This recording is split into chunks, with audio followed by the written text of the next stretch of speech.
Ladies and gentlemen, welcome to SoCon Media Day here on the field of 68. For about the next 3.5 hours, you are going to be hearing from myself, from Jeff Goodman, from Terrence, a.k.a. Travis Oglesby, as well as all of the coaches and some of the best players here in the SoCon Conference. It's a great league, man. It's a lot of fun.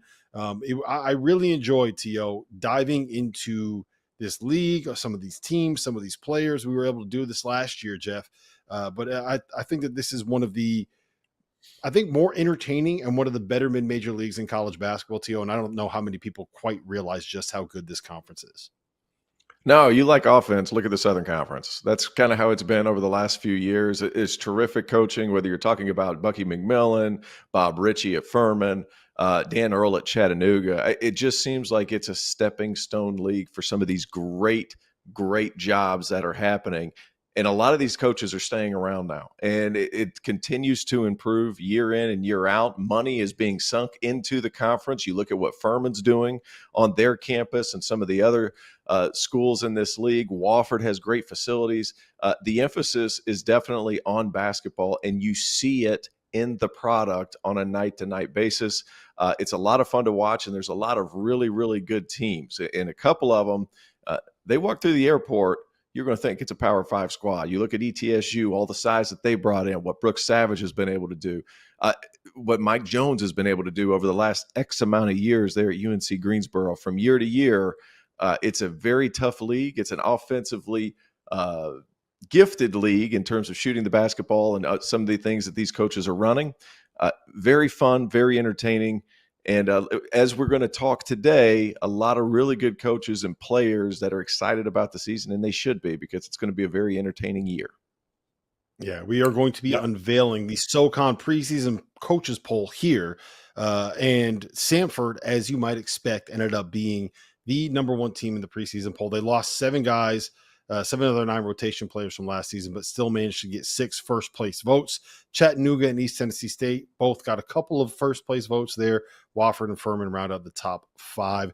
Jeff, is there any surprise that Samford and Bucky Ball and Rylan Jones and this program that they have built in Birmingham, is there any surprise to you that they are picked first in the coaches poll this year?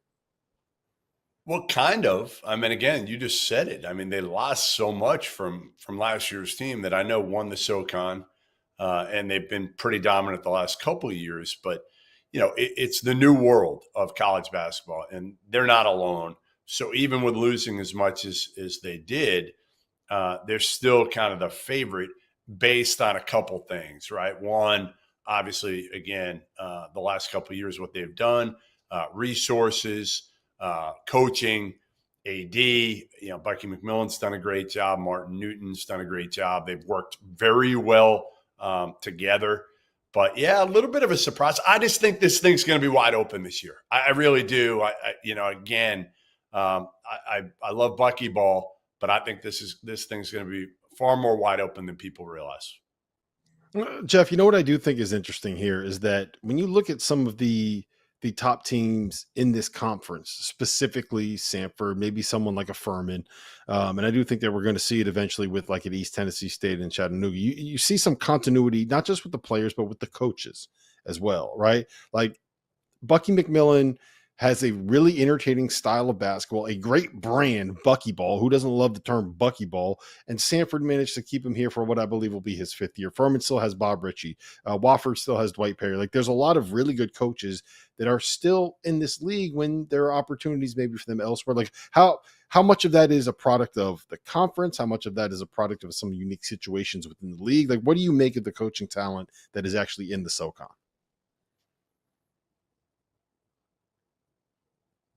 Jeff. No, I thought you were asking TL. That's my bad. Listen, I think you've obviously, got a couple coaches that are already in demand, right? I mean, like you said, Bucky McMillan, Bob Richey have done it at the highest level here the last couple of years, gotten to the NCAA tournament. You got some young guys that are certainly on the rise. Brooks Savage, getting ETSU back right away, getting them to the title game of the SoCon.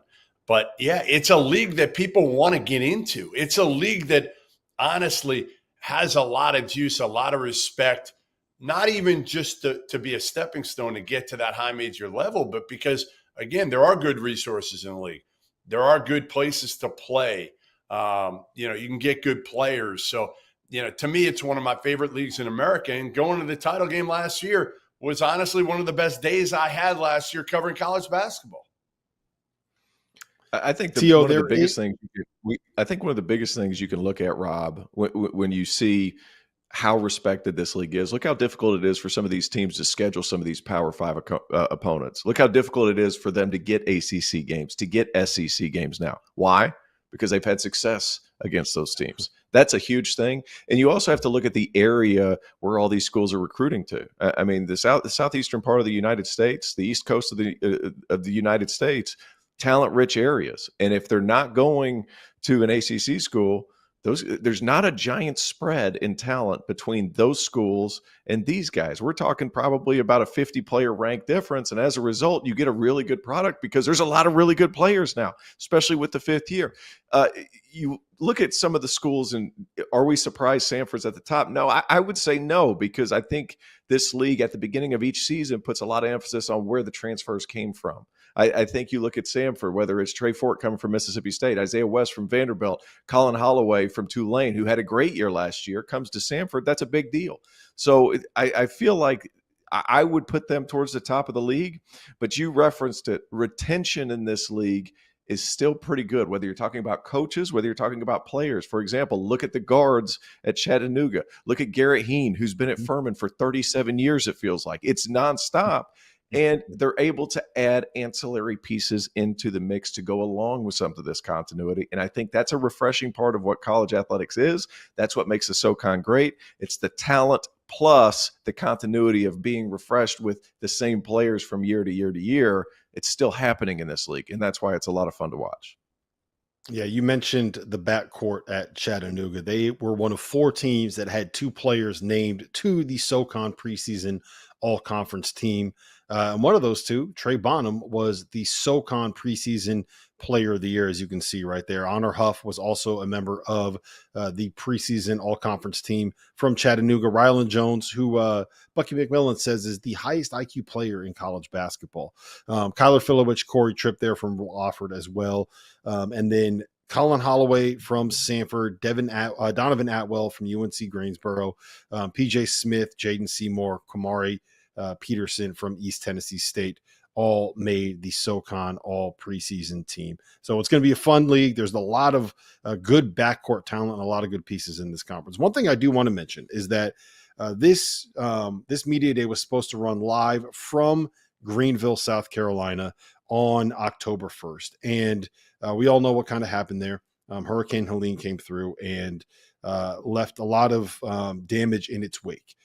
Whether it's for Greenville, South Carolina specifically, or some of the other towns that a lot of these schools are located in.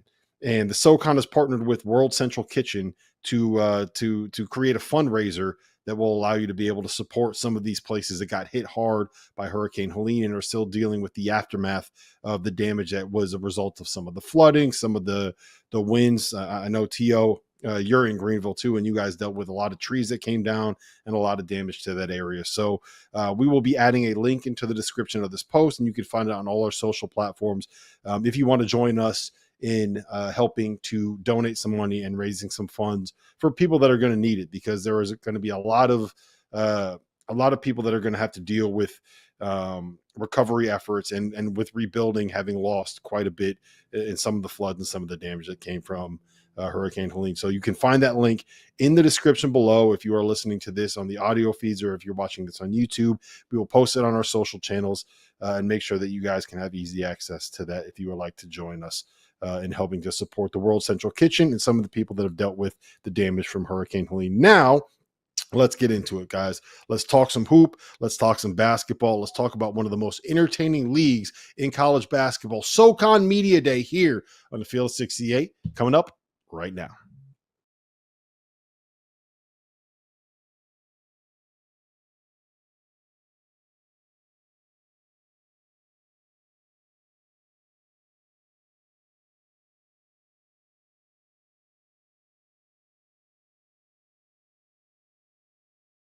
Welcome back to SoCon Media Day. Here on the field is 68, and we are now joined by Citadel head coach Ed Conroy. And Ed, we were talking a little bit off air about how you are spending your days, your Friday nights in Charleston, hanging out with Goodman, going out to dinner with Goodman.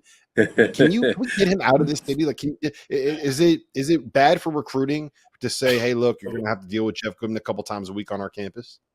Well, I thought he was coming in next week. When I found out he was coming in this past weekend, I immediately called a staff meeting, emergency staff meeting, recruiting. And I don't care if we've ever talked to these kids or not, but schedule an official visit for the next 5 straight weekends, just so I have good excuses input. That I can still go to a nice restaurant, still enjoy my time in Charleston, but I'm not out with Goodman.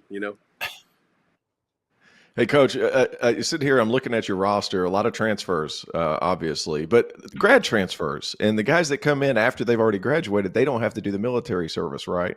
Or the military portion of the Citadel.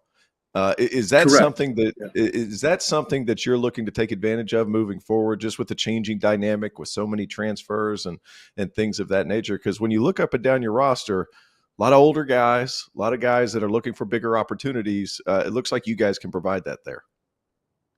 Well, I think you look to last year. We had 3 of those guys: Quentin Malora-Brown, Elijah Morgan, Winston Hill. All 3. Winston unfortunately got hurt halfway through the year, right after we had beat Notre Dame and had a pretty successful non-conference slate. We against Power 5 teams. I think we lost to Boston College by 4, NC State by 11, and then beat Notre Dame by 20. So we were starting to round into form. Had a big injury with Winston. A couple other injuries hit us, but those 3 guys were grad transfers. All 3 of them came here and got their master's in business, their MBA from the Citadel, which is a valuable degree. And then 2 of them, Winston is still rehabbing from his injury, but Elijah's up and Q are playing overseas and getting some great international experience to go with that degree. So it's proven to be successful for us. We had Austin Ash the year before from Iowa, who made over 100 threes and had a terrific year. So those guys have found success. I think they've, they're in a locker room with some really high character guys. They're going to a great institution and in a great city like Charleston. So it's been a good formula. Having said that, like everybody, I would love, and I think it fits our school, I would love to build this with the 4-year guys and the cadets. So that'll always be a core of our roster.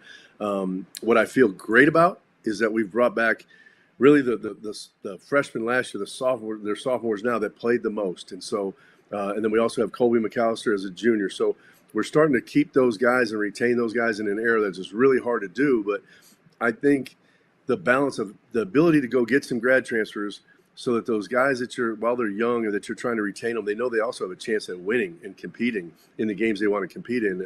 If you just had to replace them all with freshmen every year, it gets to be a tough road when they're going against 23 and 24-year-olds around the country. So we want to play a tougher schedule. In order to do that, we have to have a little bit of a balanced roster, but hopefully we'll keep moving it up a notch every year where it's mainly cadets. All right, tell me a little bit about John Adams, no relation to the 2nd president of the United States, but you did go to my neck of the woods, Massachusetts, to get him. He played at WPI. Not a lot of people know about WPI, but Worcester Polytech Institute, 3.88 in mechanical engineering. So obviously you cannot have a conversation with him off the court. On the court, what does he bring to the table? Well, I thought it would be the case, and he certainly hasn't disappointed. And probably I'd have to give a compliment to Quentin Malora-Brown, because he last year did a phenomenal job in a leadership role with our team and embracing what the Citadel is all about and wanting to be a part of everything these guys do all day long. I'll never forget Q showed up when they were coming here for their first day as freshmen. He wanted to be there, a part of it, things like that. John Adams is in that exact same mold, has done a fabulous job, like jumping in. First guy ever to ask me this question in the recruiting process. I knew I was on the phone with the right guy when he asked me this question, but he said, "Hey, Coach, and he kept asking me questions about the military part. And I was like, "John, you realize you're not going to be in the Corps Cadets." And he said, "Well, Coach, that's my one request. I would like to go through the freshman training if I could."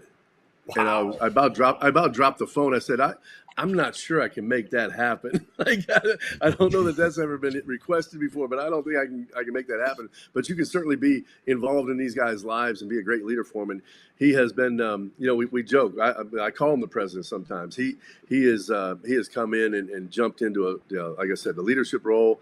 Everything from work ethic, preparation. He's up earlier than these guys. If they're up at 5:30 to go to physical training, he's up even earlier than them. He just is a really dedicated individual on all fronts, and so we're thrilled to have him. So you got John Adams coming in from WPI. You're bringing in Brody Fox, who averaged 26.5 points in the WIAC, which is a really, really good Division III league. You got Cam Glover coming in from a Division II program. When you are evaluating these guys that are not at the Division I level, what are you looking for where you can kind of say, okay, I can see him coming in and having an impact and a good impact at our level of basketball? Well, I do think that's a great question because I think it's a different evaluation. You look at a guy when you're in the summer going to grassroots type stuff, and you're trying to evaluate kind of what you can mold him into. But these guys have already had college experiences. They probably, in a lot of cases, have had more than one college coach. And I think you have to really know that they're going to fit how you like to play. And so, like in Brody's case, you've seen it in the past with other guards we've had and other perimeter players. Like, we love to get downhill. We love to spread the floor, get into the paint, drive the basketball. Brody draws fouls at an incredible rate. And so I knew he'd be a terrific fit for how we like to play. Because you can't, the calendar goes so fast. I mean, it's a 9-month deal. You really have to, those guys have to be integrated right away and know that you're playing to their strengths right from the top. And then, Cam Glover, it's always dangerous to compare players, but really needed someone to replace Elijah Morgan's ability to play both the guard spots out there for us. We like versatile guards like that, combos, if you will. And I know that he's always had a knack for scoring wherever he is, and the ability to shoot the ball and give us that three-point punch to spread that floor so the guys like Brody can get downhill. Hey, Coach, I want to ask you, you were at the Citadel from 2006 to 2010. Right. What's been the biggest difference between the league then and the league now? Outside of the NIL, obviously, has there been a certain amount of development within the league? What's been the biggest thing that stood out to you over the past 2 seasons that was different from your first time around? Well, you'll laugh when I answer this, but there's no question the biggest difference is Steph Curry. It really is. Like he was the effect he was having on attendance when I was here last time, the effect he was having on obviously play. Like we had some really good teams and good players. I had two different players end up runner-up to him as player of the year in Demetrius Nelson and Cam Wells. We had some battles, but Steph and that Davidson run and that team, it just kind of changed the league a little bit. And I think we're still seeing the effects. Coming back into the league, we are always now one of the top leagues shooting the three. I remember playing in this league in the late 80s and then, watching it, working at 2 different schools in the 90s. It was an athletic league, a physical league.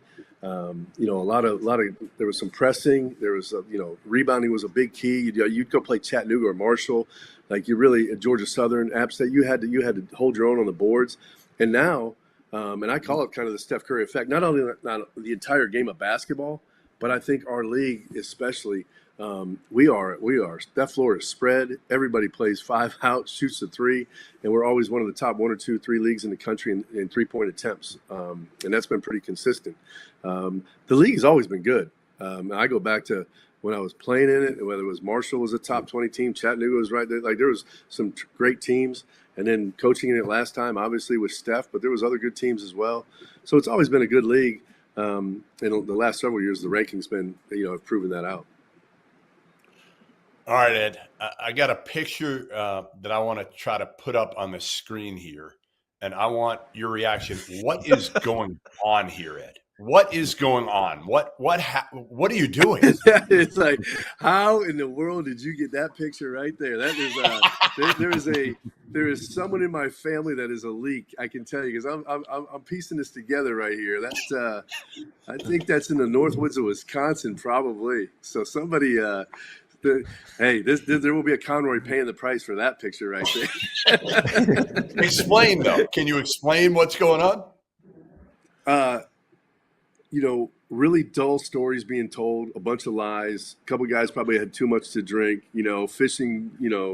Lies from that day, and I was probably just trying to act like I was into something, something different, and I had something to do over there. I don't know. I really can't answer what I was. Hey, right there. Was this the Kringle kid? I'm told the Kringle kid. Well, you are starting to narrow this down now, Goodman. Hey, I thought, you know what? I thought after last year we were I didn't think we were all the way back, but I thought we were on a path to better terms. And now the peace talks are definitely taking a turn for the worse. But I'm told, guys, Ed Conroy loved Kringles back in the day. He ate a few too many. They're pastry in the Midwest somewhere in Wisconsin. Is that right? Rob is fine. He probably knows. I mean, and there's special ones up there in that Eagle River, Saint Germain area up there in the North Woods. Yeah. But we have a lot of Conroys in the sports world. I'm gonna track this down on which one just leaked this information. Well, listen, Ed, we appreciate you being here, man. To get him back, make sure that Goodman takes out his wallet and pays the next time you guys go out to dinner. Don't let him use the company card, though. It's not the Field of 68 card. It's got to be the Jeff Goodman card. He's got to pay for it himself. I appreciate you being here, man. Go ahead. You guys did good with that photo. That's a good get. Like you guys got me on that. I will have many photos taken of Goodman while he's in town. He will not know it. I'm calling Sioux Falls contacts right now. I'm calling wherever he's going next week. DC. Like there's gonna be people stalking him. And I hope this. John Adams is coming on next with you, whatever our player. Like I hope you got something on him to get him laughing a little bit. If he loosens up just a little bit, we got a guy that's gonna really take off for us. Well, listen, Ed, there you go. You teased it for us. We have John Adams, the star transfer for the Citadel, coming up next here on SoCon Media Day.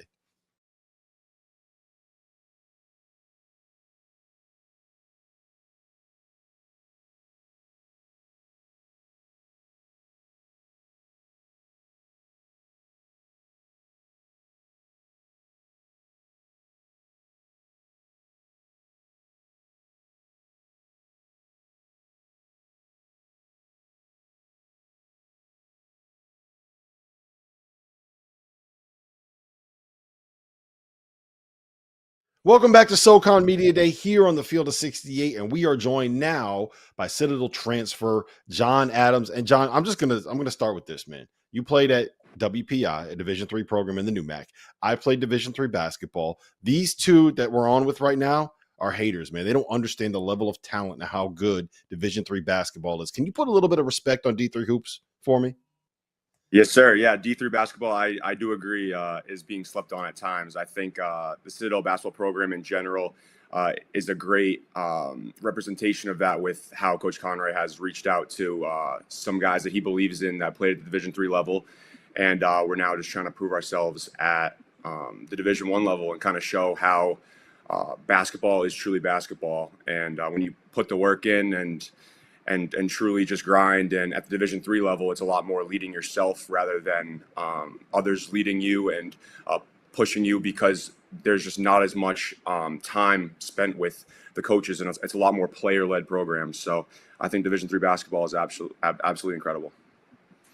The big difference between the two Division III basketball players on this show right now is one was an All-American and one was not. That's the biggest difference. I'll let him go into more detail. He set records. John, he set records, and we'll let him divulge those records. We'll let him do that. However, I want people watching this to know who John Adams is as a player, because Coach Conroy raved about you as a person, as a leader, this, that, and a third. Who is John Adams as a player, and what type of value do you provide to the Citadel? Definitely. Yeah, I think I'm coming into Charleston and the Citadel with like a grittiness and a toughness to me, as well as just a proven winner. At WPI, I believe I lost just over like 10 to 12 games over my 3 seasons and over 70 wins. And Coach Bartley at WPI really taught me how to just come in ready to go every day when no one's watching, and just give it my all, and just really just learn how to win basketball games. And I think that's one great quality that that I have, where I'll do anything. I love being the glue guy. I love being the guy who will be diving on the floor for loose balls, the scorer at times, but then also just locking down on defense and trying to guard the most physical and toughest big man. So I can do a little bit of everything. And on top of that, I really just want to bring this team together and win some basketball games. Listen, you and I have something in common. We're both from Massachusetts. Now, I'm a masshole. You're probably not. You seem like a good, upstanding human being here with a 3.88 in mechanical engineering. I cover WPI. How about that? You're from Douglas, Mass. All right. So my question to you, 3.88, John Adams. What number president was John Adams? He was the second president, and then I believe his son was the fourth. I could be mistaken, to the fourth or sixth, but I know he's the second. Very, very good. Very good. I'm impressed. Perfect. Give me a kind of a snapshot now as you go into your first year of Division I basketball. What you think will be the biggest adjustment for you? Yeah, I think the level of physicality is indeed going to be a huge step up. I think at the Division III level, there's a ton of skill out there, right? But the size, the strength of my opponents will definitely be a step up. So I now need to just rely on my fundamentals and all my techniques that I've learned over my years, and just really just get ahead of the game. I've been really working in the weight room as well as our entire team. It's been a great summer so far, and really just looking forward to that level of physicality and just showing. Just as a somewhat undersized big, just toughness will prevail, so I'm looking forward to it. John, a lot of guys, when they get to their senior year, if they decide to transfer, are going to go to a place where they could have a certain kind of experience in college. Maybe they're going to go somewhere in Florida. Maybe they're going to look for a big program that has a big, football following. You decided to transfer to the Citadel, and you asked, your coach told us, to do the freshman training program. Like, why? Talk to me through why, one, you wanted to get in and do all the wake up at 5 a.m. to do all that freshman stuff, and two, why was it the Citadel that you wanted to go to? Because you have to have, correct me if I'm wrong, kind of a unique view on college life to be able to thrive in a setting like the Citadel. Definitely. Yeah. The Citadel, they really train, they say young principled leaders, right? And as I look at myself as a leader as well, and going into a program where I know that there's a cadet lifestyle, me being a transfer coming in and just living in Charleston, I look at it as I'm trying to bridge that divide, right? As a team, I don't want the transfers to be looked at differently than the cadets. Like, we're all a team and we're all trying to win games. So I really want to be that person that, like I said, bridges that gap. And therefore I need to do some things and show my work ethic and prove that the transfers truly respect the cadet lifestyle and respect what they're going through, and are also trying to help them, because we are not able to live on campus and, like you said, go through all of the core focuses and all the things that they really, all their standards and expectations. So because of that, I feel like us transfers really need to show our respects, but then also show that at the end of the day, we're all in it here to win basketball games, and Coach Conroy is really helping us kind of build that formula here. So, well, John, I don't usually say this, but one day when you're hiring, call me. So that's first and foremost, because that's about as impressive as an answer as I've heard, period, over the years. But let me ask you this: going back to basketball, a lot of new guys, some new teammates. Has there been anybody that stood out above the rest of your teammates as far as play is concerned? Because a lot of new faces and a lot of guys that have had success at various levels. Who stood out to you? Tio, you know this dude is going to give you a coach speak. He's too smart to try to get to single somebody out. There's just no way. Watch this. I'll tell you what. Give me three, because I know that's where it's going. Give me three. Yeah. So I'm still gonna rock with my gut here and say what I was planning on saying from the start, sir. And that was just that we're all, since June 1st when we all got here, there's been guys that have come in and worked really hard. But at the end of the day, we're all going at each other every day, and we're all truly pushing each other to to become better basketball players, to become better human beings, to become better leaders. And yeah, I'm really proud of all these guys. We have some incredible shooters, and we're really looking to get that ball out in the 3-point line and being shot. And then we got some great big guards that are truly finishing at the rim. And if I was a guard on another team, I wouldn't want to be guarding these guys. So we're looking good, and we're, like I said, pushing each other every day. Okay, let me narrow it down for you. Soleil out of BC. I'd called a game for Florida State a couple of years ago. I didn't know this guy was a walk-on there, but super athletic, super talented, rangy defensively. What does he bring to your team? Yeah, he brings a lot of athleticism for sure. A great work ethic. He's a computer science major as an undergrad and has a great level of IQ as well. He comes in here and leads a lot more with his work at times and his voice. And like I said, just so athletic and gifted. And I really think he's coming in here trying to prove that he could impact the team as a walk-on, but now he's going to impact the team as a scholarship player, So I'm really looking forward to seeing what he can do. All right, John, banana pudding. You can't get it back in Massachusetts, but you can get it in Charleston. It's really good. So if you need any spots, I've been eating a lot here. So there's a lot of good spots. He's been eating a lot. It's been a lot. He's eating a lot of food there. Last night, at least I went for a salad for dinner to reward myself with a really good dessert. So if you need any recommendations, dinners, desserts, anything, you let me know. I love it. Well, can I put you on the spot, sir, and just ask your top 3 spots in Charleston real quick? Yeah, so Hall's for steak is unmatched. There's a place. He's a college kid, Goodman. He's a college kid. He's not going. I have been there a few times. NIL. I've been blessed to be there a few times. So right, maybe he's got some NIL. I don't know. Who knows? Snob. I forget what it stands for. Something north of the border. The best shrimp and grits by far. And Daco is a great kind of bar / Italian, great pizza, great pasta. Those are 3 can't miss spots for me. And then on Sullivan's Island, go to Home Team. Home Team, they got the banana pudding there, pork sliders. Sorry, I just lost you guys for a little bit. I just got you guys back. It was like a little 30 seconds off. My fault. No, you're good. Home Team, Halls, and Daco, Snob. Those are 3 or 4 spots. And, but if it's on me. If we're going to one of those big time spots, you let me know, and dinner's on me. Sounds great, sir. Looking forward to it. Well, listen, John, we appreciate you being here, man. Best of luck this season. Best of luck in your future. When are you going to run for president? Is it going to be in 2034, 2038? When is that going to be? You got my vote. I'll tell you that. I got a lot of dreams. I got a lot of dreams, and basketball is just the foundation for that. So we'll see where it takes me from there. Listen to this guy. Listen, we appreciate you being here, Ben. We'll be back with more SoCon Media Day coming up next.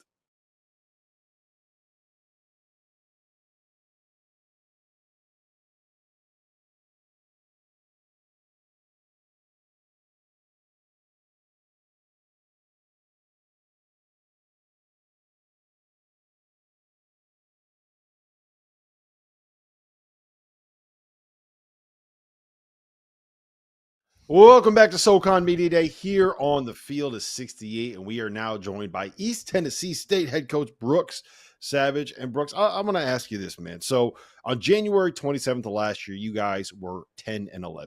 You won 8 out of 12 to end the regular season. You made a run to the SoCon title game. You came a couple possessions away from getting yourself an automatic bid to the NCAA tournament. What flipped in the last 2 months of the year? How did you get that thing going the way that you got it going down the stretch? Well, I think we started really well. I mean, we had beaten Davidson. Went to Utah State, played them really competitively. And I think that was kind of the moment when we knew that we could play and compete with anybody in our league. And then we come back after Christmas and whoop East Carolina on the road. We had it going. Win our first game in the league against Mercer, and we had an injury to Karan Boyd that we just that team really just couldn't afford. I know every team has them; it's no excuse, but that team we couldn't afford that. And he was in a lot of ways our heart and soul, our best offensive rebounder, our defensive stopper, just A+ teammate. And so he missed some time there.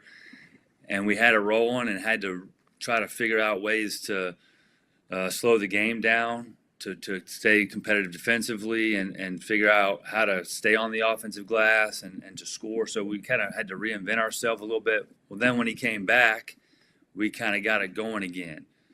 And so that was a lot of it. And then I think that team just, they continued to get better. It was always going to be a work in progress because of everybody just being new, staff and players included. And we had the goal to just make it to March and just continue to get better and make it to March. I told the guys all year long that we're going to go to the conference tournament, and there's only going to be 3 or 4 teams that are going to have a chance to win it. And we need to be one of those teams. And so we stuck together through the tough times, continued to get better, simplified things on what we were doing defensively, stopped calling so many plays, took that execution pressure off of them, and then we got high character guys that were tough and connected, and we got a good draw and got it going.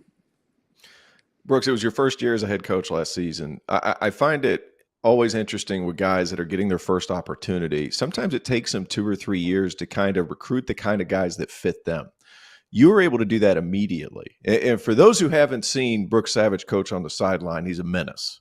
And I would actually say that his entire team defensively, toughness-wise, athletically, they're much of the same vein. How have you been able to recognize the kind of guys that fit me personally and basically put them in position to be successful? Because I think that's such a huge part of what you do from a coaching standpoint is finding your type of guys.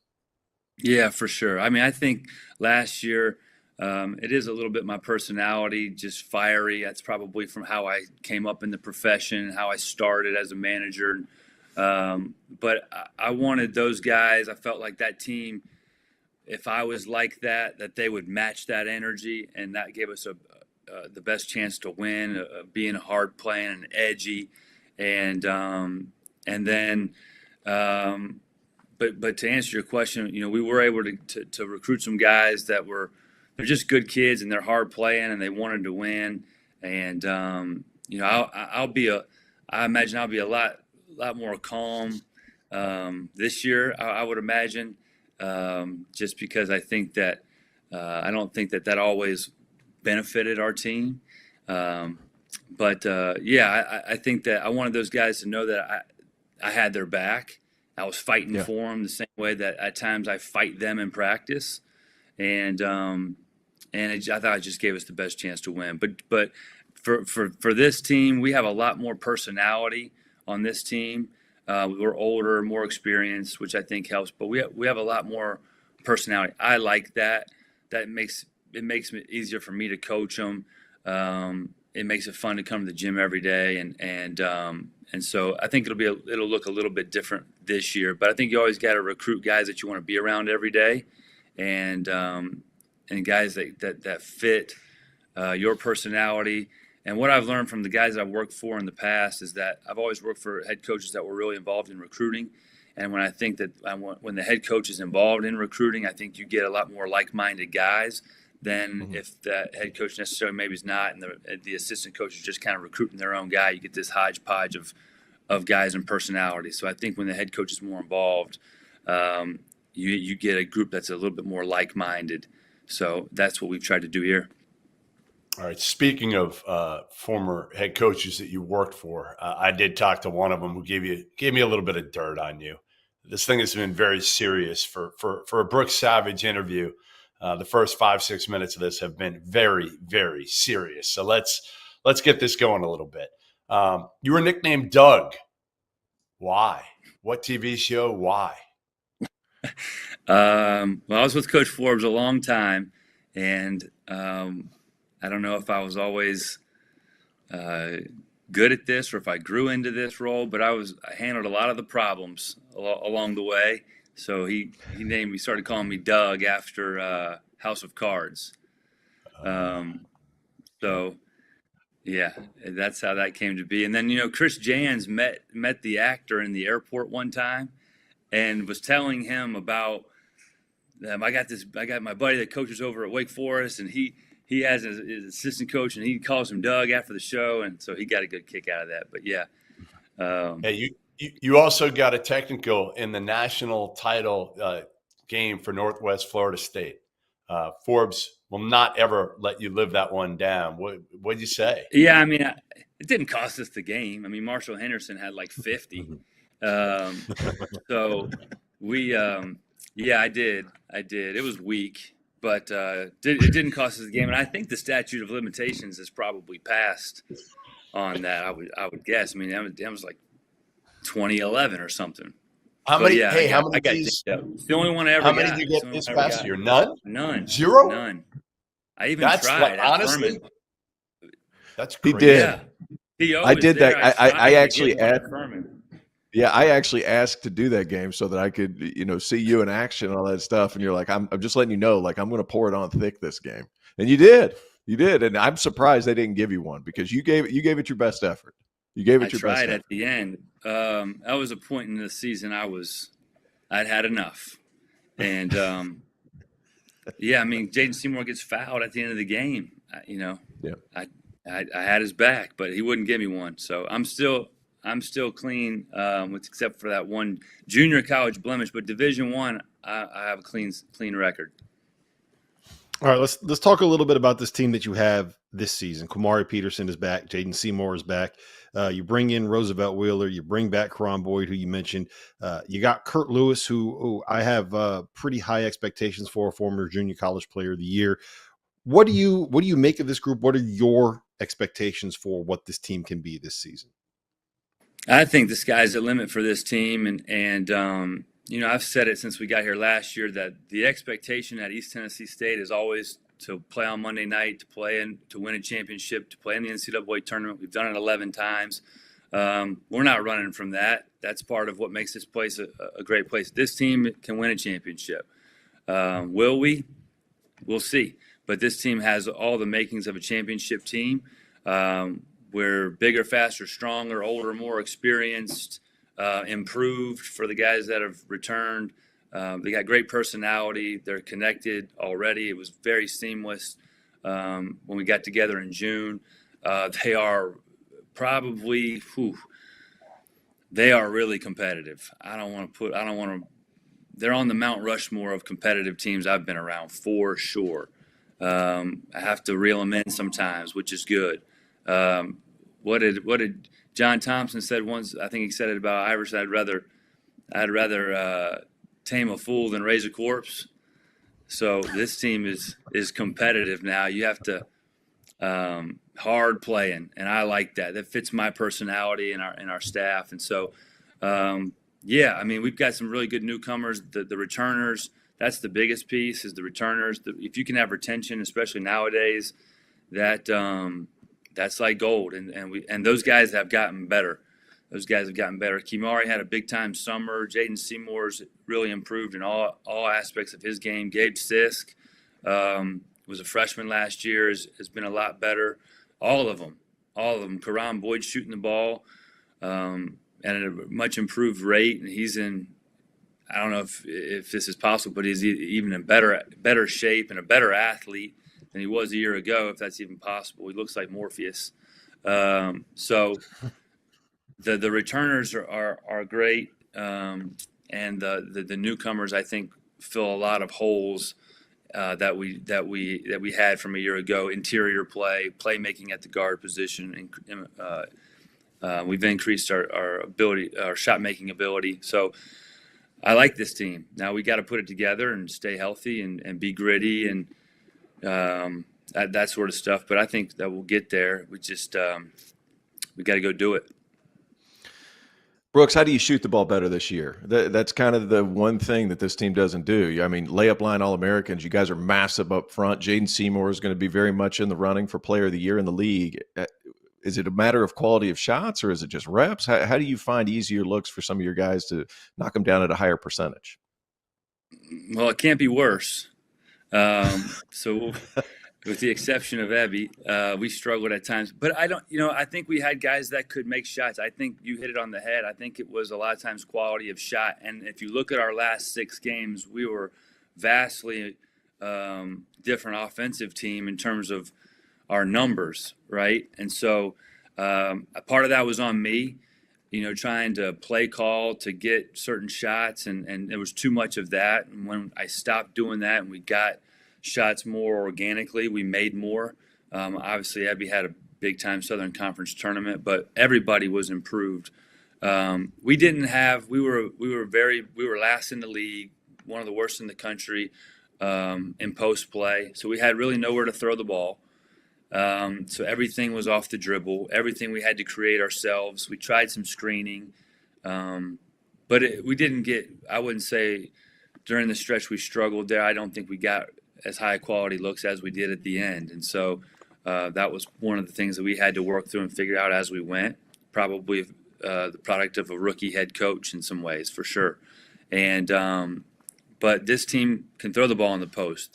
We were probably missed some playmaking ability at the guard spot, some way they could deck it and break you down and create for others. Quimari, in large part, had to shoulder all of that himself. Allen played better at the end of the year, and I think that really helped us get going down the stretch. But he was hurt for much the beginning part of the year.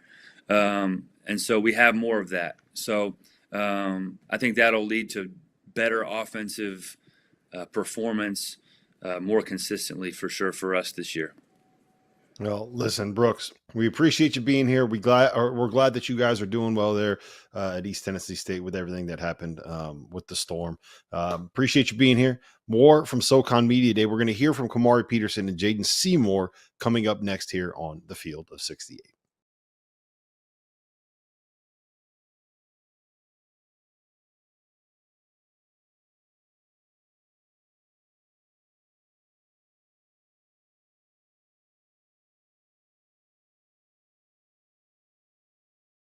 Welcome back to SoCon Media Day here on the Field of 68, and we are now joined by Quimari Peterson and Jaden Seymour, two of the stars of the East Tennessee State basketball program. And guys, I'm just going to lay it out there for you.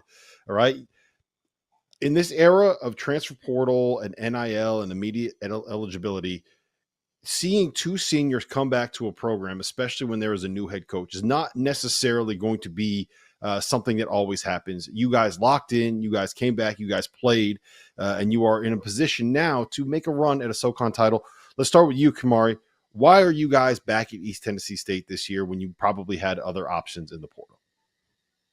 I feel like we got unfinished business. Like, we were right there. Like, I just feel like it wouldn't be right if I went somewhere else, and I just got to finish it here.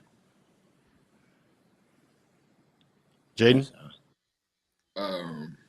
Same, really. Just we was right there last year, and I say the new guys came in for me. Like, when the new guys came in, like, we all built a good relationship, and like I just enjoyed my time with this team. So mixed with that, with the fact that I feel like we can win the championship and could have won it last year, it wasn't really no reason for me to go anywhere.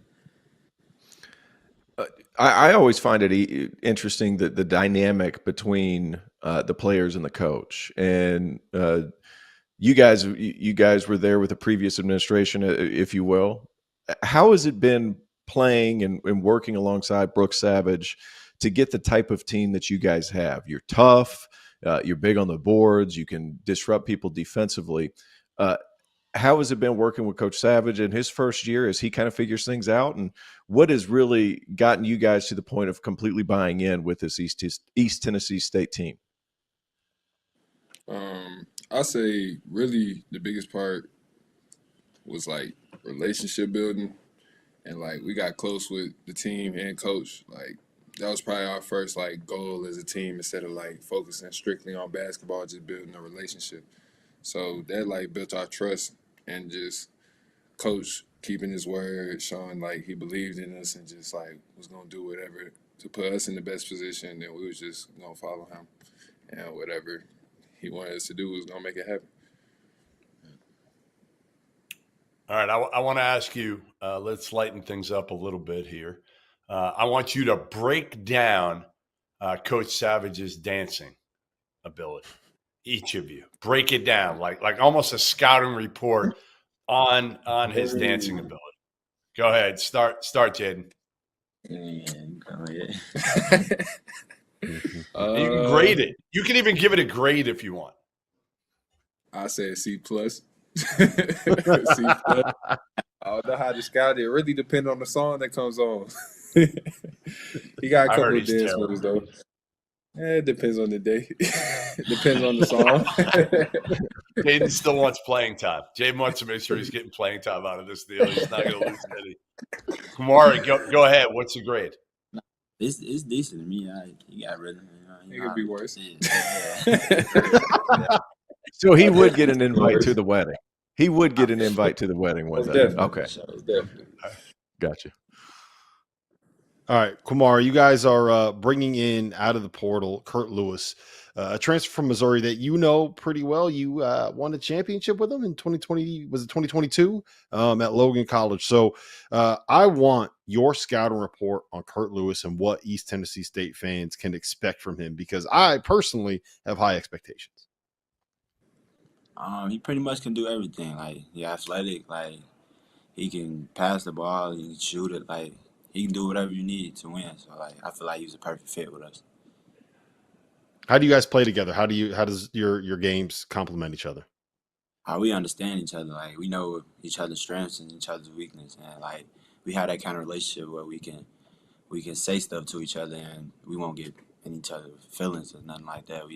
We understand. We both want to win, so we put that to the side and just lock in. Who's winning one-on-one? Me for sure. Yeah. Hey, Jaden, what's been the biggest part of your game that you worked on over the course of the summer? Because you guys brought in some transfers at the 5 spot. You're going to be able to be at the 4 a lot more. Not that saying you didn't play 4 last year, but you're going to be able to open up your game even more this season with some of these guys that are coming in. What's been the biggest emphasis in your game over the course of the last 5 months? I'd say ball handling and like being able to handle like pressure, like, or not pressure, like say they throw a double team or like they pack the paint because I'm driving, just like handling situations like that. And then other than that, just I've been trying to focus on guarding this year, guarding a little better. I feel like last year my defensive side took like a little drop, so I want to get back to like defending at a high level. I was there last year for the SoCon championship game. And again, I don't think a lot of people expected you guys to get there. What did you take from being there, being that close? And again, you talked about it earlier, that taste in your mouth a little bit and wanting to come back rather than going somewhere else. But guys, how much did you realize like how close you were? And obviously Samford's going to be picked. They are picked to, preseason to win the league again. But how much you feel like you've closed the gap there? I don't really feel like it was too much of a gap. I just feel like we had to put our stuff together, get gel as a team. I mean, it was a first. It was a first for everybody in pretty much every aspect as a team. Like, that was my first time in that type of role. Coach Savage, first time as a head coach, first time as the group together. So I feel like us being together for a year, that's gonna help. And then the team kept working. Like, we were right there, literally about 7 points away. So we just gotta get a little bit better, guard a little bit, finish a couple possessions, and we'll be okay. So the whole team been improving. So I don't think it's just gotta keep working, stay in the gym, and just keep doing what we know we're supposed to do. Kumar, Last year, did you watch that? Did you watch that game like over and over? Have you watched it, or you put it past you? Move on. Nah, I definitely watched it. Yeah, for sure. I definitely remember everything. Like free throws and missed layups. This is the little stuff we were making mistakes on. Turnovers. Yeah.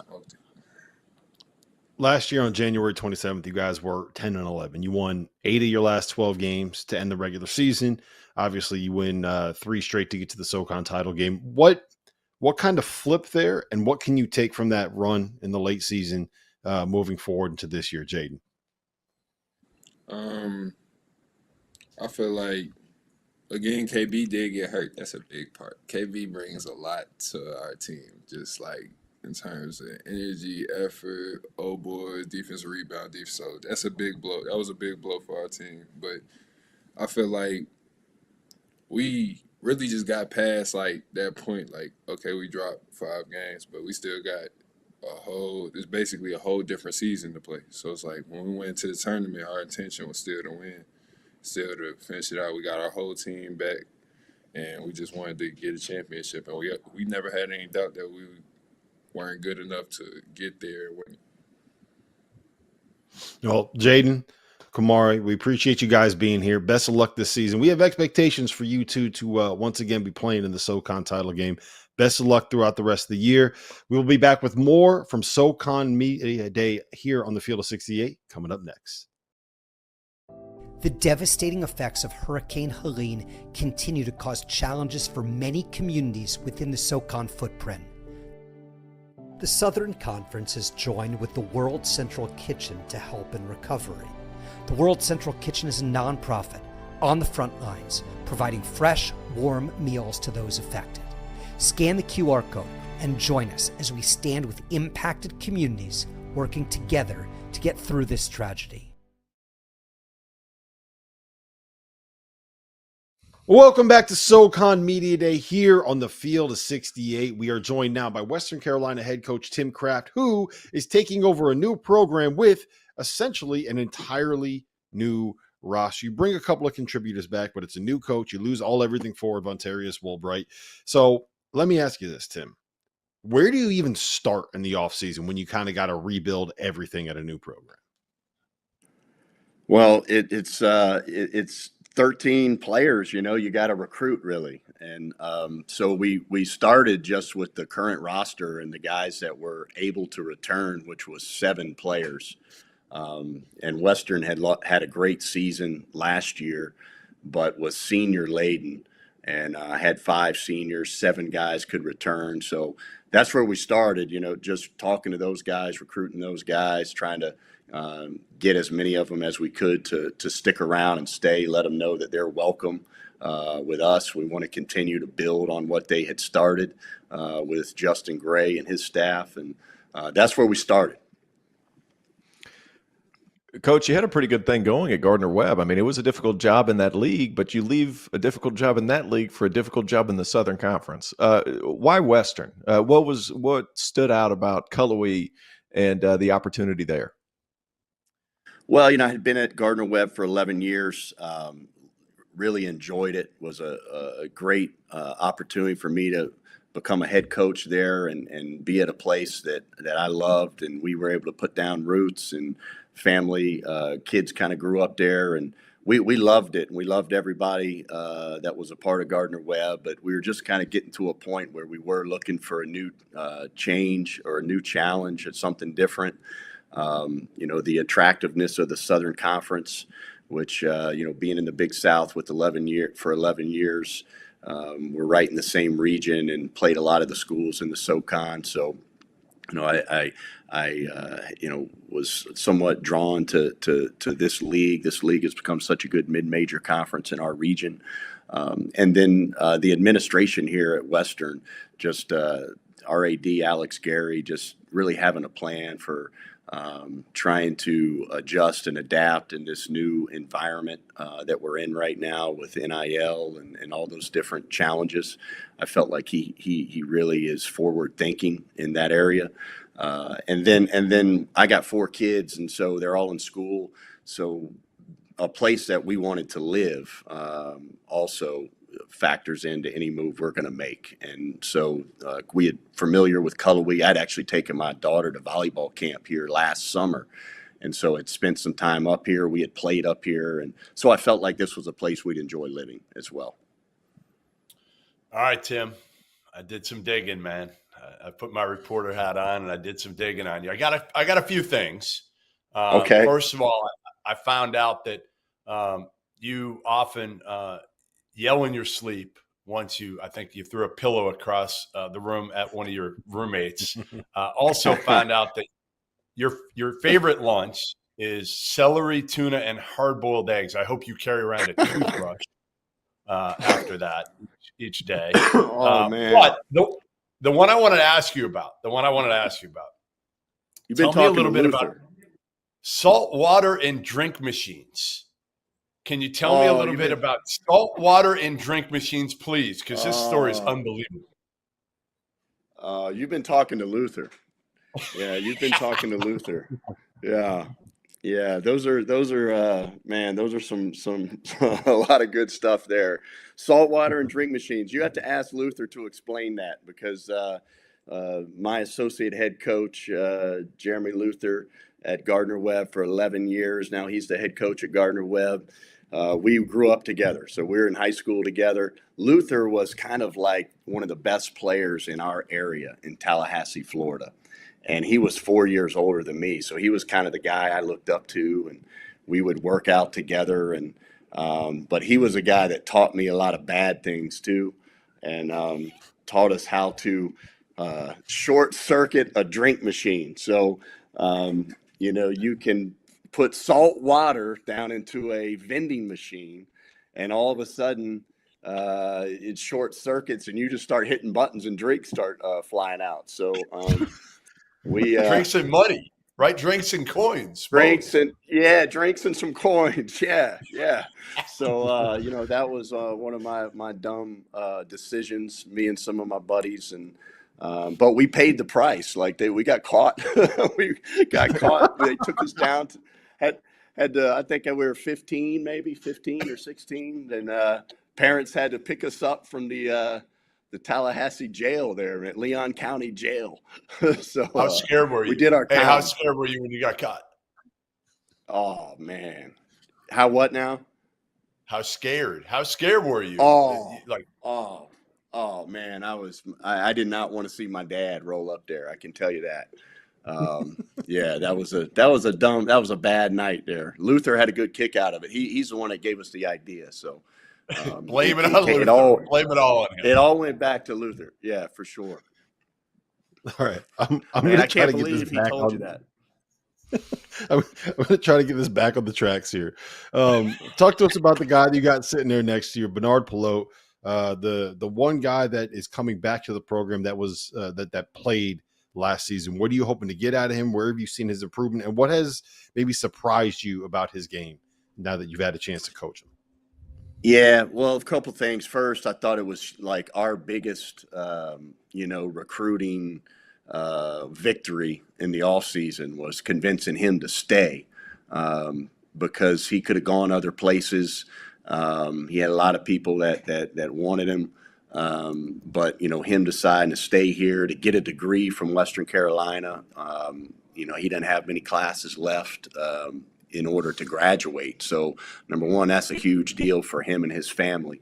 But he's really versatile. He's got great size and athleticism, 6'7", 6'8", athletic, can play a couple different positions, can guard probably almost 5 positions on the floor. So being able to have a guy on the roster that is familiar with the campus, knows all the stuff off the court and how to function off the court, where to go. A guy that the fan base was really excited for us to be able to bring back and retain, and then a guy that can play a lot of different spots, and he gives you rebounding, he gives you shooting, he gives you athleticism and transition, he gives you some rim protection, can block some shots. So I think all those things made it, a really important thing for us to get him back, and I'm so glad that we did. The thing I'd say that surprised me maybe the most is, we played against Western the last 3 seasons at Gardner Webb, and we recruited Bernard a little bit out of Catawba and signed one of his teammates, Caleb Robinson, at Gardner Webb. So we had seen him at Catawba and then played against him, and was really known as a big-time jump shooter at 6'8". And what I was hoping is, hey, man, this guy's got to be able to put it on the floor, use his athleticism, and score at the rim. And I hadn't seen him do that as much. He didn't do that a ton last year, a little bit, but he's really been good in that area. Getting to the basket and just using his size to score over top of people. And so that's important for us. Hey, Coach, I got a 2-parter, and it's about 2 6'10" guys that you've brought in. One, Chase McKee. Did you ever tell Chase that you played with his dad on NBA Jam alongside Reggie Miller? No, I'm not a big video game guy, so I never did tell him that. But this did happen. Is my son, my 11-year-old, is going through he's got a stack of my old basketball cards, and so he does, and baseball cards, and so he's going through them all, and he kind of makes teams with the old cards, and he had Chase's dad. And I said, hey man, this is Chase's dad. So he brought the card in and gave it to Chase, and so I didn't play with him. That's cool. But did you ever? Is he good on NBA jams? Yeah, he was one of the more underrated players on NBA Jam, and that's important that he understands that. He was good on there because Reggie would shoot it, and Derek McKee would get all the rebounds, so it would be good. Nice. Brandon White, this was a highly recruited kid out of high school. Senior year tears his ACL. Last year at Texas A&M red shirts. What do you do to get the most out of him? Because the natural talent's there to where he's had to basically take 2 years away. How's that engine get going again? Yeah, I mean, I would tell you that he's had kind of like you said, just a long, difficult road in his whole journey as a player, from being a highly recruited, highly sought after guy that was getting a lot of attention, to then getting hurt and kind of being forgotten about. Sure. So it's going to take some time for Brandon, but like you said, the talent, the size is there. And he's got to rebuild his body a little bit and get confident on his knee. The weight room is so important for him. The strength and conditioning part is really important for him. Just getting in a routine and being able to trust his knee and be able to regain the athleticism that he had at the high school level. And so he's got some work to do there, but he's on the right path. I've been really impressed with his skill, like great hands, great touch, skill around the basket. I think he's got great upside, but it is going to take some time for him. And, the biggest thing is for him to just understand that, have a big picture perspective, and understand that, hey, if I commit myself to the process, I can get back to becoming a great player. And I really believe he can do that. Well, Tim, we appreciate you being here, man. Thank you for the time. Best of luck this season. And in the future, I'm going to give you the same advice that I always give my son. If you're going to put any more salt water in vending machines, just don't get caught. We'll be back with more from SoCon Media Day on Quality parenting.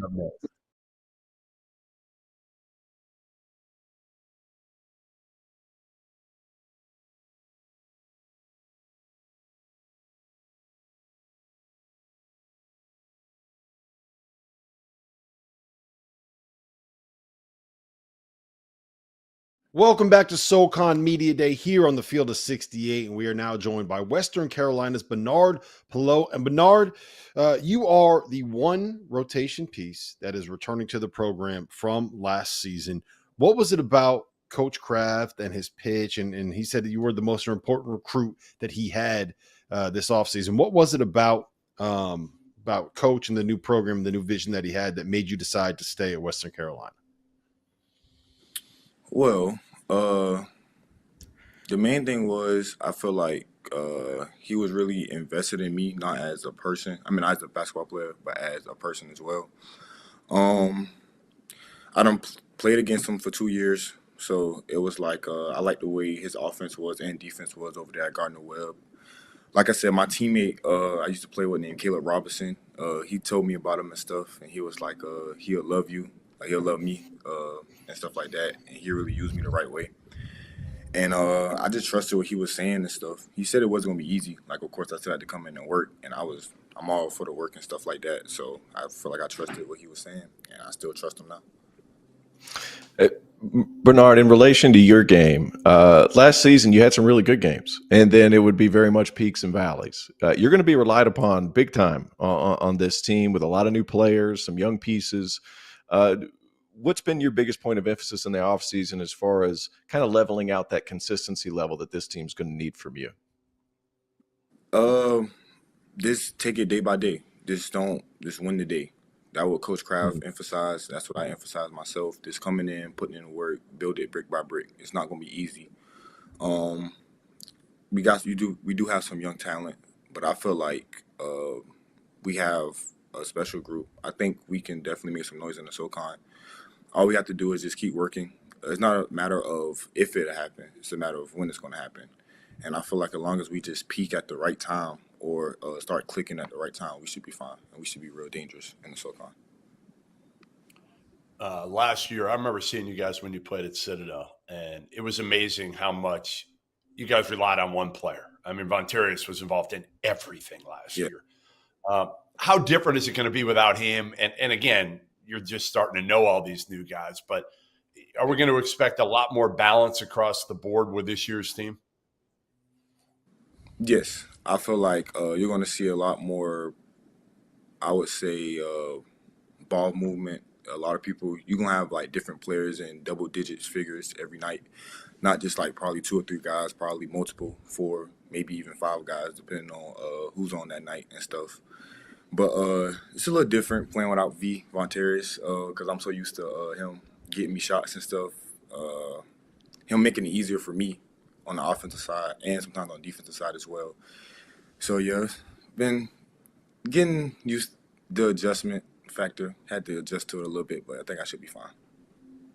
A lot of new faces in the Western Carolina program this year. Who's really impressed you? Who has kind of come out and maybe been better than what you expected, maybe kind of put his name on the map? Like who should we be excited about watching with Western Carolina this year?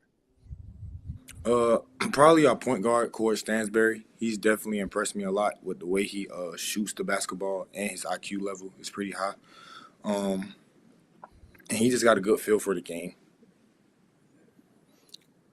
When you talk about your guards, I mean, Ice Emery's coming there too, and he had a big year at Dodge City Community College last year, almost 19 points a game. That backcourt's going to be a strength for you guys, but you're going to get your shots a lot differently this year. How have they been able to adjust to what Coach Kraft is, preaching and what he's doing? And what kind of do you see from that backcourt coming in this year? I think we have a talented backcourt. I feel like we can get a lot of shots up as far as like from both of those guys, Corey and Ice Emery. They can score in a variety of ways. They can score the 3, the mid-range, and layups as well. So I feel like they should be fine, and we should be fine as far as like the backcourt. I'm excited to see what's going to happen, to be honest, and how it all plays out. All right, so who's the best player in the household, you or your sister?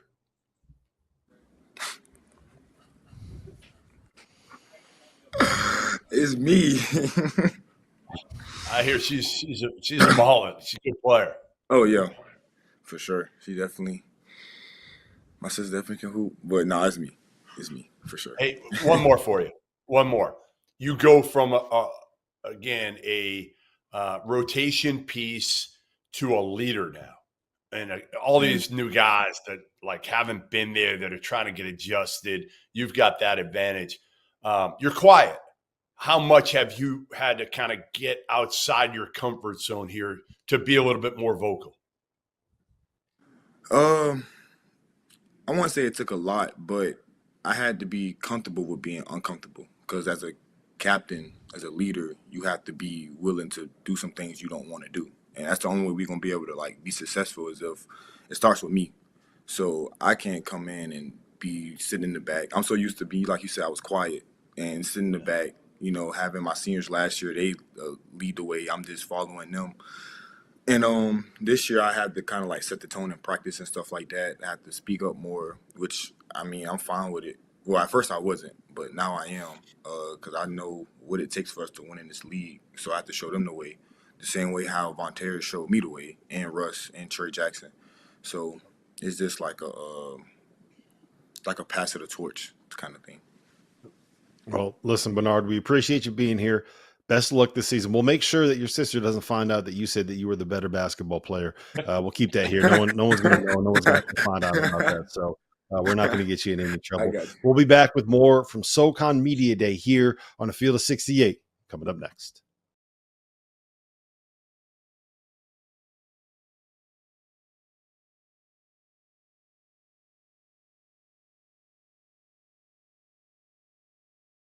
Welcome back to SoCon Media Day here on the Field of 68. We are now joined by Wofford head coach Dwight Perry. And Dwight, you are a rarity in mid-major college basketball in 2024. You have a team with a veteran roster that returns almost everyone, particularly your 2 best players, especially Corey Tripp. Dylan Bailey is back. You got all but about 8 points per game coming back. How did you do it, man? How did you make this happen? It's a miracle.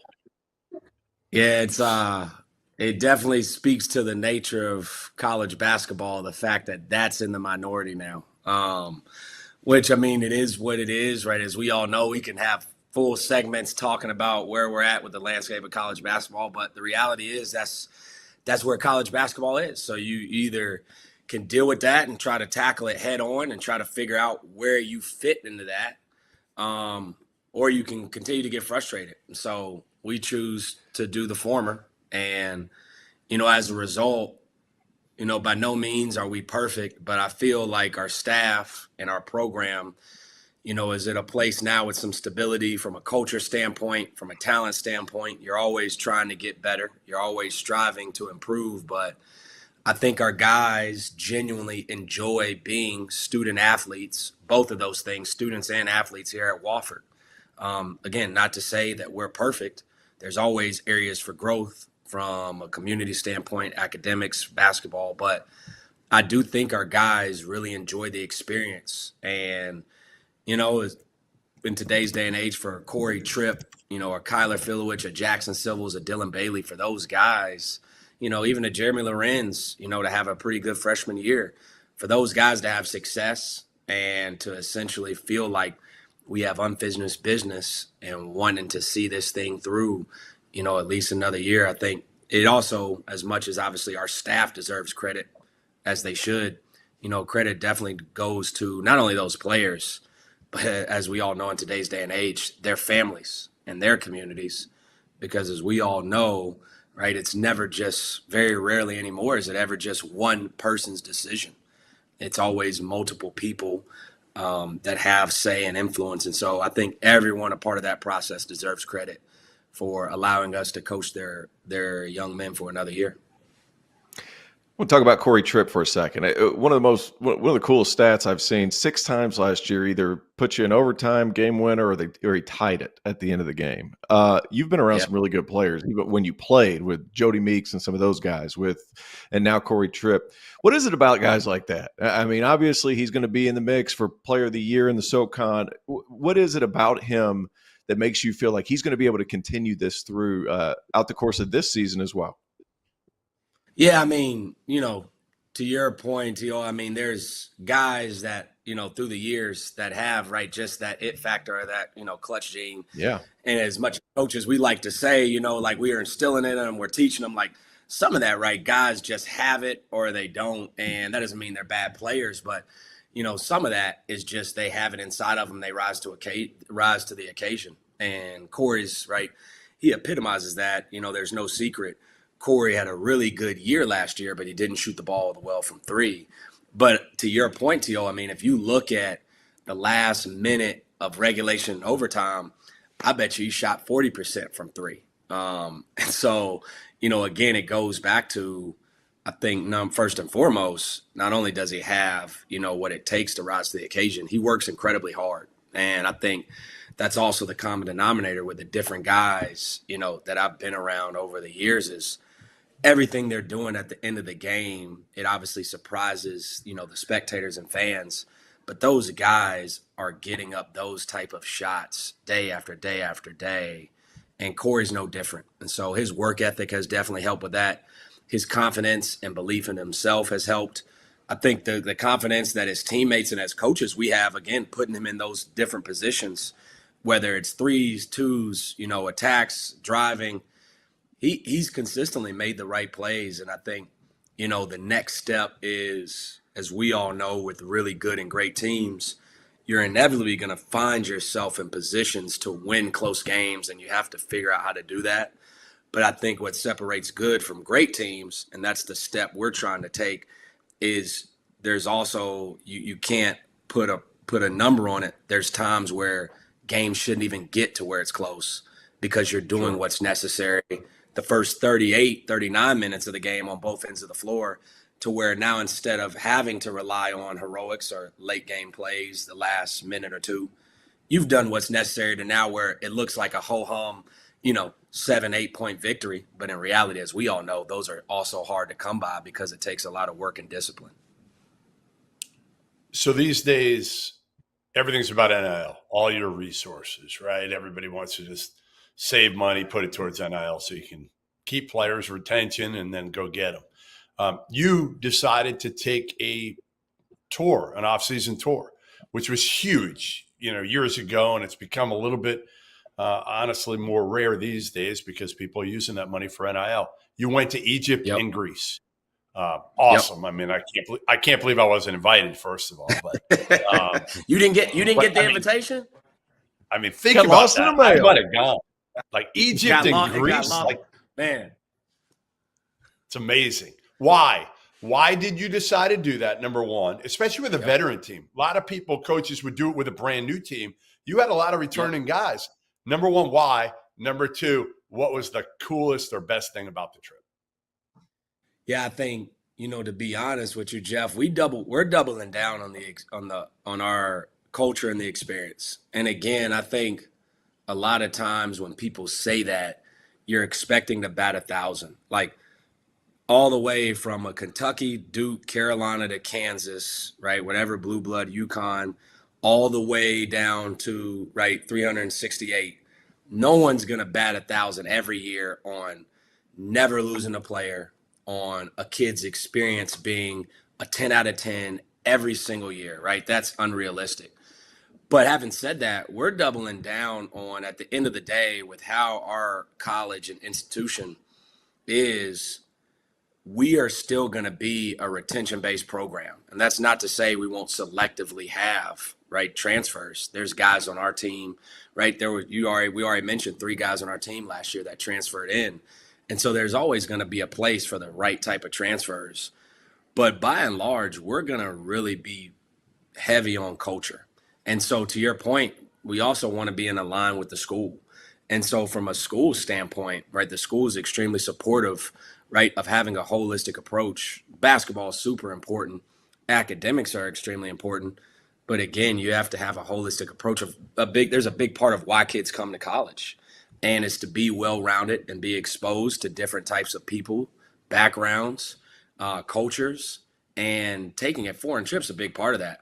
I think even before kind of your point, Jeff, not only that, of people are going away from foreign trips, I think now and again, it's not to knock Canadian or Bahamian culture, any type of countries that are maybe close by from a logistics and proximity standpoint. But I think it's also important, we were intentional about sending our guys to different continents like Africa and Europe, going to Egypt, going to Greece. The fact that we have a kid on our team that's from Egypt, definitely played a role in that. A sophomore, Bilal Shakiri, who's from Cairo. And then also, and this is part of it, the fact that, we think, Egypt and Greece can sometimes be so far apart because they're different continents and obviously different countries. But, it's 2 hours across the Mediterranean Sea. Going from Cairo to Athens is like the distance of going from Greenville, Spartanburg to Chicago, right? And it opens up your eyes and you really start, again, that's a big reason why you do it, is Egypt and Greece are so different and they're so close. And in a 10-day span to be able to experience both of those, our guys loved it. And to your point, yeah, there's definitely NIL, opportunities and resources that can go towards that. But at the end of the day, a big part of why kids are going to come to Wofford and just as importantly stay at Wofford, it's never going to be a transactional deal, It's never going to be purely about the money. Because if it is, not only are we not going to have those kids and have success with those kids, we're never going to be able to retain those kids. Because at the end of the day, the reality is what the reality is. There are higher level programs that will always have more money and always have more resources. And that's we can beat our head against the wall about why it should be or how that can change. But until it does, it behooves us to pour all of our time, energy, and resources in to figuring out what allows our players to have the best experience at Wofford. And so, being able to go on a cool foreign trip, that's part of it. And I think even though we do have, especially like you guys said, compared to the majority of NCAA, way more continuity, not only do we have 3 freshmen and we bring in a transfer, we have 4 new guys, but also like, even though we have majority of our team returning, the majority of our team is still figuring out different roles. So yeah, like guys are coming back that were here, but they're not going to be slotted in the exact same role, being asked to do the exact same thing. So in some ways, I look at it too, like we do have a brand new team. I mean, I'm not blind to understanding the continuity that we're fortunate to have, but also there's still a lot for us to figure out, which I view as a good thing, of kind of figuring out who plays well with who, what can guys do, how can they expand their game. They've been working on their game in the off season. How can that now be applied, and how is that going to be applicable to the 24-25 season? And so it was a no-brainer for us, to be honest with you. Yeah. Well, listen, Dwight, we appreciate you being here. We appreciate you jumping on SoCon Media Day, and we are going to be hearing from a couple of your players here on the Field of 68 coming up next.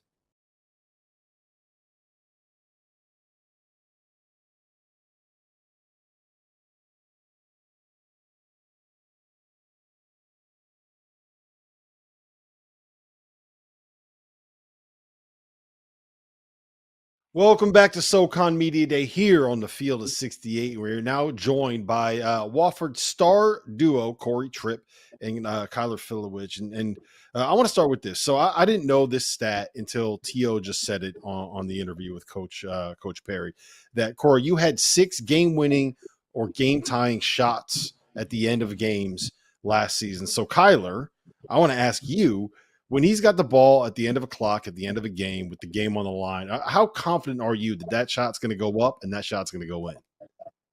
Very confident. I mean, that's what we look for as a team. Obviously, it's something that he showed early in the season, and we played a lot of close games last year, and he was able to come up big for us in those moments. So it's kind of a thing. We know, get the ball to him, and I'll just try to look for a rebound, but the rebound's very rarely coming off. So just let him get to the money. Hey, Corey, you got him exactly where you want him. Just go. Hey, don't ask for the ball. Just go get a rebound. If you want it, if you want it, go get a rebound.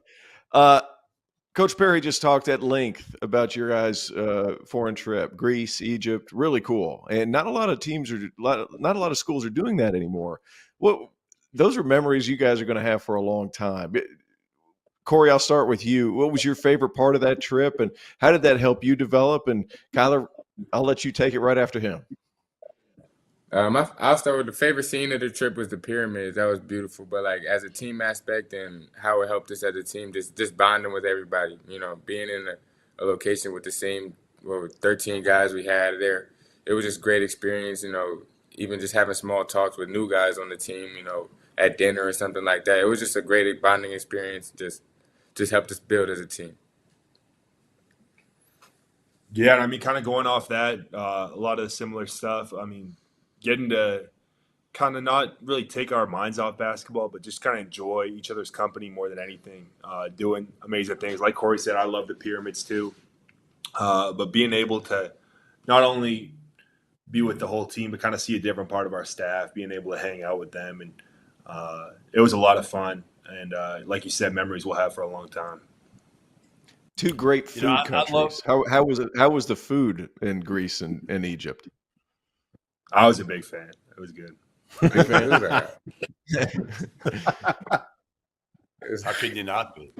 And I mean, to me, Greece is really good. I don't know Egypt. I've never been, but go ahead. What did you eat in Egypt? Do you even remember? We had one day where our teammate from Egypt, Bilal, he took us to this restaurant he knew in Cairo, and we had kind of like a mixed grill with we started with like pita and hummus and a couple of different salads, and then we just had like a bunch of like lamb chops, steak, chicken, all that, and it was super good. Hey, Corey, going back to the 6 game winners or tying shots, what is it? What is it like? Is that something you've had your whole life, or did it just happen this year? And is it a sense of like calmness? Is it just you're built for that moment? How do you describe that?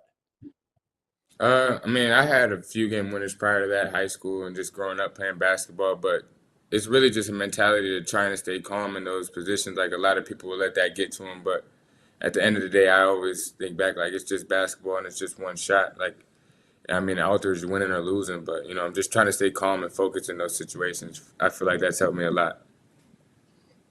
I want both you guys to weigh in on this because Wofford this year it's a rarity in college basketball in the sense that you got a bunch of veterans, you got a bunch of really good players, and you're all coming back. I mean, I think you lost a total of 8 points per game in the portal, which has got to be among the lowest number that you'll find in the mid-major ranks. So what is it about this program, your teammates, your coaching staff? Like, why did you guys find a way to get everybody back? And Kyler, why don't you go first, and Corey, you weigh into?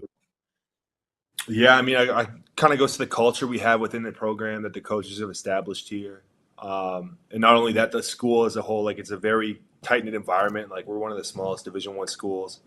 So it's really a community that everyone on the team really enjoys off the court and not even related to basketball. But basketball-wise, we feel like we have a group that's super close with each other. So we all wanted to come back and spend time with each other again. And we knew we'd have a great chance in this league. So kind of the culture that we have going, it's something that we all wanted to return to, and we know we have a squad that can make a run at it. Yeah, I feel like we left a lot on the table last year as a group. So, and I think everyone realized that, understand it. And then after last year, we kind of just sat down with each other and talked and realized this is what we want to do. We want to come back and give it another shot. And I think we got a great opportunity. I mean, I feel like obviously we didn't get our main goals last year, but we succeeded pretty well for what the standard was for us as a team. So just being able to come back with the same guys and pick up right where we left off is a blessing. All right, you only take one transfer in. Justin Bailey. He's a menace defensively. What has he brought? I mean, to the core that's already existing with what you guys have. What does he bring different? What does he add to your team? I feel like he obviously brings defensively. He's great on the ball defender, just very active, and then maturity level too. Like at Upstate, they've done it. His freshman year, they went to the Big South Championship and things like that. So he understands what it takes to be successful in college basketball, and he brings a level of maturity. Although he is a new guy, he still shows a veteran presence. Yeah, Kyle, going how off good that, a football player were you? How good a football player were you coming out of Canada? I was very good. I'm gonna say that I was very good. No, I'm just. What position? I played all over. At your tight end, defensive end mostly. Jack of all trades. So were you like George Kittle or something? Like what? Who were you like? Tight end. A little bit tight end. I'd say like kind of Gronk. Yeah, Gronk. Gronk's who I wanted to be. Like he was my favorite player. So if this basketball thing doesn't work out, do you go to the Winnipeg Blue Bombers? Is that the backup? I would love to. I'm a huge Winnipeg Blue Bomber fan. I go to all the games I can when I'm home. That would be pretty cool. I haven't really thought about that too much, but that would be pretty cool. Yeah. All right. Well, listen, if anybody from the Winnipeg Blue Bombers are listening right now, let us know. We'll get you in touch with Kyler. Maybe you can strike an NIL deal with them or something, man. I think that makes a lot of sense. So listen, we appreciate you guys being here. Best of luck this season. You know, we're going to be rooting for you. It's a lot of fun to see. It feels weird saying a throwback, but it feels like a throwback team here with everybody coming back and the culture and the continuity you guys got. So best of luck this season. We'll be back with more SoCon Media Day here on the Field of 68 coming up next.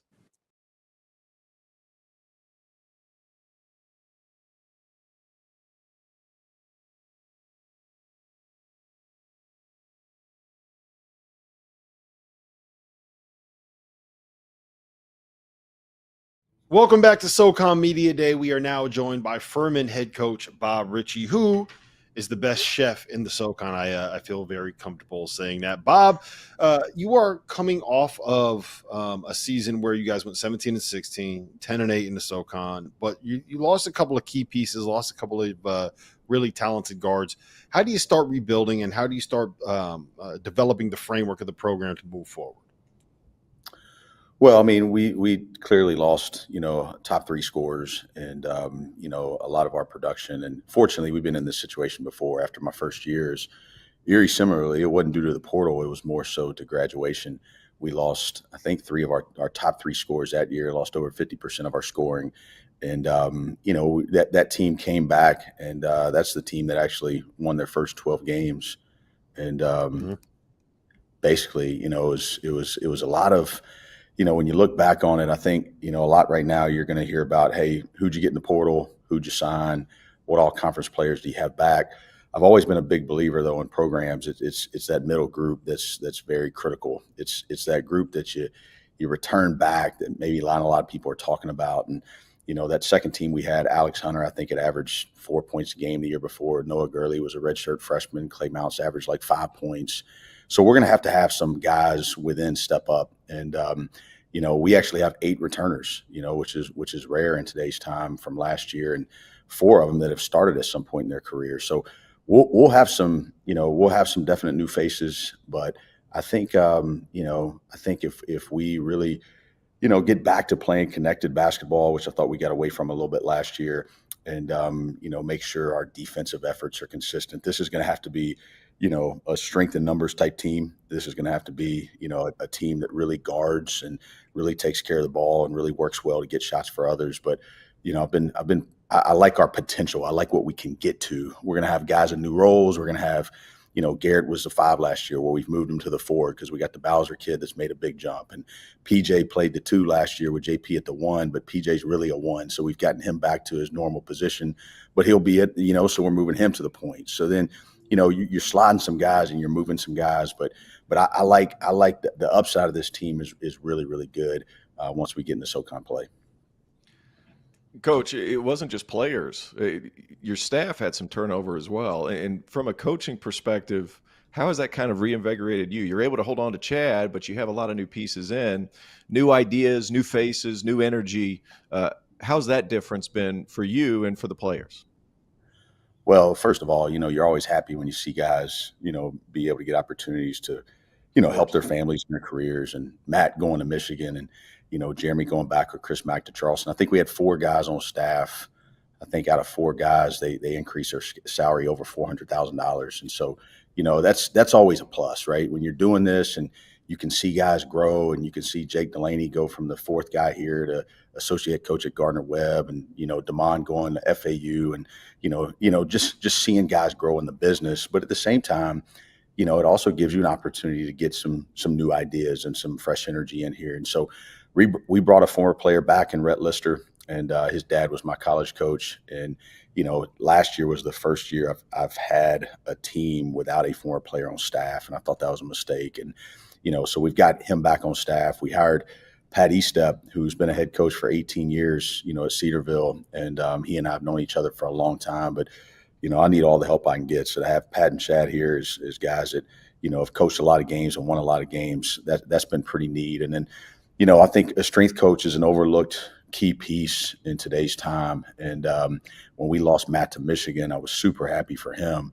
But, man, I really didn't want to go backwards there. And, to be able to hire a guy like John Uribe, who's coming from, UAB, to get him here was a huge hire for us. And it's been fun. It's one of those things where, we've got a lot of alignment on staff, but we have some fresh ideas. Kyle Marshall joined us. He played for Brad Stevens on that second team that made it to the national championship. So, to have different people at the table, it's been something it's been pretty neat.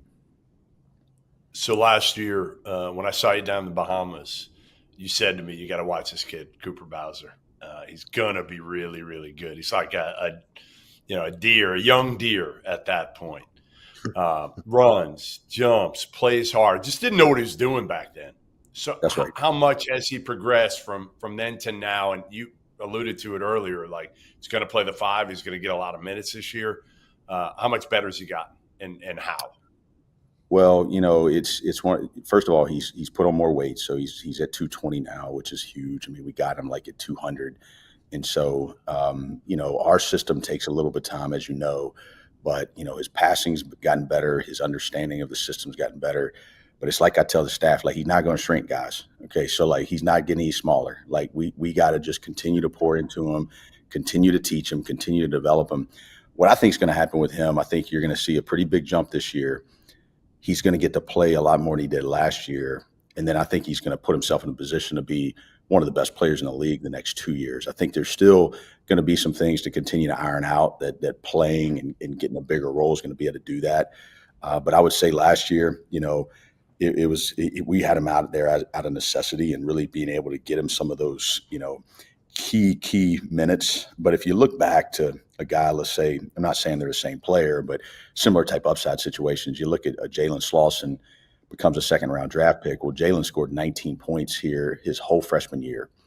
Then his sophomore year, he starts, but he's kind of like the fifth starter. He's still like, I remember we played at Auburn and he didn't score a point, fouled out. It wasn't like he just came on his second year, but he was good enough to start. And then all of a sudden year 3, okay, there we go. And then all of a sudden he's defensive player of the year. And then, the rest is history. So I'm not saying it's the exact same trend line, but you are dealing with a 7'5" wingspan. You're dealing with a guy that can run. You're dealing with a guy that can get over people and play above the rim. And man, I think he's going to be different come February than he is right now. And that's what we're most excited about with him. All right. So I wanted to ask you about PJay Smith, because you said he's kind of stepping into that point guard role. But it's not just him. Like, you saw his adjustment last year from the Division II rank. So how can what you saw out of him last year help you with some of these other D2 guys you got coming in now, and Nick Anderson and Charles Johnson? Well, we had one before that, Conley Garrison, that came to us. He was good. He was good, and look, I think we're all figuring out this portal. Everybody's got to figure it out for their particular program, their institution, what works. I think at a place, like Furman, at a place, how we play, first of all, finding guys that can shoot, finding guys that understand how we play. That was a big thing with PJay. I mean, he averaged 10 points a game on that team last year. And I thought he had a bit easier transition because, at his previous institution at Lee, played for Bubba Smith, who actually played at Furman. But they played in some similar ways, so it wasn't all totally new to him.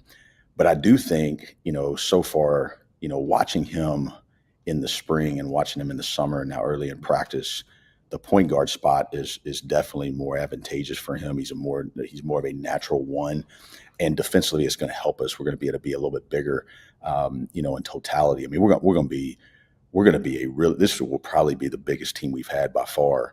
Now we've got to figure out a way to use it, but he's going to be like it's like an Alex Hunter type, point guard for us in terms of he's going to make shots from the edges. He's going to be he's going to be if not the toughest dude on the floor every night. Like, he's going to be the point of our defense and really being able to get under the ball. And he's going to take care of the ball. I think the first 3 days of practice, he didn't turn it over. He had 13 assists and 0 turnovers the first 3 days of practice. And so, you take care of the ball, you guard the ball, and you make shots from the edges, and you get us in our stuff. Typically for us, that's been a pretty good recipe at that particular spot. Tom House, Florida State. He's from Ohio, played with Gabe Cupps, who's at Indiana. Like, it just didn't work out for him at Florida State. Now he comes to you guys. He's much better of a better scheme fit for what you guys do. What has he shown you during his first summer on campus, and what kind of can we expect from a guy like him who comes in from a ACC program? Well, I think, with him, first of all, we recruited him very hard out of high school, and because of where he came from, because of how he fit our system. And, I tell you what, he works. I mean, he's a very serious, tough-minded type player. And, he had to come in and learn everything. And, confidence gets affected, right, when you're not playing. And it doesn't matter what level it is. And so really spending some time with him to see his confidence is now starting to grow a little bit. You can kind of see it in this first week of practice. But he's got size. He's got size on the perimeter. He can really shoot it from the edges, and he knows how to play. We've had one of our players that redshirted last year that nobody's going to talk about, and it's one of those things when you're redshirt guys. It's like Noah Gurley when he started as a redshirt freshman. The kid we have from Florida, Edrin Brunson, is going to be a really good player here, but he had a little bit of a foot injury, so he's out right now, and so we had to figure out, like, hey, we need another backup point guard. Well, we slid Tom over there for a little while, and he's passing the ball and he's seeing things, and so he can see it, he can shoot it, he knows how to play, he's got good intangibles. The more he sees the ball go in, the more he's out there, and the more his confidence is going to grow. And I think, again, I know I've said this a few times, what will be in January is going to be a lot different than what we are right now. Well, listen, Bob, we appreciate you being here, man. I got a couple prime ribeyes right now. I went down to Costco last night. Got prime ribeyes about 1.5 inches thick, right? A little more than 1.5 pounds. I'm going to throw those things in the oven tonight. Get a little reverse sear on them. I still got some of that coffee rub left that we're going to be able to throw on there and Hold use on it. there. So appreciate you being here. I'm going to be thinking about you while I'm making those steaks tonight. Best of luck this season. We got Garrett, Hien, and we got PJay Smith coming up next. That'll be on SoCon Media Day here on the Field of 68.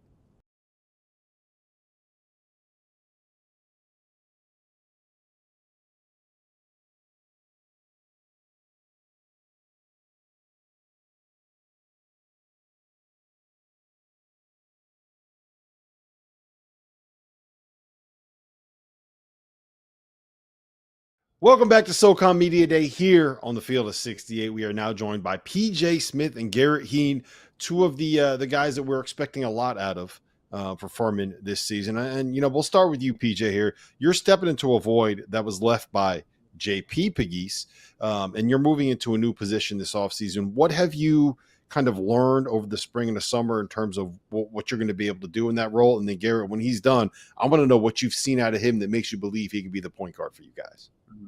I'll say just learning everybody's strengths and weaknesses, and then just trying to be a better leader on the floor, more vocal, and just stuff like that. Just little stuff.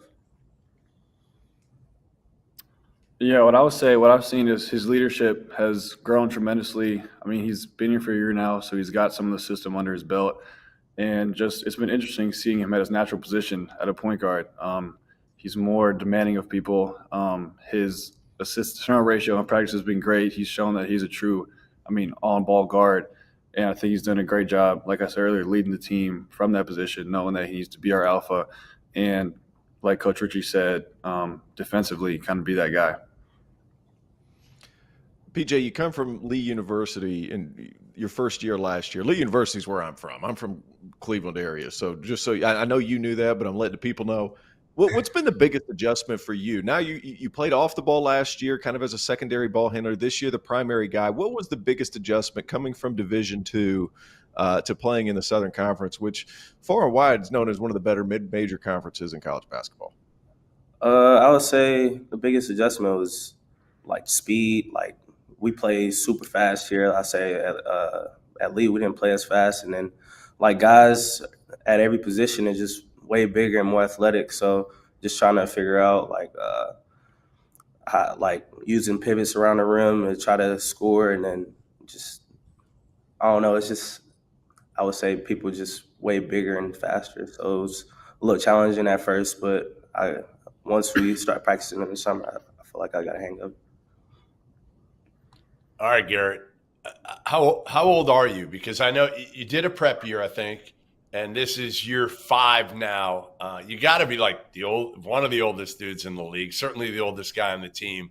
How old are you now? And what's the biggest piece of advice you give to some of these young guys, these freshmen coming into Furman? Yeah, so I actually just turned 23 in August. I don't think that's that old for nowadays in college basketball. Some dudes who are 24, 25, but yeah, just turned 23. And I think my biggest advice is to kind of not wanting to look back on your college career, for me 5 years, but for most people 4, and kind of regret decisions you made. And decisions I mean not putting in the work. Early in my career, I would say I wasn't in the gym as much, versus this year, I'm in the gym every day. I'm trying to get better. I know it's my last year. I've got one go around, and I kind of want to make the best of it. So my advice is just to not regret. You'll never regret going to the gym. You're going to regret, laying in bed and playing the game, but you're never going to regret going to the gym to get better, to work on yourself, and kind of letting that accumulate throughout all your years of college. Bob told us that Garrett, you're back because part of the reason is you want to kind of be the guy this season, right? So, PJay, I want to ask you this. What have you seen out of him that's maybe been different? Where have you seen him grow? Where have you seen his game develop, and maybe the leadership develop as well? I'd say G's been leading by example. He's been getting up early every morning, making 300 or 400 shots a day, and then I would say he's stepped up vocally. He's been getting on us more. If he sees stuff that's not right, he gonna let you know. And then I would say G's been, I don't know, he's been alpha. He's been coming in like I said, he's been in the gym more. Like, he's been making more shots on the perimeter. So I feel like all that was good for us. Garrett, like what are the plans? Do you have your master's degree? What's going on here? Because your college career has been longer than my media career, and by a few years. And I mean that. Like, you've been so like Furman is a different experience in a lot of places. The academics are very rigorous. It's rigorous. The whole thing is tough. How do you think you benefited from all of this? Because the joke is you're old. Man has a mortgage. He's on his second marriage, the whole bit. Like, but this thing is how has this benefited you? Because long term, being able to both get your undergrad from Furman, and I'm assuming you're working on your master's degree if you don't already have it. Like, correct. How has this benefited you long term? Because I feel like that gets lost a lot of times in today's modern college athletics. Yeah, I'm very grateful for the COVID year because, you know, I didn't have to redshirt. I was able to play right away and get those valuable minutes as a young freshman. And so I did just graduate with my undergrad in May. And Furman recently just added a 1-year master's program that I was able to enroll in August. So by the end of this year, I'll be able to have left Furman and be the first guy to graduate with 2 different degrees from such a prestigious university. So I'm very grateful for that and grateful for the opportunity that I've been given.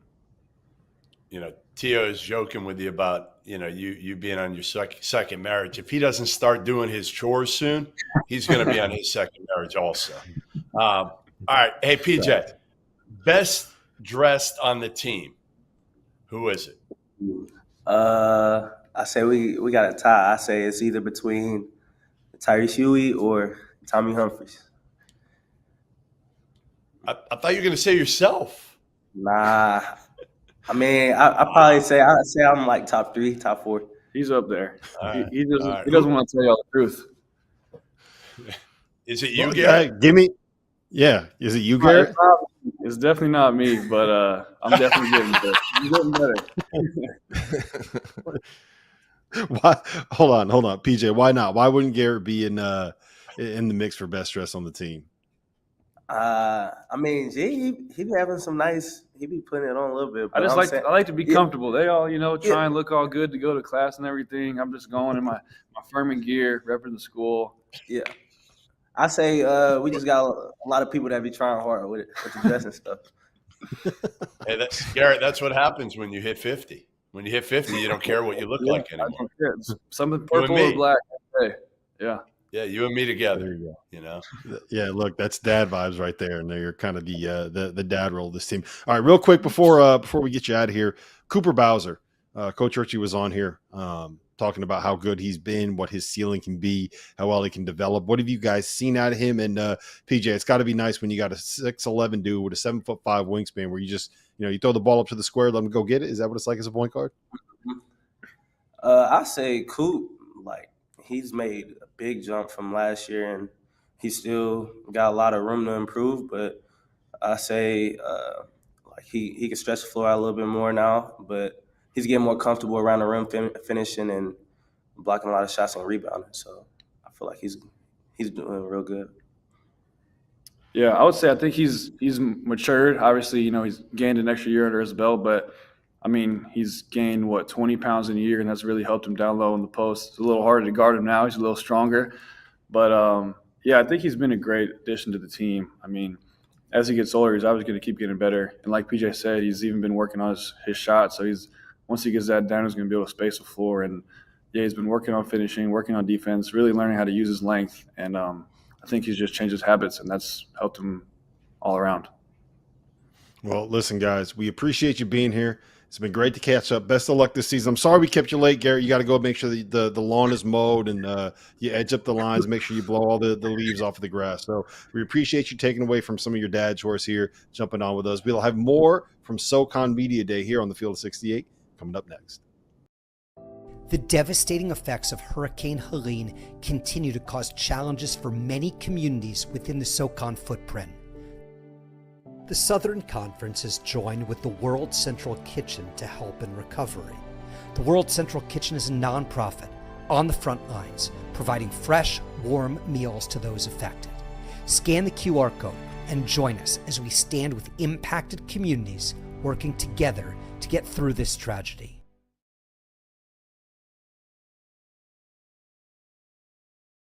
Welcome back to SoCon Media Day. We are now joined by Chattanooga head coach Dan Earl, fresh off of a 21-11 season. You went 12-6 in the SoCon. You finished tied for second place. And the best news is you bring back Honor Huff and you bring back Trey Bonham. You may have the best backcourt in the SoCon. Talk to me about those two, Dan. Talk to me about the value of having veteran guards leading your team.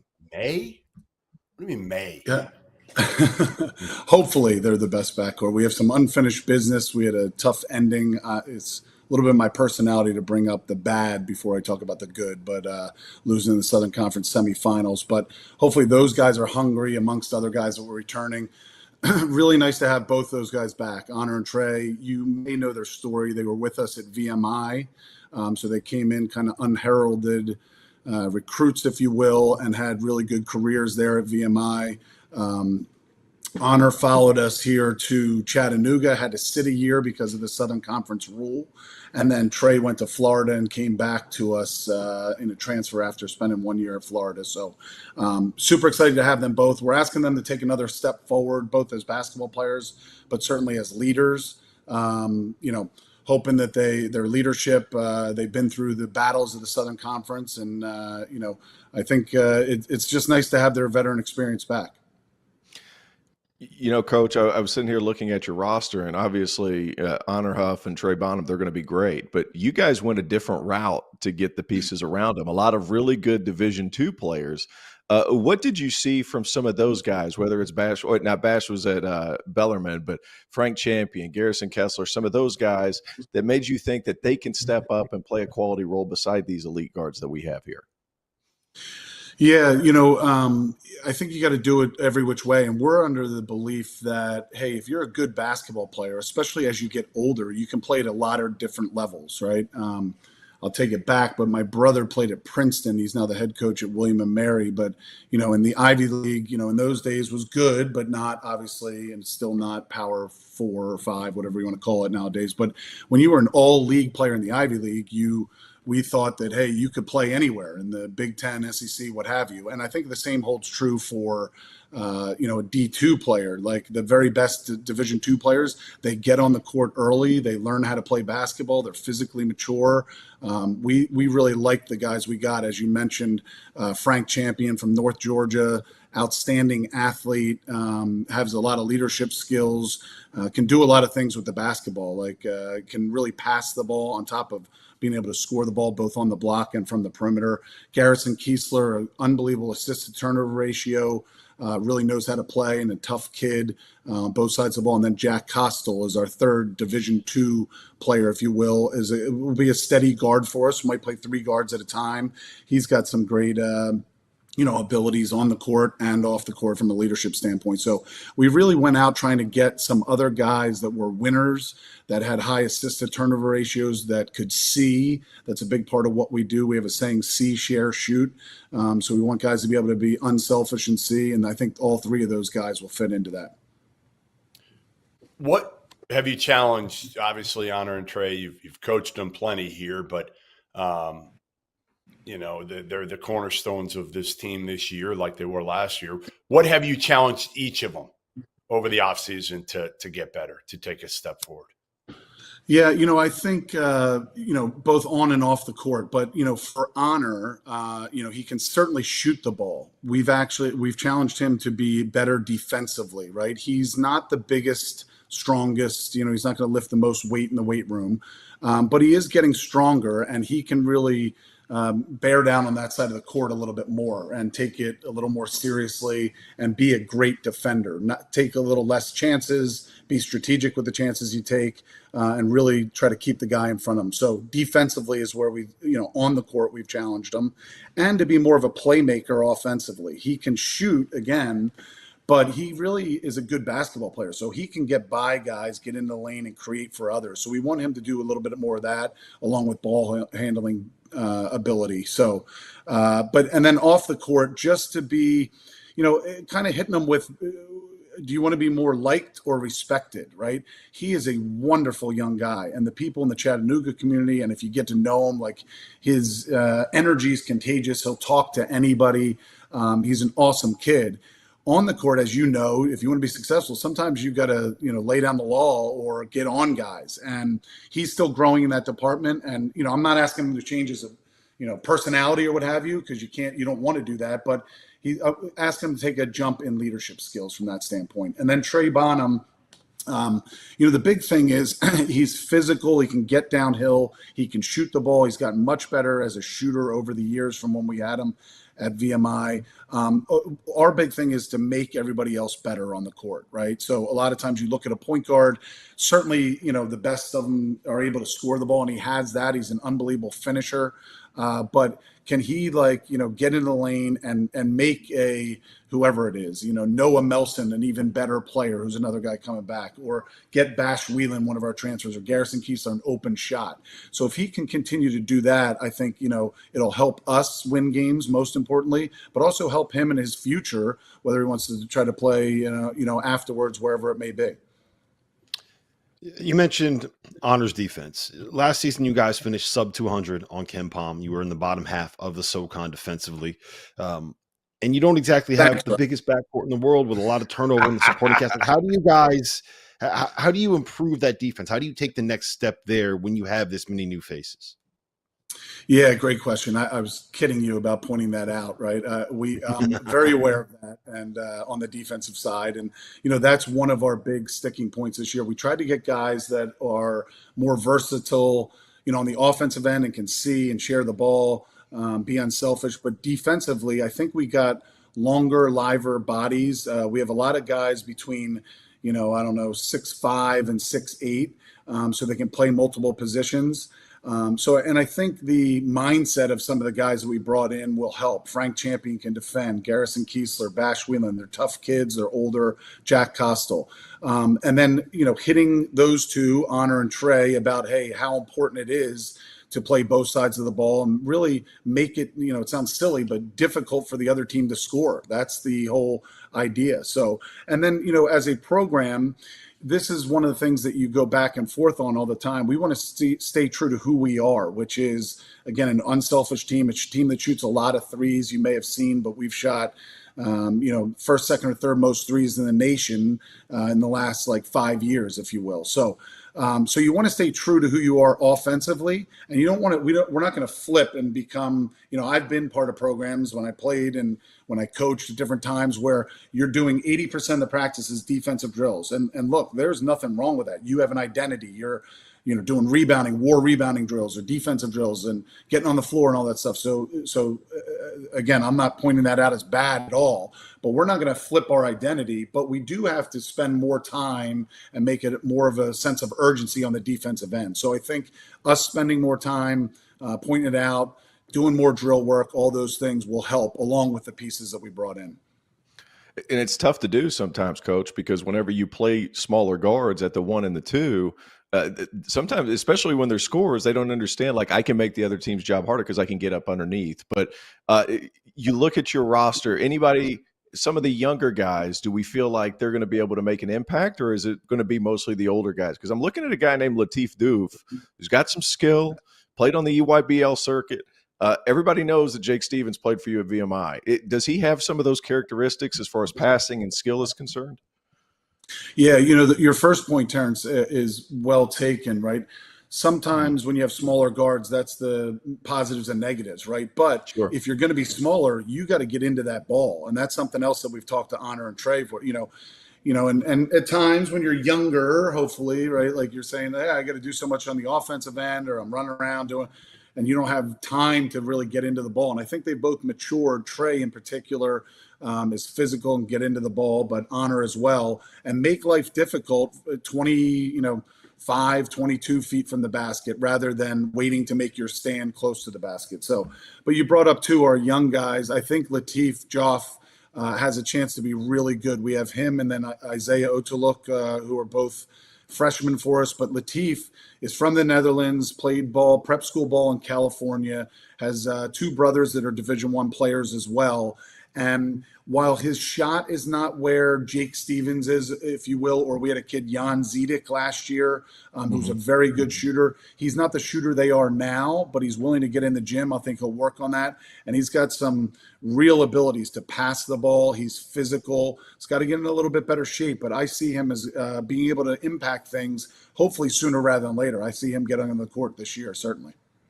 Well, Coach, listen, we appreciate you being here. I appreciate your professionalism. Shawnee took down Lenape High School on Friday night under the lights here in Medford, New Jersey. So I appreciate you not bringing that up. Always a pleasure to see you, man. Thank you for being here. We have more from SoCon Media Day, including an appearance from Honor Huff and Trey Bonham that is coming up next.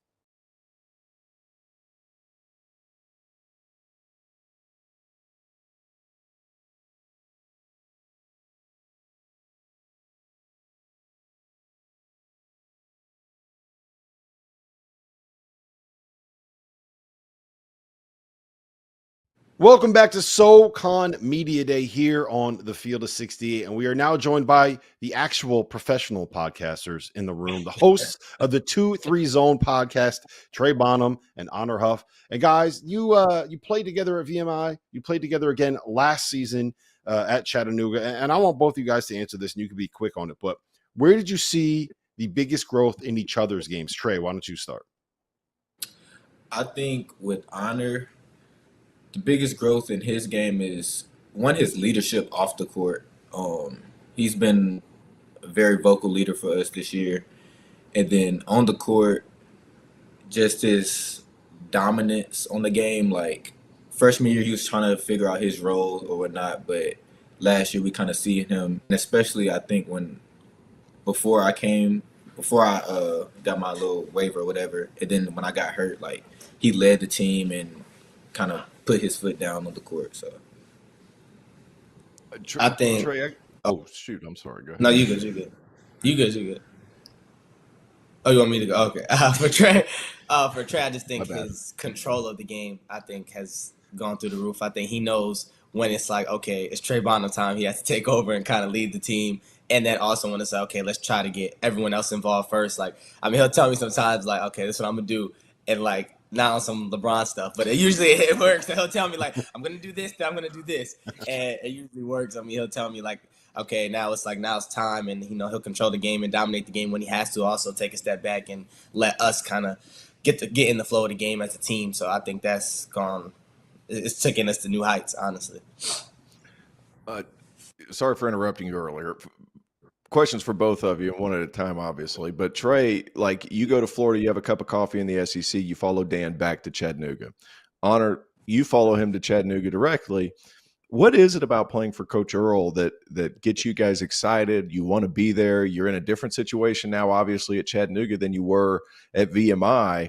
What is it about the coaching staff, and what is it about the style of play that draws you guys in to continue to want to be a part of that? For me, it's one, the coaching staff has always been cool. They're a good group of guys, and then the freedom we have, it's structured, but it's also free at the same time. It's kind of hard to explain. Like, we play fast. He said, like, the first 8 seconds, it's kind of yours. Like, you get the ball, you push it, you kind of see what you got, then we get into offense. So I just think it's fun for me to just have that freedom, but also have something to rely on at the same time. I mean, definitely the play style, and I just think the coaching staff as people and him as a person and what he provides for us is something that, like you said, is undescribable and why we followed him here. And then obviously his history with smaller guards, I think that's a big thing for us too. Like, you can see what he's done with people like of our size and players that he's grown and took to the next level. So definitely, you add all those into account, it definitely was no brainer. All right, guys. I know you both started it at VMI. Both of you, I'm told, per my sources, called your parents and said, come pick me up. Tell me a little bit. I want one of you to tell me about the living arrangement and the bed, and then the other to pick up on that and tell me about, what it's like at VMI without killing VMI. But it's different, isn't it? Yes, it's different. That's one way to put it. But we live in We had, how many roommates you had? Five. I had 5 roommates, and we all did. So we had 3 regular students, and I had a baseball player and a football player. Football player ended up leaving. He quit. He couldn't do it. So it's just you meet new people. I think that's the good thing that I could say. You definitely meet new people, get new experiences. The living arrangement it's kind of a small little room. It's barely walking room. You're gonna bump into someone's bed or someone's stuff when you're walking. And I don't know if y'all can see that door behind us. That's kind of what we slept on. It was like a piece of it was like wood like this. And, you just put a little tiny mattress on it. And, I mean, you slept like a baby. All that stuff you had to go through during the day. I mean, I slept like a baby on it. But you were so tired. You were just so tired from everything you were doing during the day. Yeah, exhausted. So that anything, I could have slept on the floor at that point. I would have been fine. But definitely was an interesting experience and had some good and bad. Obviously, good came out of it. So I'm always thankful for VMI and appreciative of what I've learned throughout my year there. Trey, did you call home? How long did it take you before you called home and asked your mom or dad to come pick you up? I think it was the second day, maybe the third. It was kind of like a shell shock. Like I remember walking down to this ceremony when you first get there, and one of the students was like hurry up, rat. But I didn't have no clue what that I was like, what? I was like, maybe I heard him wrong. But it's just a big you're considered below human when you first get there. So you call it a rat. So it's it's little stuff that you don't think about. You can't look them in their eyes. You gotta walk a certain way. You gotta make all right turns. So it's just it's little stuff that you kind of take for granted almost. Honor looks like he misses it. Honor looks like he really misses it the way he's reacting. He liked it, but he tries to downplay it. He liked it. I like the people I met, my roommates. I like my roommates. I like Cooper Cisco. He's still there. And obviously the freshmen that I came in with, I definitely have a lot of love for them. We got through it together. I mean, we had meetings. Every week we would have meetings as a freshman group and talk about it and stuff like that. So I definitely miss them. I wouldn't say I miss VMI. I wouldn't say that. Don't want to go that far. So you couldn't take a left into the bathroom? So when you're giving directions, I'm like, I need you to hang 3 rights real quick. So you'd have to say right in order to get to where you were going. We would have to take the long way to the bathroom. Yeah, we did. Now I think about it. Yeah. It's a lot. Yeah, that's a lot. Hey, real quick, what was your parents' reaction when you called 2 or 3 days in? Because I could imagine one of your parents not taking too kindly to what happened to you calling. So my dad is in the Navy, so he was he was basically you're soft. I did this every day for 20 years, and then I remember he was like, look at the funniest, the weakest person you see out there, and think to yourself that they're making it and you're not. So when he said that, I was like, yeah, I can't leave now. Yeah, I think the third day you got a chance to call home. We had 10 minutes or something like that to call home. And I called my dad. He actually hung up on me after the fact. But I was like, can you please come get me? I don't know if I could do it. And he was like, what you going to do? Because you're not coming back home. And he was like, you're not going JUCO. So figure it out. And I mean, that's all I need to hear. And then he hung up. That was our conversation. That was it. So I didn't have another choice. There you go. All right, guys. You said that the first 8 seconds of a possession when you got the ball are yours, right? Well, you have the next 1 minute of this media day. Plug your podcast. Tell us what it's about. Give me a reason why I need to go subscribe on YouTube. I mean, I just think you'll get to know us more as people. We're kind of chill, calm going guys. We're very funny. We talk about different topics, not just about, our season or basketball. We try to diversify so a lot of people can kind of tune in. We do interviews, all that other stuff that you guys do. So, I mean, and it's more so not even just for viewership or, to make money off or anything like that. That's kind of what I want to do, be a sports broadcaster analyst. So he's just kind of along for the ride, helping me out. We're just trying to make, give me something I could go off of when it's time for me to take that step in my next journey.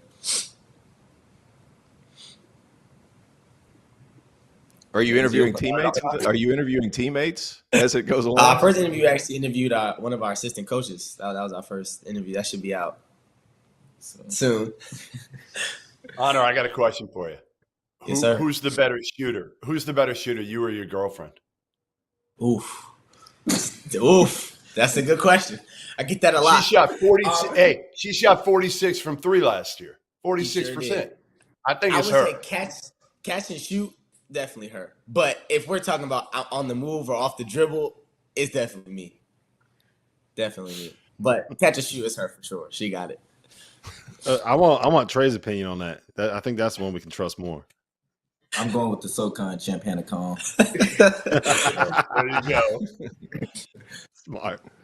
Well, listen, guys, we appreciate you being here. We appreciate you jumping on. I'm definitely going to tune into the podcast now that I know that the 2-3 zone podcast is because of your numbers. I just thought like, hey, that's what defense they want to play. Maybe they're trying to send a little subtle message to Coach Earl. You know, we're doing too much man-to-man here. We got to play 2-3 zone. But listen, we appreciate you being here. We'll be back with more SoCon Media Day here on the Field of 68 coming up next.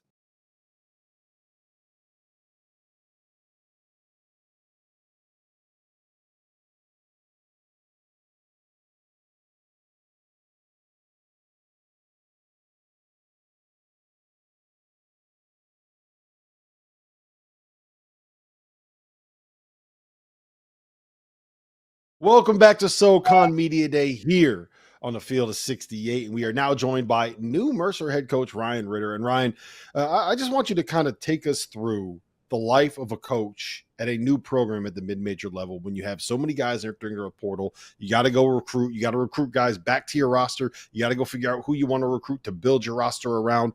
Take me through what a day in the life is like in the middle of April for somebody at a new job at this level. Oh yeah, it's a great question. I think unpredictable would be the word. Good, bad, or ugly. 2017. So this is my third polo since 2017. So kind of getting accustomed to finding new surroundings in April. But the truth is, like, you got to get in, you got to have a plan. And I've always used the 30, 60, 90-day plan and really trying to prioritize what is important. And I think we want to build a program. We want to get back to the community. We want to engage boosters. But that first 30 days, I mean, it really is about getting the right staff in here, getting the right players in here, and ultimately trying to find a way to compete in year one. Because with the way college basketball landscape is right now, we have the capability to come in and flip a roster and feel like we have a chance to compete in any league in the country. And so that first 30 days, it is ultimately it's about the most important foundation of the program. That's getting the right coaches in here, and then ultimately getting the right players and finding your niche. Mercer University being new to me, what does work at Mercer? What type of student? What type of player? What type of student athlete helps you win in the SoCon? So that was really and you're turning over every leaf, every stone, because hadn't been on campus here in 10 years, trying to understand exactly what we can attract here and what the best fit is.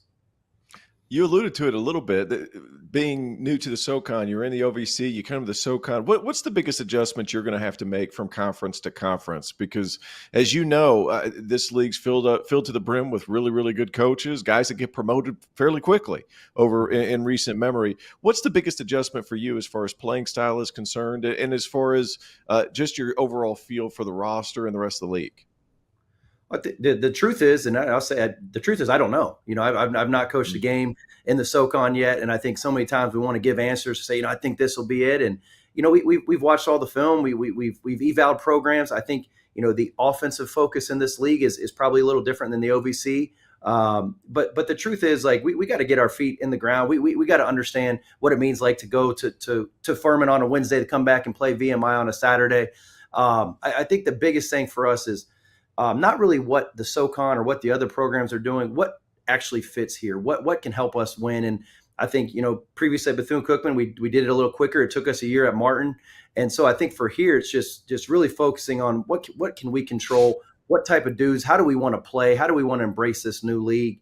And honest words, I hadn't spent a lot of time researching the outside of the league because I don't have a lot of control on that right now. So I dug in a little bit, did some research on you. First of all, I didn't know, Ryan, a degree in aerospace studies. I didn't know you were smart. Well, I don't know that I am either, but I'll tell you a funny story about that. So my undergraduate degree, aerospace studies. So back in 2008, I did the 5-year plan at Embry-Riddle University, Aeronautical University. So if you want to be a pilot, you want to work on airplanes, you want to work in that field, you go to Embry-Riddle. And if you want to be a pilot, you get a aerospace science degree. If you want to be a teacher or liberal arts, you get aerospace studies. So everywhere I go, they're like, oh man, aerospace studies, I bet you can fly this thing.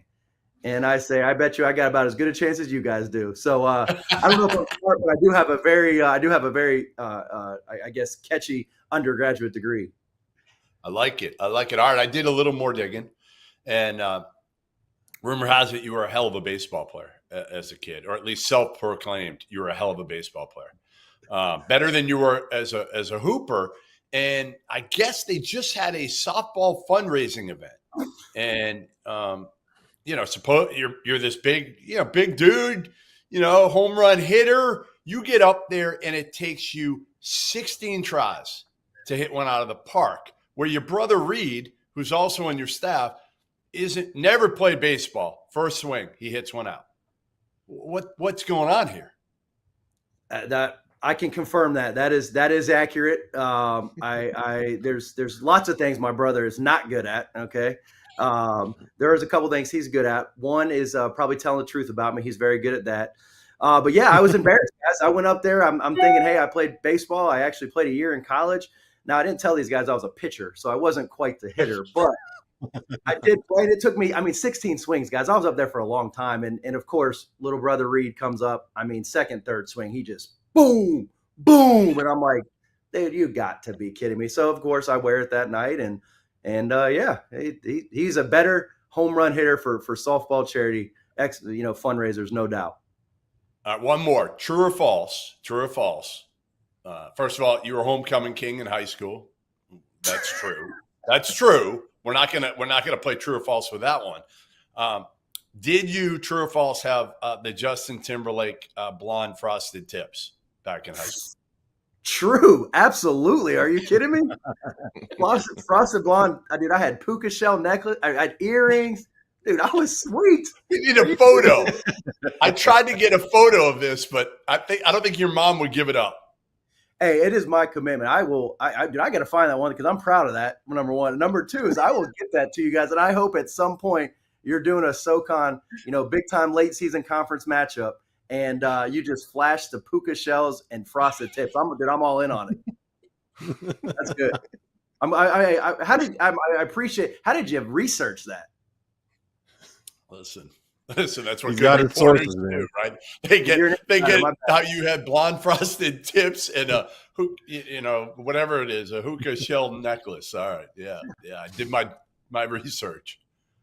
Stylish. I don't even know where to go from here, man. Like, can we get it back on the rails? Yeah. Okay. So how about this? When you got Jordan Sears and Jacob Cruz, UT Martin, I don't think anybody expected them or saw in them what they ended up being this past season. The Jordan Sears last year at North Florida, he averaged 8 points a game. Last season, he averaged 22. Jacob Cruz, I don't think averaged more than 3 points a game before last season when he averaged 19. What do you look for in transfers, and who do you have on your team this year that you think can maybe take a step like that? Yeah, I think, you got to credit those guys that honestly helped develop them. They played in two really good systems. They played for Tim Kraft. Jordan played for Tim Kraft at Gardner-Webb, who's in our league now. And then, Jacob played for Matt Driscoll down at UNF. And, honestly, we were able to seek the fruits of their labor. Like we play in a system that allows us to play in space, allows some guys to have some freedom. And to those guys' credits, man, they didn't come in necessarily as guys that were going to score 19, 20 a game. But I do think our up-tempo style, I think allowing these guys to play with some freedom on the offensive end. What do we look for? I think we look for guys that love ball, and I can say those two guys every day.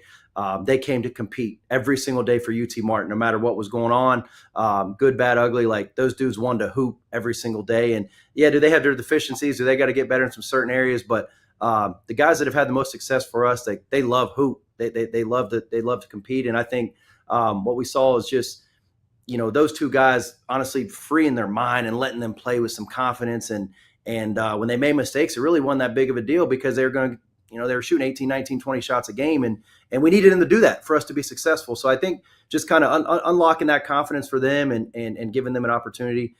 And I think when you look at our roster this year, I don't know if it's a guy that's going to take a big jump, but I do think, Ahmad Robinson is a guy that was an all-league player in the American East, averaged almost 16 a game. He reminds us a little bit of Jordan Sears. He's a little shorter in stature, but he's got a big build. He's got some toughness to him. I could see him taking a jump, but also the other guy, again, he was a Division II transfer. He's never scored a Division I bucket, but Chip Johnson he's one of the most consistent everyday dudes I've ever been around. I could see him transitioning seamlessly from that Division II rank over this way as well. You have 3 guys returning, whether it's Ja, Alex, or TJ. How has that adjustment been? Because there might not be a bigger swing in styles of play from the last head coach of Greg Gary to what you're doing now. This is a twofold question.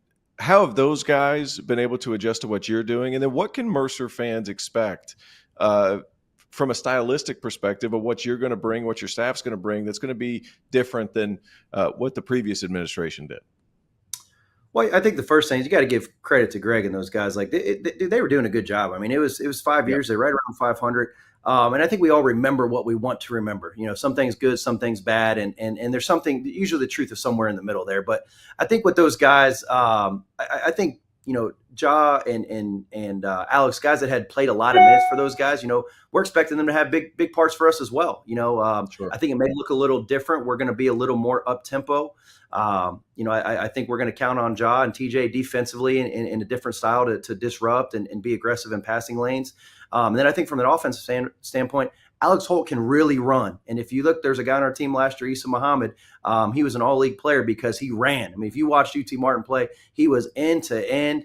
And we gave him some freedom because we said, hey, man, if you're going to get double-digit rebounds and you're going to run every possession, hey, man, take a jump shot or two. And I think Alex will find that if he runs for us and he rim protects and he rebounds the way he's capable, I think he's going to thoroughly enjoy getting the opportunity to play in our offense. Well, listen, Ryan, it's a pleasure. It's great to learn a little bit about your the history of your hairstyles. I'm not going to find. We're going to have to find a way to be able to get you to get a big win and get you back on the field of 68. And maybe when you do that, you're going to have some frosted tips, a little bit of gold hoop earrings, maybe bring the puka shell necklaces back. We're going to be hearing from your players, Ahmad Robinson and Chip Johnson, here in just a second. When we come back here, SoCon Media Day on the field of 68. That's coming up next.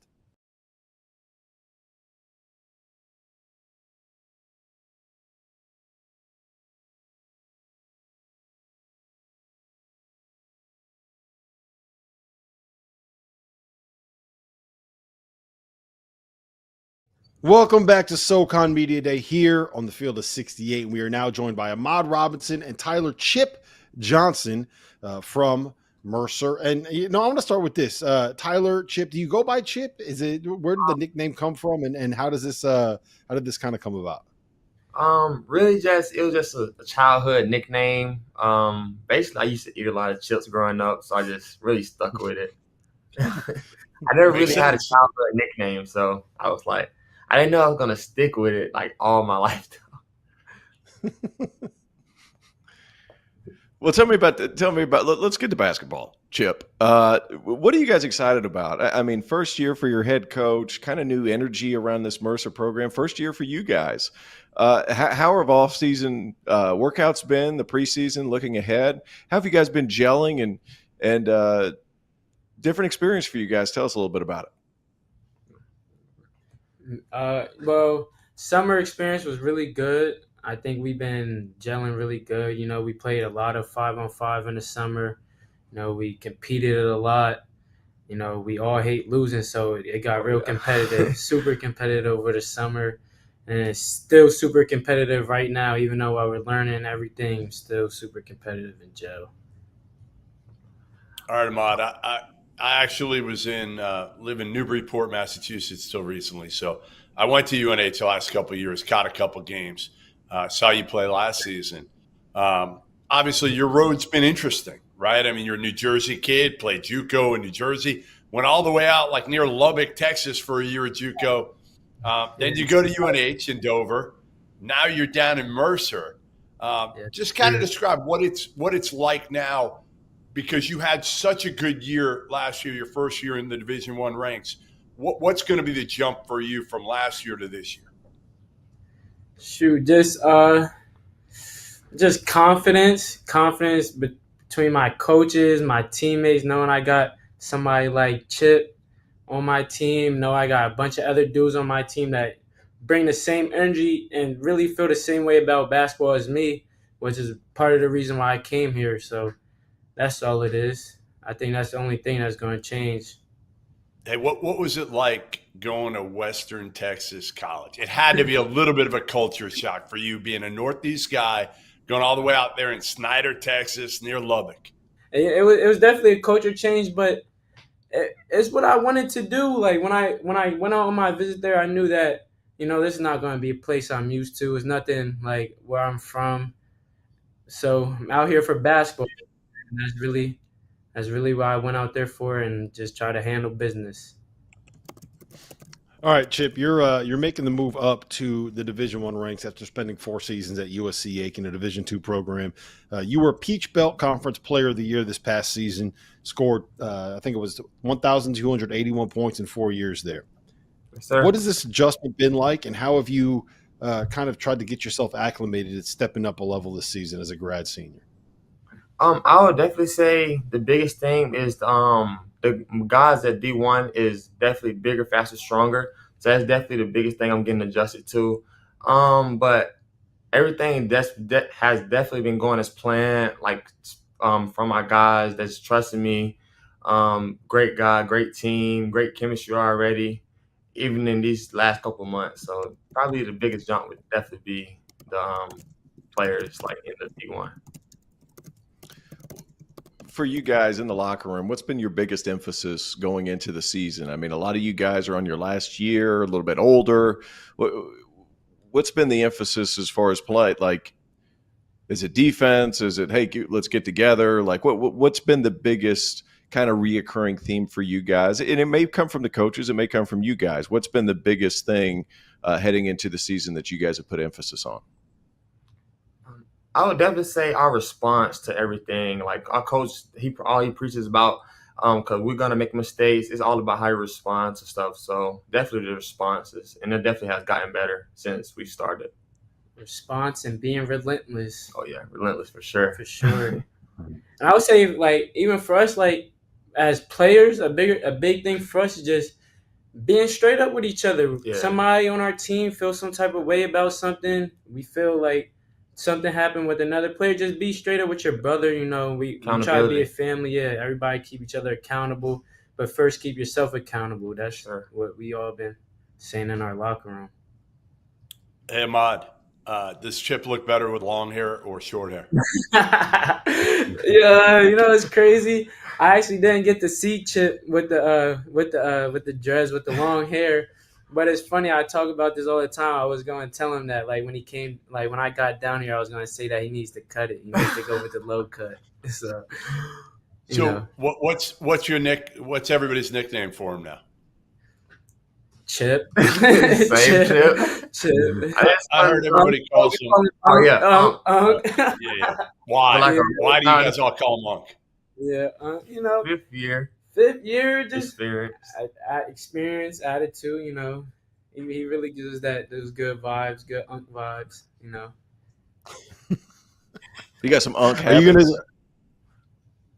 Is that what? Sorry, we didn't hear you. You got some habits that would force you to call him that, or like, is there anything in particular that stands out?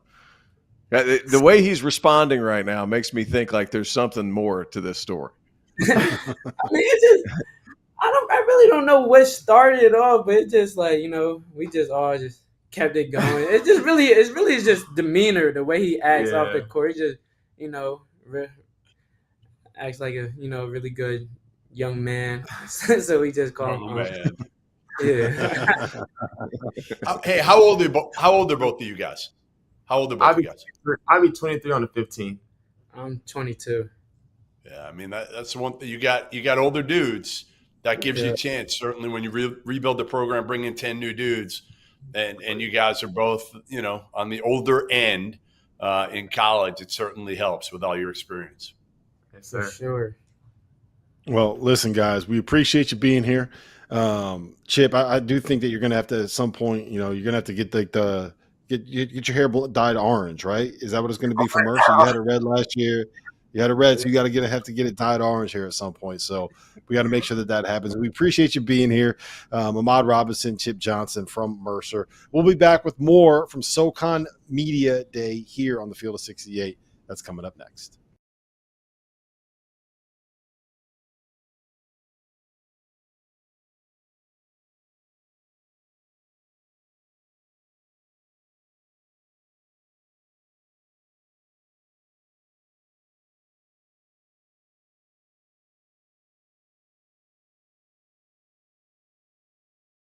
Welcome back to SoCon Media Day here on the Field of 68, and we are now joined by the man, the myth, the legend, Bucky McMillan, the founder of Bucky Ball and the reigning SoCon regular season and tournament champion.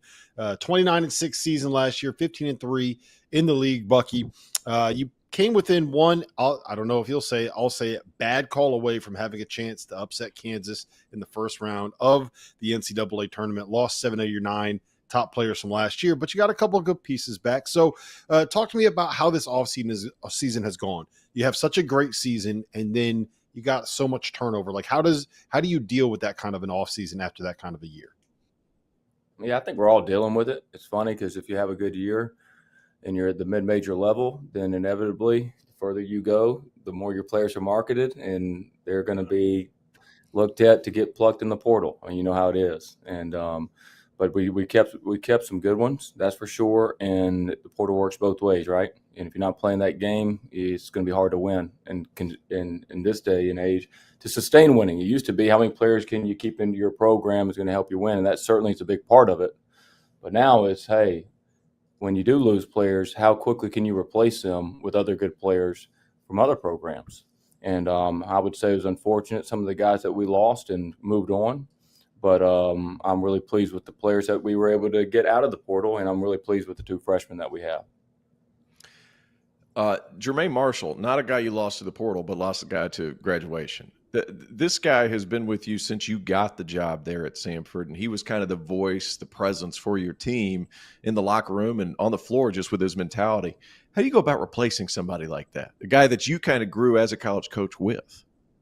Yeah, I mean, I love Jermaine. He's overseas playing right now, and broke 2 of his fingers, and supposed to be back in 2 weeks, and then playing 3 days later. He was a soldier, and he obviously was the heart and soul of our team. The our team besides Jermaine was Rylan Jones, who I think is one of the best point guards in college basketball.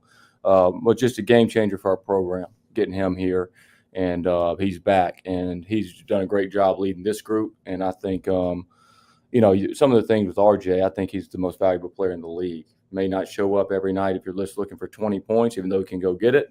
But in terms of value to a team, I mean, he's one of the smartest players to ever play in our league. And it's a league full of smart players and good point guards. So we have him who's been there, and he's been leading these guys. And I like what I see from him. He's smart, but he has not been able to teach you how to actually have a normal golf swing.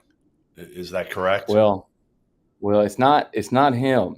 He's been trying to teach me how to play golf. He's got a great swing, but as I was telling you, one of the guys that we play with that you need to ask him about, his swing, certainly RJ didn't learn his swing from this guy, because RJ is like a scratch golfer. RJ is like the best golfer at Samford. He just needs to be on the golf team. So I don't know how any good basketball is good at golf, because they spend too much time on the golf course. That's what he did all summer. But he's still his basketball game's still sharp. Hey, one of my favorite days last season, honestly, other than the fact that I didn't tell you this, but going to the SoCon title game was phenomenal. Just to watch obviously I've known Martin Newton forever, your AD, and the embrace after you guys got in the tournament, NCAA tournament, was unbelievable. By the way, I picked up a speeding ticket leaving that game, going to Charlotte, going, I believe, 92 and a 65. That it cost me a little bit of money. But anyway, that's for another day. What was that like for you? What were the emotions? Because you could see it with the embrace of what Martin had taken a chance on you as a high school coach and you could kind of just tell from your perspective what it meant for you to deliver for him.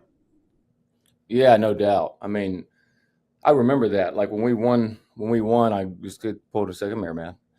And I just remember like, you know, it's not like here at Samford basketball is a key sport. And for him to go out on a limb to make that hire, he could have made a safe hire and probably could have, if they finished middle of the pack of the conference, he's still going to have job security. Because it's not like Samford has historically been the top of the league or anything, right? But then to go with a high school coach with his job on the line, and then for us to win the league and to have the success that we've had, I just remember I pulled him aside and I said, you know, you roll with me, a high school coach, and years later we're sitting here, we win the league. And I asked him, I said, so your father, you know, athletic director, great basketball coach, looking down right now, what do you think he's thinking of this? You know, how proud do you think he is of you? And I just remember that because one thing people don't know about Martin, like Martin was trying to give me a contract extension when we lost to a non-Division I school. I'm talking about my first year when we barely won six games. And so like when people don't understand like how deep my connection is with Martin, like because like he was riding with us before we had arrived, and he believed it before we had done it. And in a day and age where in college basketball it's all business, and you know players need people to believe in them, coaches need ADs to believe in them, you know, or it trickles down. And he's been such a massive part of what we've done here because of his belief in what we're doing even before it happened. Yeah, Bucky, Colin Holloway averaged 13 points at Tulane last season. And when you got a guy that has that successful of a year, it's not often that you see them end up going from a team in the American to a team in the SoCon. So what are you expecting to get out of him? What have you seen? And how did you land a guy that is this good at Samford? Yeah, Collins is a great player. He's just all around, plays the game, can dribble, pass, shoot. His nephew, Derek Jones, cousin, Derek Jones, played at Samford. Was a very good player years ago when they went to the NCAA tournament. Started at Mississippi State, and then he transferred back in the day before the transfer portal and came to Samford and was a great player for Samford. And so I recruited him when we left Georgetown. We're somewhat close, but he wanted to get back closer to home. And so when he went in the portal this time, you know, we had that family connection. And it worked out really good for Derek because Derek was at a Power 5 school and came to Samford and had a career and became a pro and all those things. So I think Colin will be one of the best players in the league, potential first-team all-league player. Not the same type of player as Jermaine Marshall, but will play that position. And he's one of these guys that will just be a double-double machine. You can't really double him because he can find the open guy. If you don't double him, he can get the free throw line, can make threes, can score on the block, can defend. He's smart. So he's been very well coached. He played for Derek in high school. So he knows what he's doing. And then before that, for another good coach, Mark Cassio. So he's been coached. He knows what he's doing, and he'll be a force in the SoCon. Bucky, you look at your roster, and we could go up and down between Rylan Jones, Riley Allensback, who you compare to Jake Stevens a little bit, kind of at the same level. You grabbed Trey Ford, Isaiah West from some SEC schools. Samford repeats as SoCon champions if what happens with all these good players that you landed. So it cut off for 1 second. Samford what was for SoCon champions? Samford repeats as SoCon champions if this happens. Oh, well, I think at the end of the day, and I've talked to our leaders, the captains of our team about this. At the end of the day in the SoCon, we went 15-3 last year. We went 15-3 the year before. There's a lot of close games in there. So that could flip to be, 10-8 either way in either one of those years. Lots of close games. Same deal in the tournament. As we all know in Asheville, those games are going to be decided by 1, 2, 3, or 4 points usually. It's got to get you there, you got to have talent. You got to be a good team. But it's got to come from within those players in that locker, respected of the coach's desire. And that's one thing that you'll notice, that our team last year with a lot of those guys had enough invested here at Samford. They had enough invested here. They'd been to the tournament. They've had their heart broken in the tournament. They saw what it's like to have to go home and get on that bus from Asheville. And so I just remember some of those guys from last year. It was in practice every second, every day. There was a determination from within. If I didn't show up to the SoCon tournament, I can assure you those guys would have played to win just as hard as they did that I was me being there. And this group that we have now does everything I asked them to do. But we're going to have to make sure that at the end of the day that there's just an intense desire to win from within the locker room, that they're going to do everything necessary, not for the coach, but because they have that in them, that there's enough invested with each other that they're going to do something extremely special. Because in the 1, 2, or 3 point games, it's really going to be about those guys who go deep, deep, deep within themselves and are able to do things really that are kind of indescribable without just an intense desire. And you brought Jermaine Marshall. He's a great example of that. He was a player who, he may not be the most skilled player, but there was just something he could go within himself so deep because he wanted it that bad. And so for a lot of new faces, they're going to have to come together and they're going to have to find that. And they're going to have to be able to dig deep within themselves in those moments, because we are talented enough, right? They are about the right things. They work hard enough.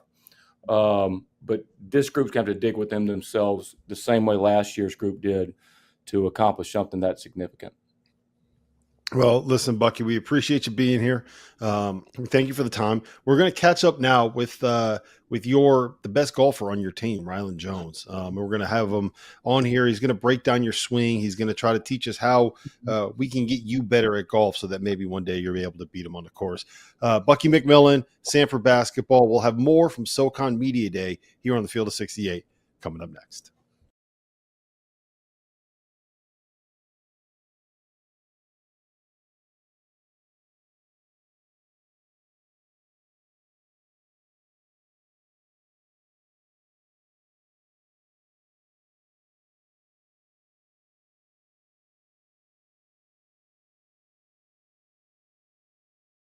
Welcome back to SoCon Media Day here on the Field of 68. We are now joined by Samford point guard Rylan Jones. And Rylan, your coach was on here before and he was talking to us and he was kind of breaking down your game. And he said that he thought you were not just one of the smartest point guards in the SoCon, but maybe the smartest point guard in all of college basketball.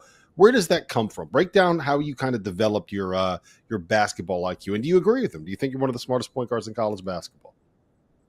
I think it came from just growing up loving the game of basketball. My dad was a longtime college basketball coach for 25 years. So I was always in the gym with him, watching games with him. And one thing that my dad always instilled with me was we never really watched the person scoring. We watched the person who got the ball to that player who could score. And then just, reading the game. And, we really never talked about scoring. It was all defense, passing, reading the passing lanes, reading the handlers. And so I just kind of always loved basketball and kind of just started from a young age with my dad, teaching me everything about basketball that doesn't have to do with scoring, which is kind of where I feel like I thrive. I try to make everybody on the court better because if I make them better, then that makes my job easier. And, if we all can improve together, we got a good chance of winning. So that's kind of where it comes from. Utah, then Utah State, then Samford. Why has it been such a good fit there in Alabama? Just kind of, I think it all starts with Coach Bucky. Me and him had a great relationship right from day one in the portal. We kind of fit what each other needed. I kind of needed a fresh start after Utah State. And he kind of needed a point guard who he felt played like me. And so when, he saw my film in the portal and we talked and we came on my visit to Samford, I thought we connected really well. And it just kind of, when I first, thought of Samford and, they were talking to me, I really didn't know where it was. I was in the SoCon. That's all I really knew. I knew they played fast, kind of all I knew. And we came out here, me, my mom, my dad. We were out here for 24 hours on a really fast visit. And when we left here in that 24 hours, all three of us kind of knew this is a place that I needed to go. and it just kind of clicked and meshed right away. And, here I am for a second year, and I'm just super thankful to be here and thankful for everybody at Samford, the whole coaching staff, my teammates from last year and this year. Martin Newman, the athletic director, he's played a huge role, and I'm just thankful for everybody here, and I'm excited for this year. It's crazy to me. The first time I saw you play in person was back in 2019, Myrtle Beach. Myrtle Beach, that tournament, Villanova played Baylor in the championship game, and you've had a roller coaster ride to some degree, a lot of it due to injuries and medical issues. What was it like, again, to get this opportunity? Tio kind of mentioned how it's worked at Samford on the court, but off the court, what was that like when, again, you're at Utah State and you're not medically cleared to play for them? You don't know what's next. And as it turns out, probably the best thing that could have happened to you was getting to Samford. 100%. Basically, I was told that my career should be over from Utah State, and that was hard. That's hard to hear. I missed out on a great season with my team at Utah State that year. We went to we were 10 seed in state tournament, and then I didn't know what was next, and my family and I want to make sure we made the right decision with the medical stuff. We saw 3 concussion and neurologist specialists. That's all they deal with. And, they came up with the best thing for me was to go back and try and play basketball. And so that's what we decided to do. And just happened to be at Samford. And, it really has been the best thing that's, I could have asked for up to my life at this time. It gave me, access to a whole different side of the country, first of all, different people, a great coaching staff. Coach Bucky, who, I credit a lot of my success to him because he believed in me. And I kind of needed a coach that believed in me the way he believed in me. And it allowed me to be me and, allowed us to have a great year last year just because of, how he believes in all of his players. And I'm just extremely thankful that it worked out and that I've been able to, thrive here at Samford. Rylan, you've seen basketball at literally the highest level that you can get at the college ranks. You were in the Pac-12 when UCLA made their run to the Final Four. You played against Evan Mobley when he was at USC. You were in the Mountain West when San Diego State made their run to the national championship game. You've seen guys like Matt Bradley and David Roddy in the Mountain West. How good are some of these high major transfers that you guys got coming in this year? You got Trey Fort, you got Colin Holloway. What have you seen out of them? What has impressed you out of them? And what can Samford fans expect out of some of these new faces? Those 2 really good players. They're high level athletes. They got high level IQs, and Trey Fort, high level shot maker, one of the best I've seen. And Colin Holloway just has a high level feel. He can pass, he can shoot, he can drive, he can defend, he rebounds, he does it all. He's one of those guys that he's going to be out there and good things are going to happen because it's just the way and who he is. And then, same with Isaiah West from Vanderbilt. He's a high level athlete, high level defender, very smart. He's just going to be a big piece to what we do. And, we got some really, really good players coming in. And the returners, Josh Holloway, Riley Allenspatch, and Lucas Walls all made, big improvements from, last year to this year. And so, we're just going to all mesh together and, hopefully by the time, the season comes around, we're all got our chemistry figured out and we're ready to roll. And, it's going to be a fun brand of basketball, but it's Bucky ball, so it's going to be fun no matter what. All right. The word is that you are an elite golfer. Like a 3 handicap, really, really good. Number one, I want you to break down your coach, Bucky McMillan's golf swing, because I heard is disastrous. So Bucky's golf swing is, it's pretty good. And then the one guy that we play with, his name is Frank. He's Bucky's godfather. He has one of the most unique swings I've ever seen. And I think Bucky has a little bit of Frank's swing in him, just a little bit, but not as unique as Frank's. Frank likes to take a big, long backswing. He almost touches his driver to the ground on the other side. It's very unique, but when he makes contact, it goes a long ways. And Bucky's golf swing is pretty good. Usually when we play, though, he always has me try to line him up because he doesn't really line up. He doesn't have great he lines up towards the left side of the rough, and I would have to like kind of straighten him out. So that's kind of the only biggest thing with him. But Frank is very funny, and Bucky's golf swing, I'd give it like a 6.5 out of 10. So it's pretty good. All right. Well, Rylan, listen, man, we appreciate you being here. Glad that you're still around college basketball. Glad that we have the best basketball IQ in the country here. I'm gonna go ahead and give you that award, give you that title. So best of luck this season. You know we're going to enjoy watching you guys play. Bucky Ball is the most entertaining brand of college basketball that there is in the sport right now. We'll have more from SoCon Media Day here on the Field of 68 coming up right after this.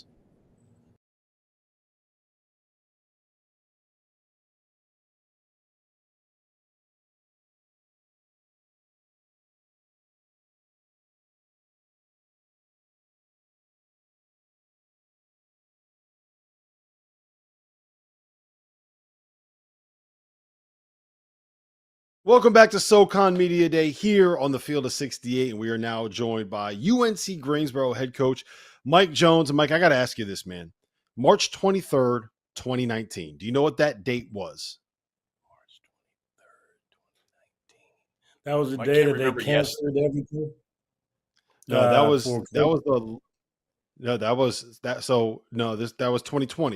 March 23rd, 2019 was the last game UNC Greensboro played without a single Langley brother on the roster. Virginia still didn't have a national championship. UConn was still in the AAC, and the Langley brothers were still in high school. How do you replace like that level of leadership from two guys that knew so much about this program, so much about each other, so much about winning? How do you replace those two? Yeah, it's interesting. Clinton was still president, right, during that time.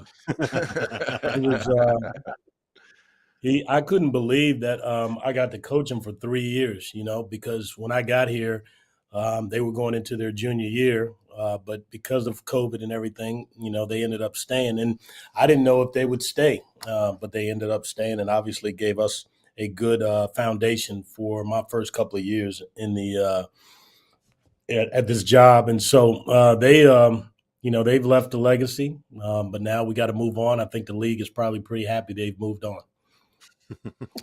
Yeah, how do you replace them? I don't know. Yeah, I don't. Yeah, you had to go to the portal. You didn't do a ton of portaling, but you did it with the backcourt, and you did it with Kenyon Giles, a Radford transfer. I'm sure you're plenty familiar with, and then Ron Polite, who, correct me if I'm wrong, is that the brother of Polite that you coached at Radford? Is there a relationship there? How did that all work? That'd be a great story, and I was wondering the same thing when he was coming out of high school, and I asked that question, but he's not related.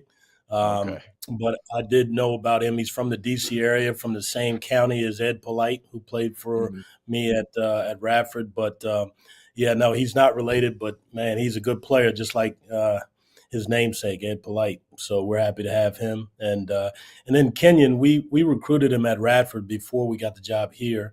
And then right at that time, around that time, we came here to UNCG and we offered him a scholarship, but we had the twins.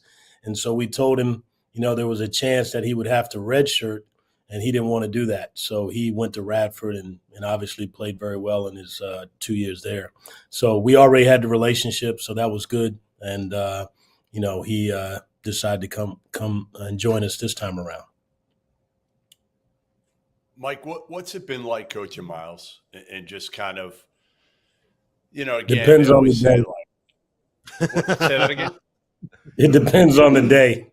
But what is it like? The father-son relationship, the coach-player relationship, people always said to me, you want to coach a guy, your son, if he's the best player or the worst player. Well, Miles is somewhere in between. So, what's it been like, honestly, to be able to do this? And obviously, part of it's got to be awesome to have him around all the time. Yeah, no, it's been really more difficult than either of us thought, I think, just because of that dynamic that never goes away, that, is father-son. And so you're trying to make it coach-player, and it's almost impossible to separate the two. And I've learned that just over the years. But it's great seeing him every day. If I didn't coach him, I don't think I would see him every day. He'll go see his mom, but he won't come see me. So that's just the way it is. It's really been She awesome. gives him to have money. him around. Hey, Mike, that's because she gives him Everything money. he wants.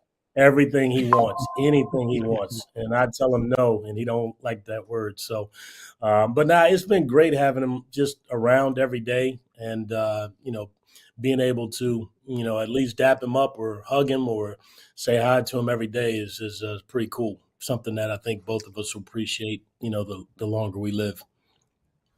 Coach, I wanted to ask you about Donovan Atwell, leading returning scorer, one of the best shooters in college basketball. Travis Oglesby here thinks that he's a better three-point shooter than Donovan Atwell is, and I think all of us agree that it probably is not true. So where have you seen his game grown, and what is the next thing that you need to add to his or what did you need him to add this summer to be able to take that next step? Yeah, well, first of all, Don is a better shooter than Travis, by the way. That's crazy. That's crazy. No, but we're going to have to pull up some Synergy clips, man. Did they have Synergy when you played? It's on there. I've already pulled it up and showed my kids. So, yeah, it's definitely all right. there. So we'll pull it up and we'll do a side-by-side comparison. But, I think Don is the best three-point shooter in the country, period. And obviously having that green light from the day he got here on campus has really helped him, have a short memory when it comes to missed shots, which we love that. And so what he needed to add was obviously to play off of that shot and be able to, get past people and make plays inside the arc, off the dribble for himself or off the dribble, for his teammates. And so that was his focus, once the season was over last year. And, I think we'll all, you all will be surprised at how much he's improved on that. But, it doesn't surprise us because he's just an incredible worker. So it was just a matter of time before he added those things to his game. Coach, we alluded to this before this went live as far as our interview is concerned, but a lot of different flags in the gym now. An international flair to UNC Greensboro. Why is that? Is there something they bring different? We've always known that your team's typically defensive-minded, tough, rugged. Why have you decided to go that route on the recruiting trail as opposed to not necessarily staying home, but just what do you see from a positive aspect with those players coming in from different places around the globe? Well, it hasn't been intentional. We haven't just gone out and said, hey, we're going to recruit international only. But sometimes, those are the best players that, you can get maybe because they aren't as caught up into the high major tag. They want to go somewhere and play. They want to, they come in. A lot of them are very skilled, already because they kind of play with a team from very early on, which is different than the mindset in the United States. And so, we like skill. We certainly like toughness, but we also like skill.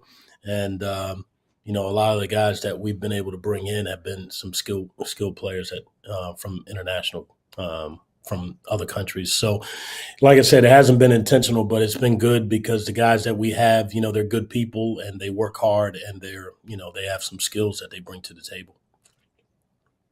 Hey, Mike, one thing I would change in college basketball is if a high major goes and raids a mid-major or low-major program, I would make it so there's some sort of fee, almost like a transfer fee in soccer, and you get like 25 or 50 grand back from that high major. You evaluated, you developed that player. I feel like whatever the number is, you should get something in return. Give me something you would change. If you were running college basketball right now, if we made you the czar of college basketball, what's the one thing you would change? Well, I mean, I get rid of the NCAA. There's not a whole lot of good stuff coming from them right now. So, it's just there's so much changing at once. 3 years ago, we weren't where we are right now at our level, which is paying players. And so that has brought, a lot of issues with it, but the transfer portal is a problem. So I would definitely make players have to sit out if they transferred, just because we have to, as adults, we have to make them adhere to something. And when they can just go freely, then there's nothing that they can have to adhere to. So if they don't like how much they're playing, they can leave. If they love how many points they're scoring, they can leave. So from A to Z, they can leave and do whatever they want. And I think as adults, we know that eventually that's going to hurt them. And that's not the best thing for a young person, is to be able to, just leave when he fancies it. So that's the one thing I would change, is just, put something on, those guys just being able to leave. But I don't know that that's going to happen. I don't think that's going to happen. All right, Mike. Last thing I got for you. Louisville would owe us a lot of money for Carly Jones if they were paying, by the way. All right, last thing I got for you. What you've had some really, really good teams at this level in recent seasons. What is the one thing that has to happen for this group, for this team, for this iteration of UNCG to be able to make a run and maybe win the SoCon, finish top 3, make a run at potentially getting to the NCAA tournament? Yeah. We finished top 3rd in the last 2 years, and it's just a matter of continuing to do what we do. Like if Krzyzewski coached for how long, 30 or 40 years, and he won 6 national championships. So it doesn't happen every single year, although we would like it to happen every single year. You have to keep knocking at the door. I always like to say that, Jack Nicklaus won the most golf tournaments ever, majors at least, and Tiger won the most tournaments. Well, both of those guys finished second the most of anybody else too. So they just put themselves in a position to be champions. And some years, because everything aligns, it works out. And you just go into the year believing that it's going to work out for you that year. And that's what we believe. We believe it's going to work out for us this year. Well, listen, Mike, we appreciate you being here. We're going to be hearing from 2 of your players, Donovan Atwell and Miles Jones, here coming up in just a minute when we come back here on SoCon Media Day here on the Field of 68.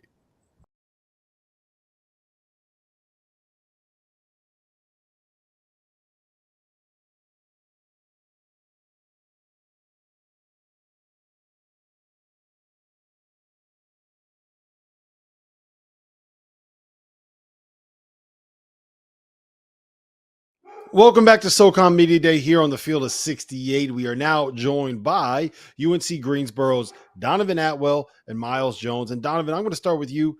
With the Langley brothers gone, what have you kind of done to step into more of a maybe like a leadership role, more of a go-to guy role this season? I would say being more vocal.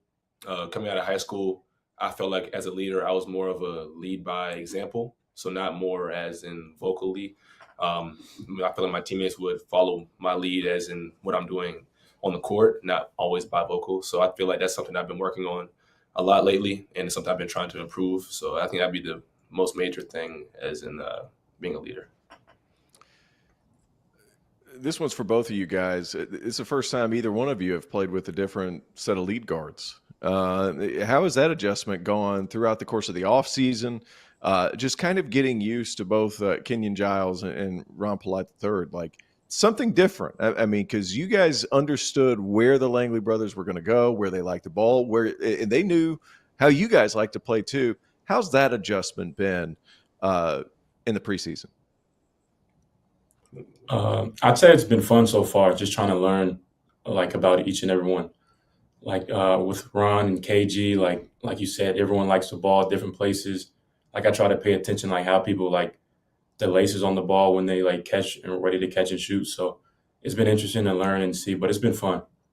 Yeah, for sure. I would say the same exact thing he said. It also has to do with, the off-court stuff, just hanging out and gelling as a team, going to get food together, just learning about each other, just spending time with each other helps with off the court and on the court. So it's been a bunch of just learning and getting to know each other. All right. Depends on the day. That was the quote. That was the quote that Mike Jones just gave me about you, Miles. And you guys, him being the coach, you being the son / player, father for him as well. how would you describe it, number one? And then I need some good dirt. I need a good story about your dad, your coach. I would probably describe it in the same exact way that he put it. Like, it really depends on the day, just because I think that him and I are like so similar. So like, like when you have two people that are the same, like you bump heads sometimes. So I think that's just how it is. But it's fun, like coming in every day, seeing them working together. We're all working towards the same goals. So we're both passionate about it. So when we bump heads, like, it's for a good cause. Like, we're trying to win. We understand what's at stake. And as far as the best story, I think we played Western Carolina at home. And I think I had an open shot and I saw something else in my mind. And I think I passed it and I think I might have turned it over.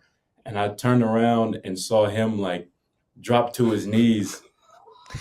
And it might have been one of the funniest moments of my life.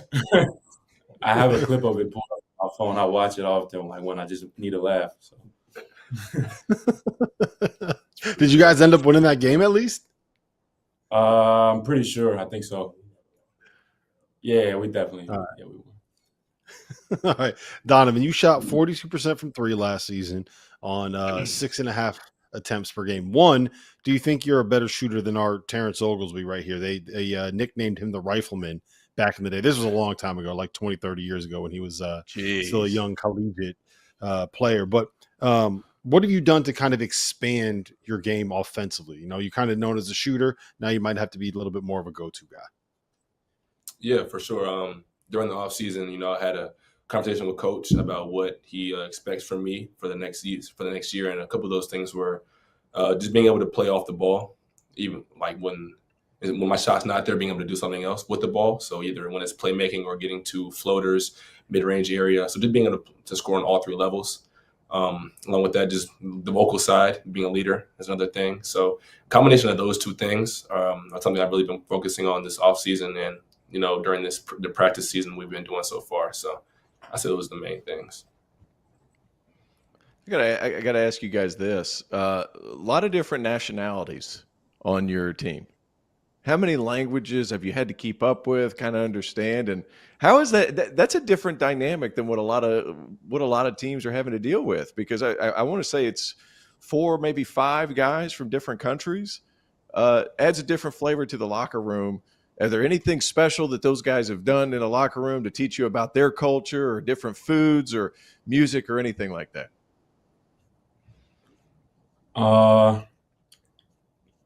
little bit. I try to learn some words here and there from Damas. He's from Lithuania, but most of the things he teaches me, like, they're the bad probably ones. should. Yeah. But it was fun, like with the Olympics going on over the summer, like poking fun at each other, like with all the different nationalities and stuff. It was cool to see like each and everyone's countries competing against each other. So that was fun. Donovan, you got a bunch of nicknames, a few nicknames. What are they? What are they, and how'd you get them?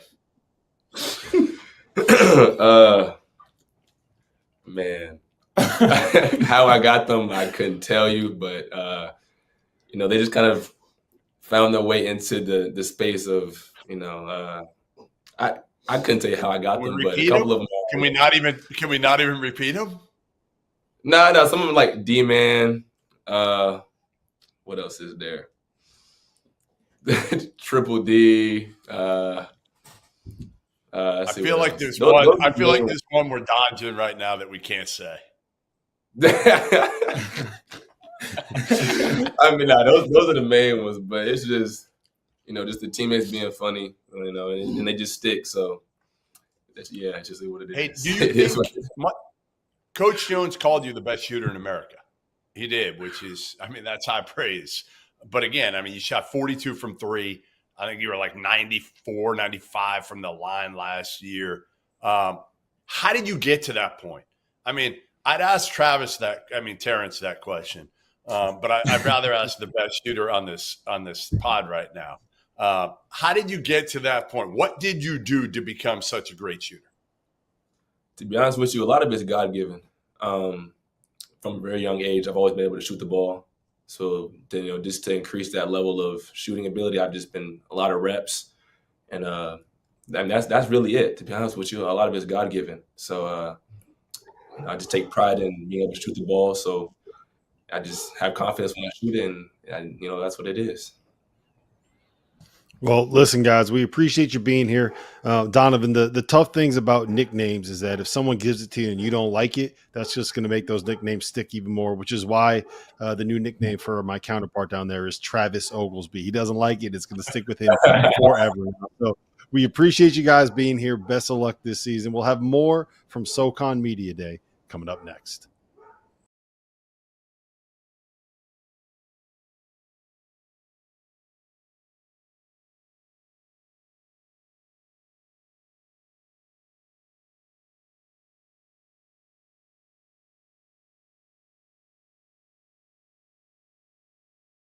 Welcome back to SoCon Media Day here on the field of 68, and we are now joined by VMI head coach Andrew Wilson. And Coach, there's a saying in college basketball circles: you want to get old and you want to stay old. And I don't know if that's something that is technically possible at VMI.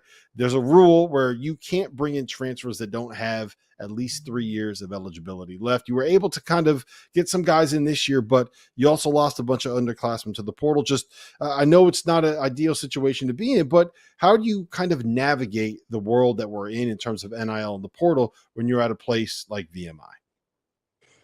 Yeah, it's a challenge. As you mentioned, get old, stay old doesn't necessarily hold true at VMI.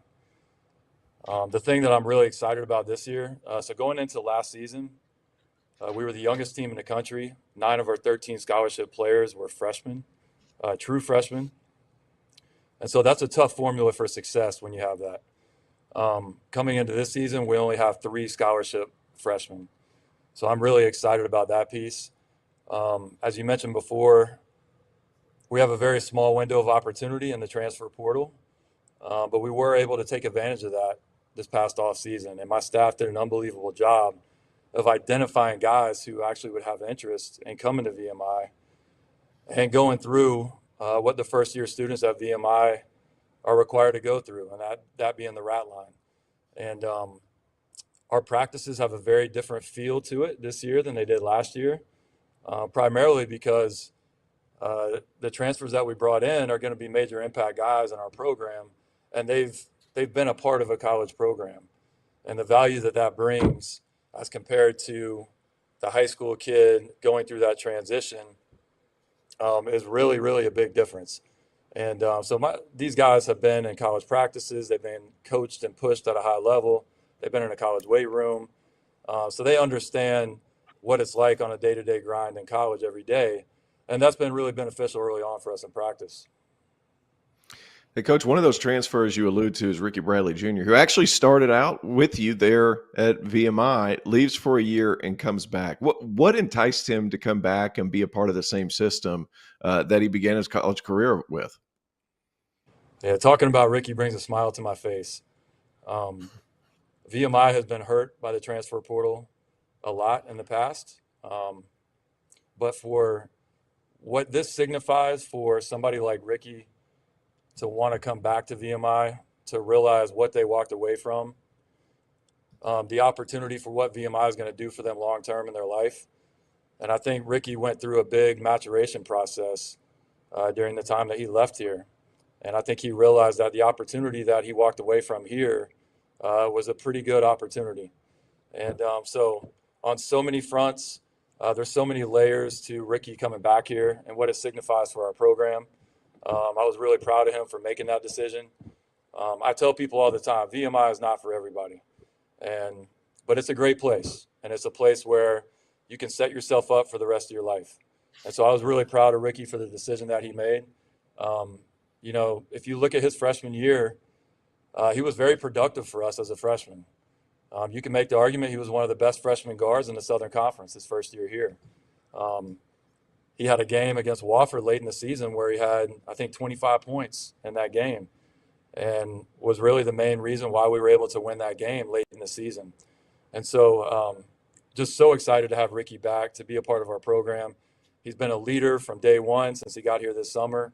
And he's been really focused. He's really determined to try to turn things around for our program. All right, so now we have the old COVID seniors. Before that, we had Perry Ellis. Before that, we had Robbie Hummel. Before that, we had Andrew Wilson, right?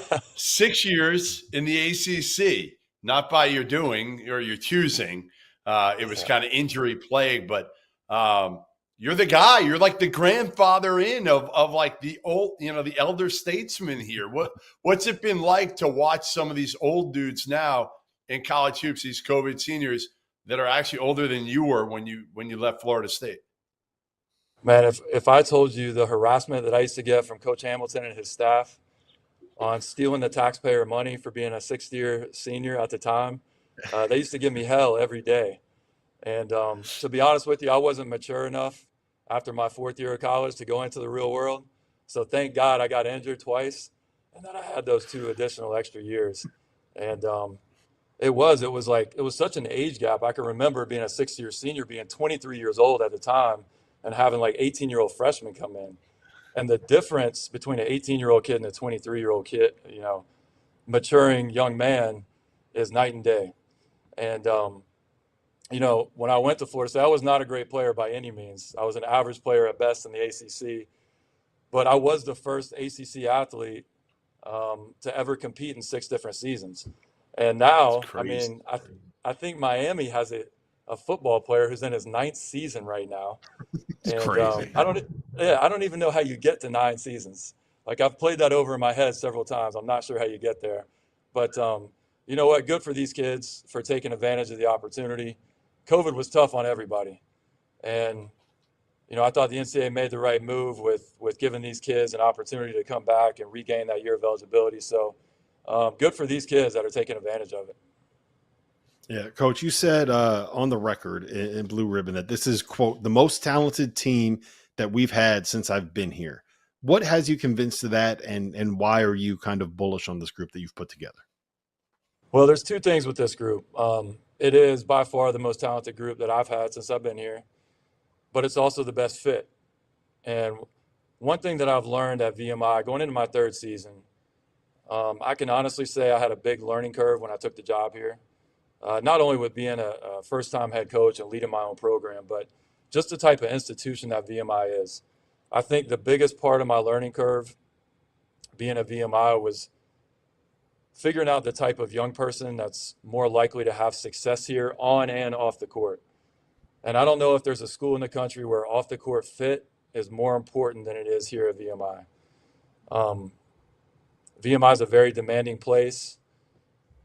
It's a very structured environment. Our kids wake up at 5 a.m. every day, and they go till 10:30 at night. And that type of experience is not for everybody. And if the only reason that you're coming to VMI is for the Division I basketball opportunity, and you don't value a high-level degree, or you're not at least able to lean into the military experience or have a great respect for the military experience, it's probably going to be a tough time for you here at VMI. And so I've been able to learn that, having gone through it for 2 years now. So I'm very excited about this group. I honestly believe this group is going to be able to move the needle for us in a positive direction within our league. That's a challenge when you're playing in the 12th best league out of 32 Division I leagues, and you have the restrictions that we have here at VMI with the way that we can build our roster. It creates a big challenge. But my staff has met this challenge head on. It doesn't do any good to go around and talk about all the challenges that exist. You got to dive right into them, and you got to try to find a solution to the issues that you have. And that's what my coaching staff has done. That's what I've tried to do every single day, and to try to set that example for the entire program. And to say I'm excited about this group is an understatement. I'm through the roof. I love coaching this group every single day because of their talent level, but also because of the types of kids that they are and the type of fit that I think they are at this institution. You say you don't want to talk about the challenges. They are unique, obviously, but has there been anything that stuck out to you as like, Wow, this one's a little different when it comes to getting guys to practice or something like that, where it's just kind of an outlandish thing where you would never deal with this sort of situation at any other school if you were to coach at a non-military institution. Is there one that sticks out that might be a little bit more crazier than the other ones? Yeah, I've totally evolved in this sense since I've taken the job here, where I don't hide behind the challenging things about this job. I think I did a little bit at first just because to be honest with you, I wasn't quite sure what all the challenges were that existed here at VMI. We've totally taken a 360-degree turn in our recruiting process now. And our first recruiting conversation with every recruit, I've taken the approach that I'm going to try to talk them out of it before I try to talk them in it. So we've created a list of the 10 most challenging things that exist at VMI. And if a recruit still wants to talk to us after we've laid out the 10 most challenging things that exist at this place, I know there's a pretty good chance that they could be a good fit here at VMI. And so I think that's helped us. I think people appreciate the honesty and the forthcoming about what VMI is. 9 out of 10 kids run the other direction, to be honest with you. And I have no problem with that. I actually enjoy that part of the recruiting process because we don't have to chase after kids a whole lot. They're either interested in this type of experience or they're not. And so that's really been a positive experience for me.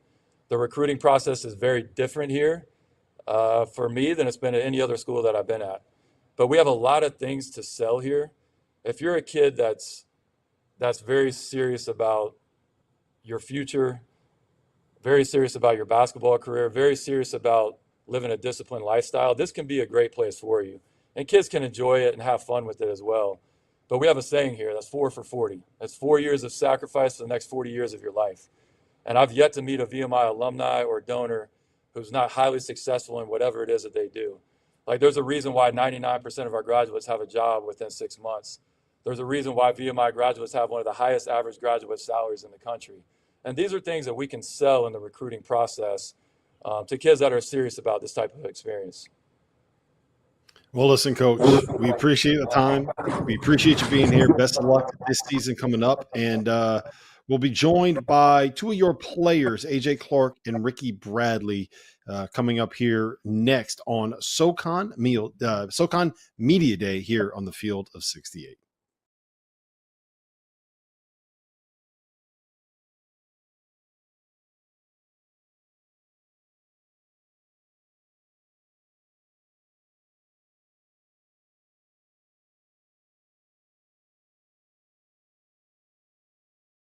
Welcome back to SoCon Media Day here on the Field of 68. And we're now joined by VMI players, AJ Clark and Ricky Bradley. And I want to start with this, Ricky. You were a freshman at VMI. You transferred out of VMI, and then you transferred back to VMI. And I gotta imagine that there aren't too many people that decide that they're going to come back to VMI after they leave. What led to that decision, and why are you back here right now talking to us on SoCon Media Day as a member of the VMI basketball program?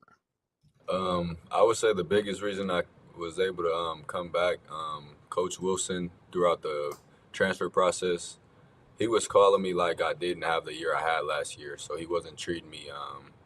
Last year I had a down year. He didn't treat me like that. He treated me like what he seen my freshman year. So he stayed on me the entire process, even when I told him no. And then coming back, I knew that my next decision, I needed to make a decision that was also for my life, not just a court decision. And I felt like the connection that you can make at VMI, I didn't really make as a freshman. And throughout last year, I had kind of grew up mentally a lot. So I knew I had to start making connections in the world to set myself up for success. AJ, we talked to you, or we talked to a couple of people. You're kind of a jack of all trades, but given that, your role varies from time to time, and it's going to change this year with some of the new players that have come in. What's been the biggest difference with all these new guys transferring into VMI as far as the offseason workouts are concerned? And does it make you excited coming into this season with all these new guys in the fold? I'm definitely excited to be back, ready for the season to start. The biggest thing that I've been trying to gel with is we have a lot of new pieces. So honestly, my role is whatever the team needs. So it's just trying to figure out my role and just be the biggest help for my team when I can be. All right, AJ, you're the highest ranking guy on the team military-wise. What does that mean, and what's the coolest part of it? It's just big responsibility. I have to help take care of my teammates, make sure they're accountable for themselves, and be accountable for myself in all. So it's just big responsibility, big shoes to fill. But I heard, can't you like put the team at attention or something? Isn't there something that you can do here? Or give me a little more on this. I do have the ability. I can boss them around a little bit. I'm like the big brother of the team now with this ring. So, all right, AJ, I want you to Rob Doster. I want you to put him at attention now because he's one of those guys. If he was at VMI, he wouldn't last a day. No, you'd probably get so frustrated you kick him out. But like, what would you do if he were underneath? You know, like he's the lowest ranking guy, and you had to put him at attention. How would you do it? I just literally go call him to attention, and then if he's like messing up, I can make him do push-ups or something. But it's nothing too crazy, nothing out of the ordinary.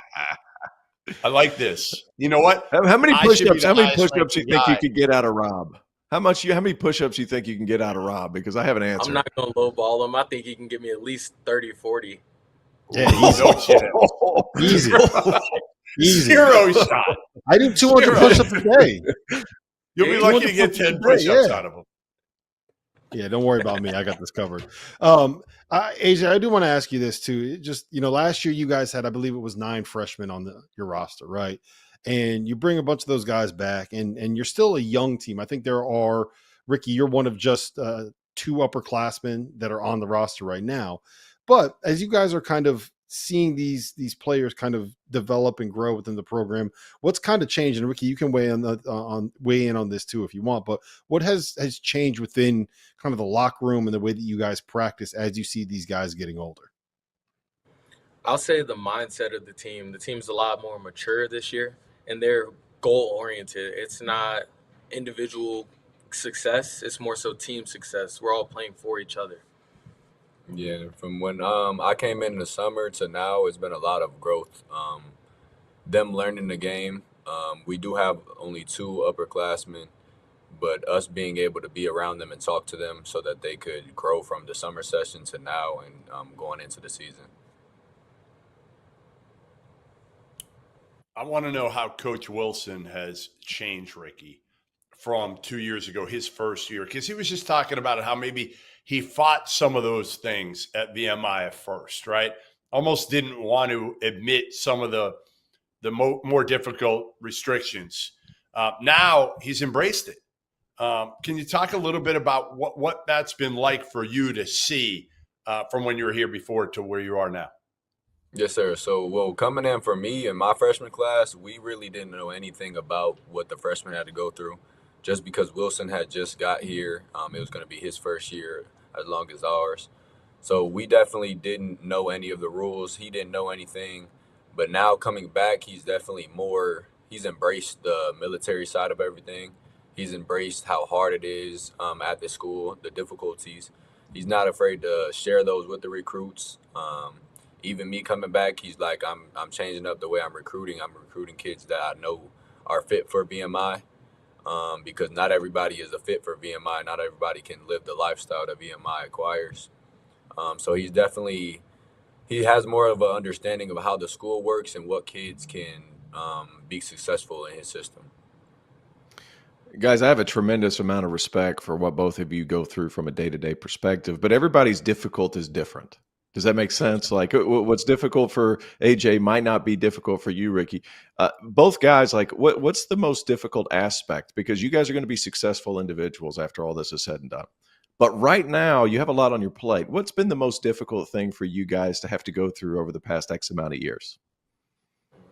For me, I would say I'm not really a military kid. So I would say the military aspect of it, trying to still give my best up on the hill, not trying to slack off like most athletes do if they're not going into the military. So just trying to pay my respect to them, even though I really don't have any plans to go into the military service or anything like that. I would say for me is mainly time management. Here, everything from 6 o'clock in the morning to 10:30 at night, you're structured minute by minute.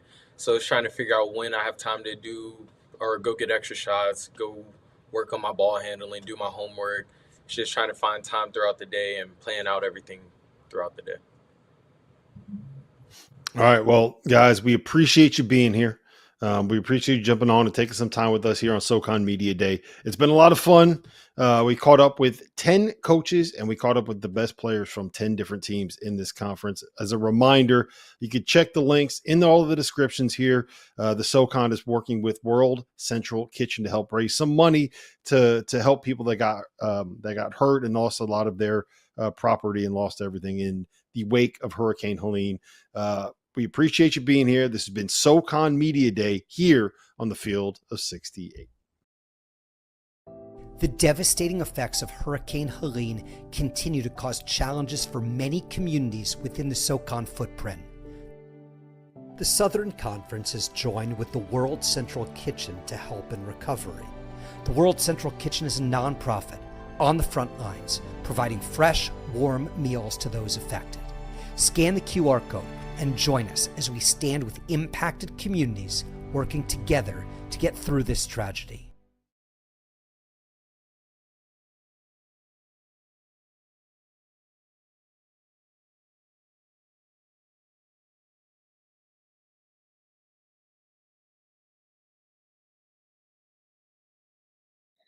Welcome to the SoCon preview show. I'm glad to be joined with the first-year head coach at UT Chattanooga, Deandra Shermer. Coach, it's so great to meet you.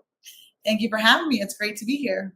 Yeah, so how's it going? I mean, this is your first year. It's not your first year as a head coach. You've had great success at Valdosta State. Tell us a little bit about your team and how things are going so far in your first year.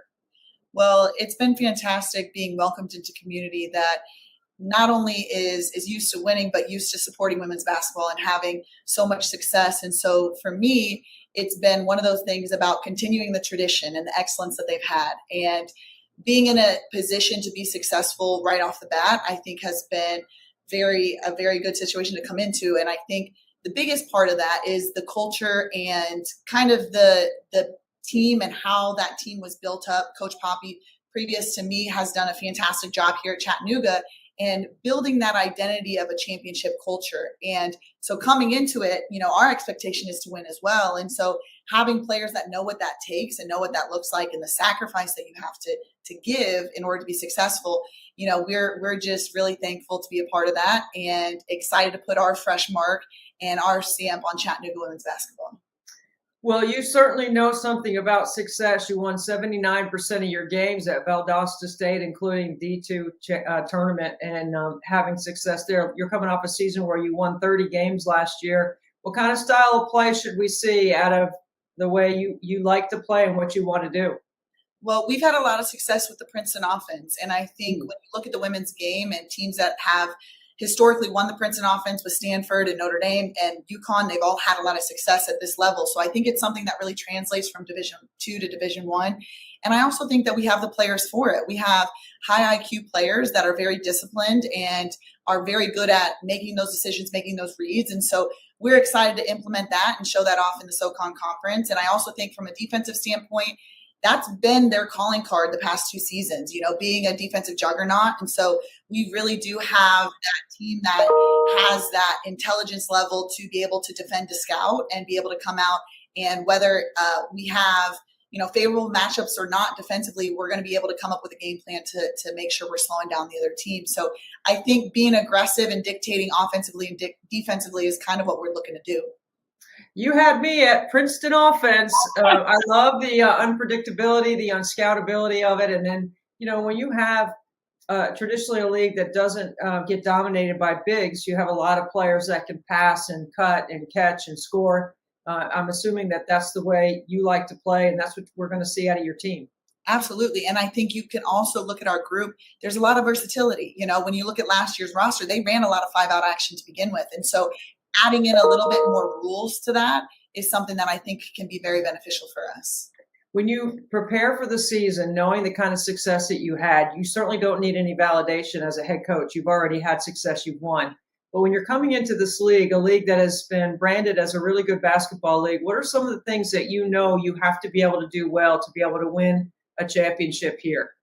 Well, I feel like when you look at kind of the blueprint of teams that have success, you have to have success on the road. It's a very tough schedule when it comes to very good road environments. And, last year being undefeated on foreign soil, I guess you could say, but on the road games, that team was able to go on the road and, dominate a little bit. And that's something that when you're playing in a conference where there's a lot of parity, there's a lot, the log jam that was the conference last season. In order to separate yourself, you have to play well on the road. We know that we're going to have the fans. We're going to have a great atmosphere here in McKenzie Arena, but can we go on the road and handle our business in a atmosphere that's going to be coming for us, that we're going to have that big target on our back. So I think having the maturity to be successful on the road is really going to be what we're going to focus on going into this conference season. That means you have good guard play, because you can't go on the road and win without good guard play. Tell us a little bit about your backcourt and the experience that's there that has from a team that won 28 games last year at UTC.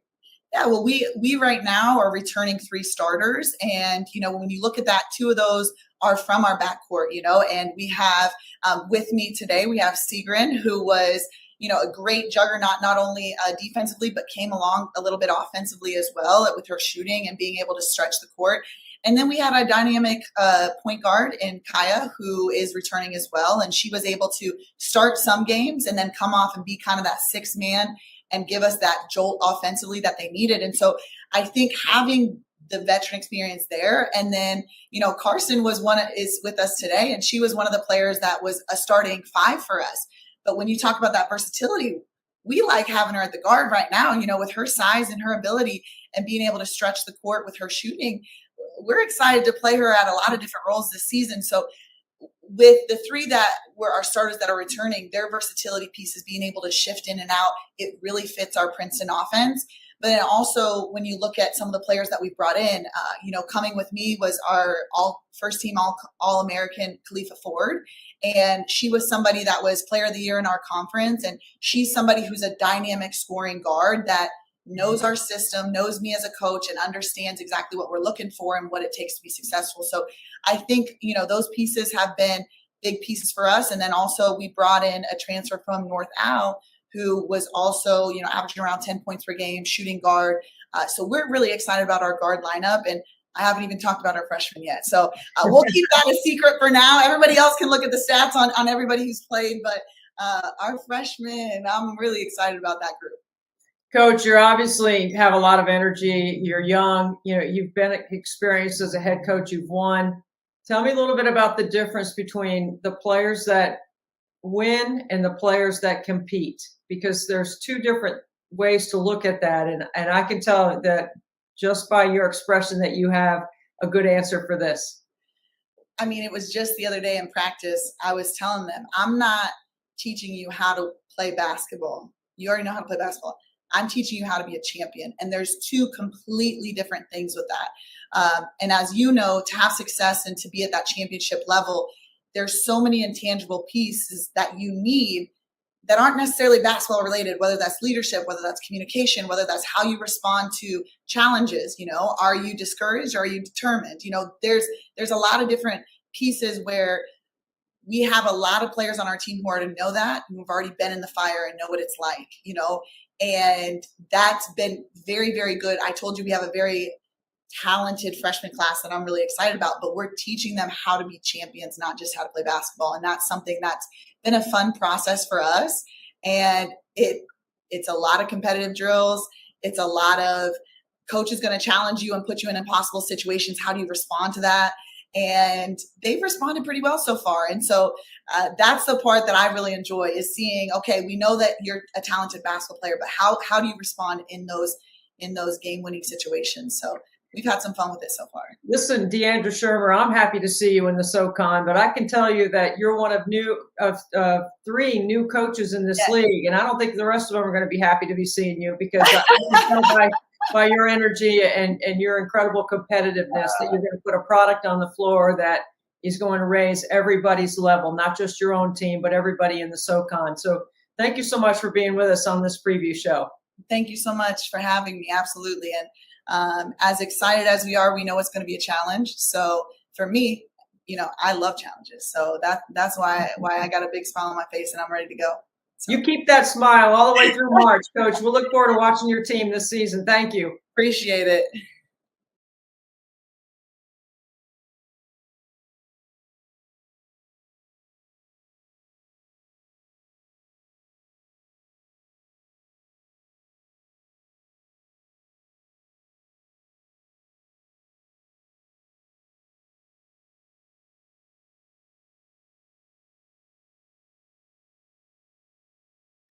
Welcome to the SoCon preview show from UTC. We got a couple of seniors, Sigrid Olafsdottir and Carson Murphy. Ladies, thank you for being with us. Thank you for having us. Okay, listen, you got a whole new environment here at UTC with Coach Shermer in, and she seems to have a lot of energy. Sigrid, tell us a little bit about how practice has been going so far. Yeah, they've been going really good. Our team has a lot of energy. You know how she is, so she brings it with us. It's just been really good. Carson, there's been a lot of talk about the talent on this team. Tell me a little bit about style of play and what you anticipate since you're one of the veteran players from this group returning. I'm super excited about what we're going to bring to the court. We have a ton of talent on this team, a lot of versatility, as Coach was saying. So we're super excited to put all the pieces together. Sigrid, and a style called the Princeton offense, which Coach says you guys are going to play. As somebody who loves to shoot the three, as a matter of fact, 65% of the shots you took last year were from three. This has got to be a style of play that's got to be really exciting for you.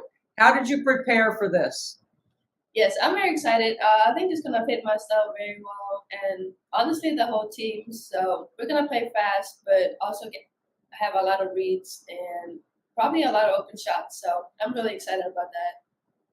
Carson, when you started prepping in the offseason for the Princeton offense and with your skill set, your ability to run the floor, I know you're a good screener. I know you can play in this Princeton style very successfully. What are some of the things that you think that you'll be able to add to your game that will help your team?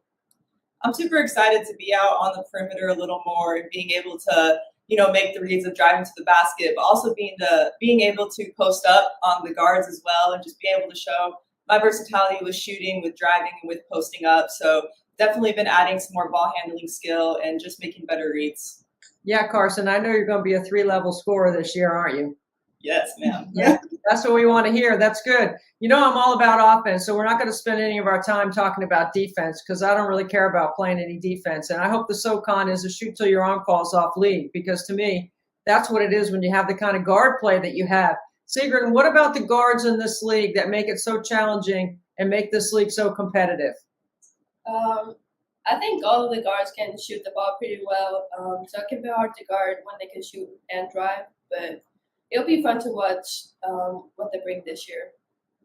Carson, tell me a little bit about the fan base there. Traditionally, UTC has had a great fan base. There's great tradition there. This is a program that has won more SoCon titles than anyone, been to the NCAA tournament more than anyone. What would you say about the fan base and how that energizes your group? 100%. There's a reason I've been at Chattanooga for 4 years. The community here is amazing.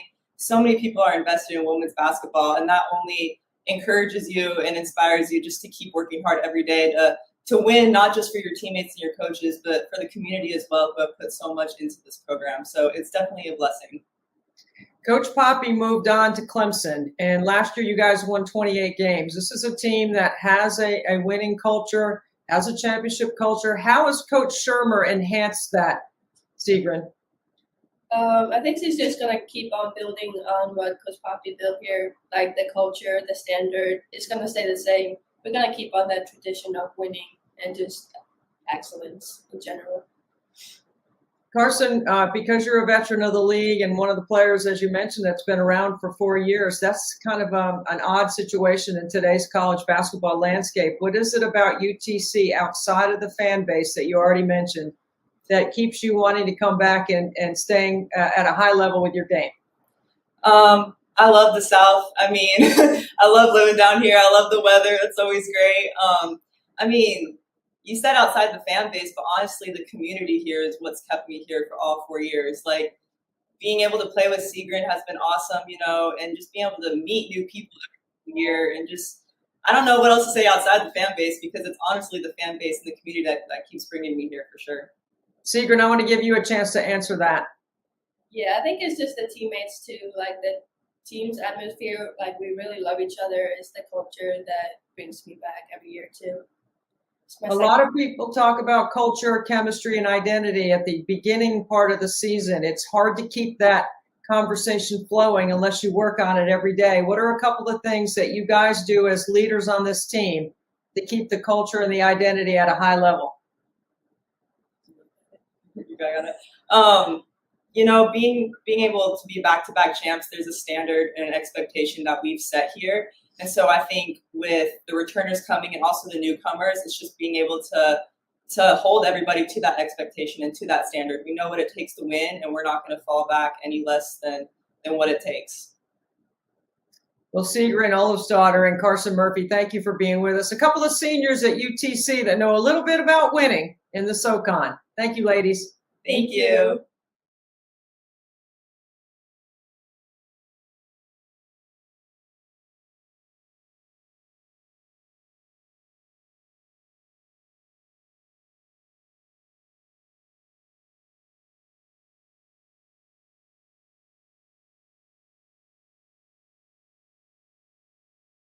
The SoCon preview show keeps on rolling. Michelle Clark-Hurd, the new head coach at Mercer. Michelle, you and I go way back. We've been friends a long time. It's so great to see you.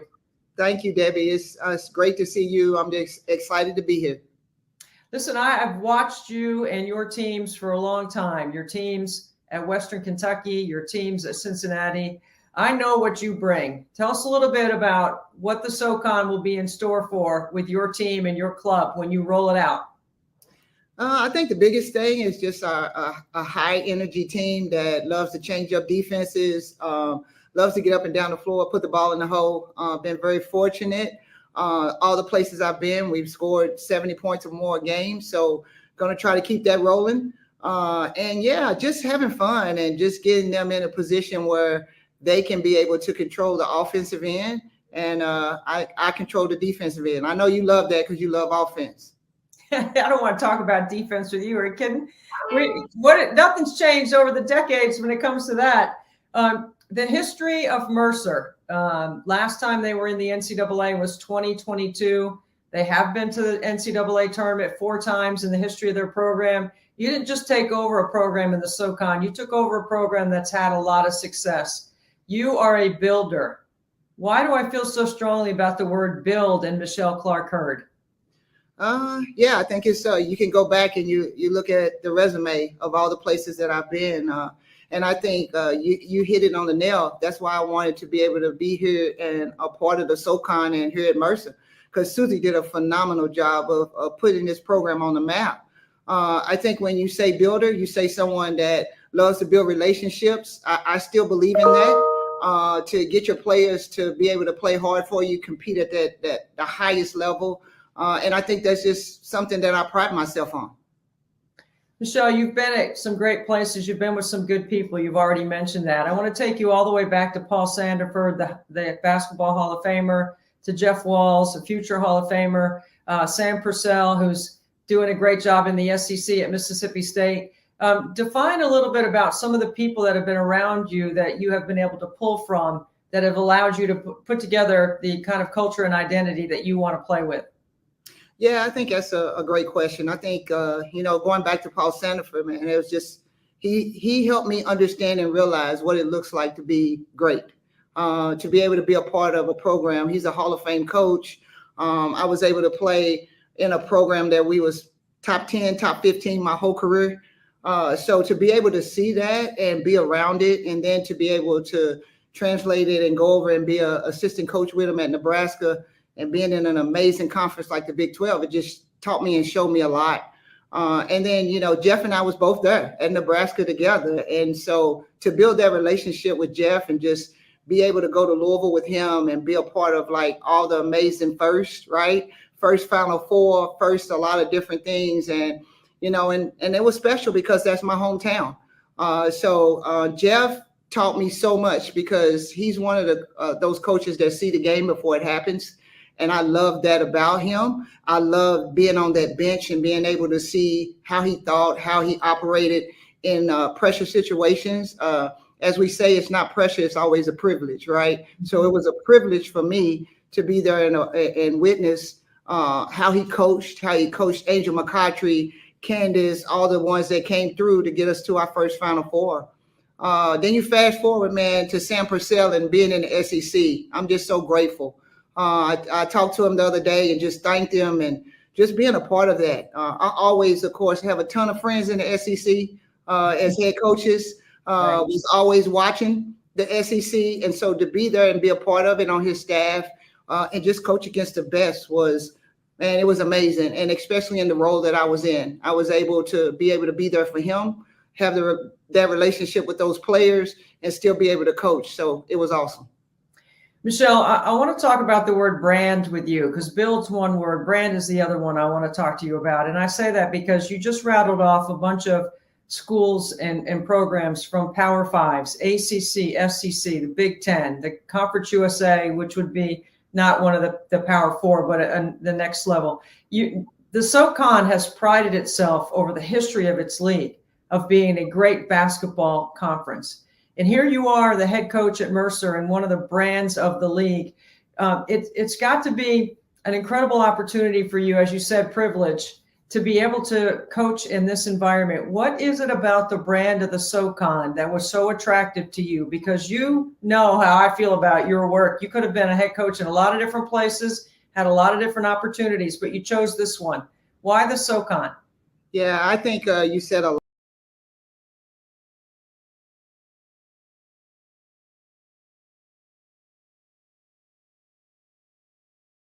At the end of the day, I love winning championships and being in a situation where you can also build, but also have an opportunity and a chance to win championships is something that really attracted me to Mercer. Not only where we're located, and the SoCon just is a amazing league because of where all the schools are located, right?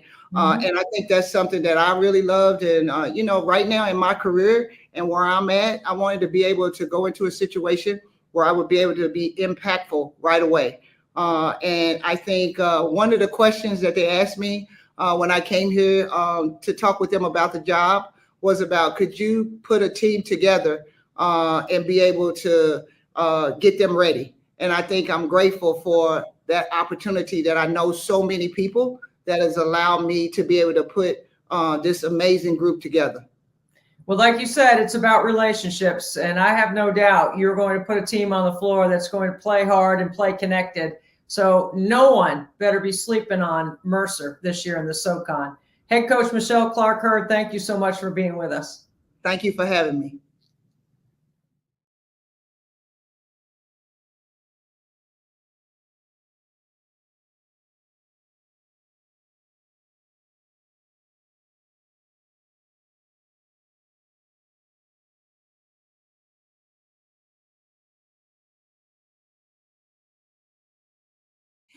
Welcome to the SoCon preview show. Nahawa Diarra and Aaliyah Collins, a couple of players that are transfers into Mercer's program to play for Michelle Clark-Hurd, the head coach at Mercer. Ladies, so great to see you and those big smiles. Yeah. Look, you're in for a treat. Now, Michelle Clark-Hurd ain't no joke. Let me just say that. She's fun. She loves her players, and you're going to learn a lot about basketball and life. Tell me so far, Diarra, what you've learned from Coach Clark. Well, I really like her mentality and how she treats us and how she trusts on us. So that's something I learned from her, because in D1, you don't have a lot of coaches that they really like to talk to you and they close to their players. So I really like that. How about you, Aaliyah Collins? You're a transfer from Incarnate Word, so you're going to run the point a little bit, I think. So tell me a little bit about your relationship with Michelle Clark-Hurd so far. Oh, it's great. One thing I really love about her is her passion towards the game and how she wants to change, especially me, my point of view.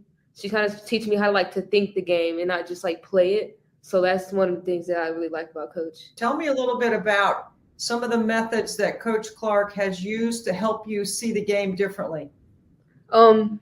So one thing is about my speed and my pace. That's one thing she kind of helps me to like really like pay attention to like where I'm looking at when I'm coming up the court, and just to take my time and like really analyze the plays that I'm about to make. And Diarra, that's got to mean that you're going to be the recipient of a lot of those passes because you're going to run the floor and be available, right? Yes. Yeah. So, Aaliyah, I say the really good point guards, and no matter what league or level, understand what I call the 3 W's: who to get the ball to, when, and where. Tell me a little bit about Diarra's scout report and skill set that we need to be aware of, because you know, scoring is a big thing for Coach Hurd. I know she likes defense, but putting the ball in the holes the other side. Yes.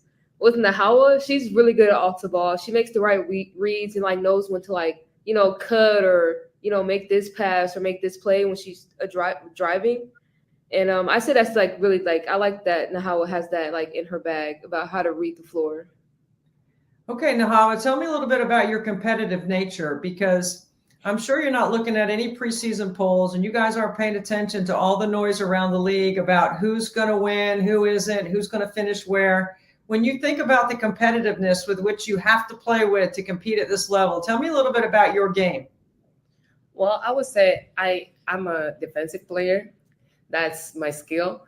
And I really like to put pressure on the ball and give my energy in defense to my teammates, try to talk in defense. And in offense, I try to use my skills of speed and read the game and use my IQ and all the things I learned all these years. So, yeah. One of the things Coach Clark is so good at is blowing up ball screen coverages. There's a lot of different ways you can guard a ball screen. How much time are you guys spending on that right now, Diarra? We actually spend every practice with something. Yeah. And then, Aaliyah, the other side of that is for you, learning how to score against all those different coverages. How much film work do you guys put in early in the season, since this is all new with a new coach and new for you guys at Mercer? A lot. We'll even like have time like during practice to like really watch and see like the practice and like how we like are getting through things, or like how we could be better about getting through or covering those ball screens. And then, Nahawa, what about the league itself? This is a really good basketball league. It'll be competitive every night in this league. What was it about Mercer and Coach Hurd that drew you to come to school here? Well, I was looking to somebody who had that mentality, and I know she have experience in winning, and I really like to win. I don't like to lose. And yeah, I was like looking for somebody who can push me through that and give me the best year of my life, because this is my last year, so I want to win. Well, that kind of attitude is infectious for sure. And Aaliyah, the final thing for you I want to know is, when people see Mercer on their schedule, what are they going to see? They're going to see a team that's full of like energy and, you know, they just have that threat mentality to them. They're going to see how, you know, they're going to see the work that we put in every day come to life during that game. Well, thank you guys both for being with us on the SoCon preview show. And we wish you good luck as the season rolls on. Thank you so much. Thank you.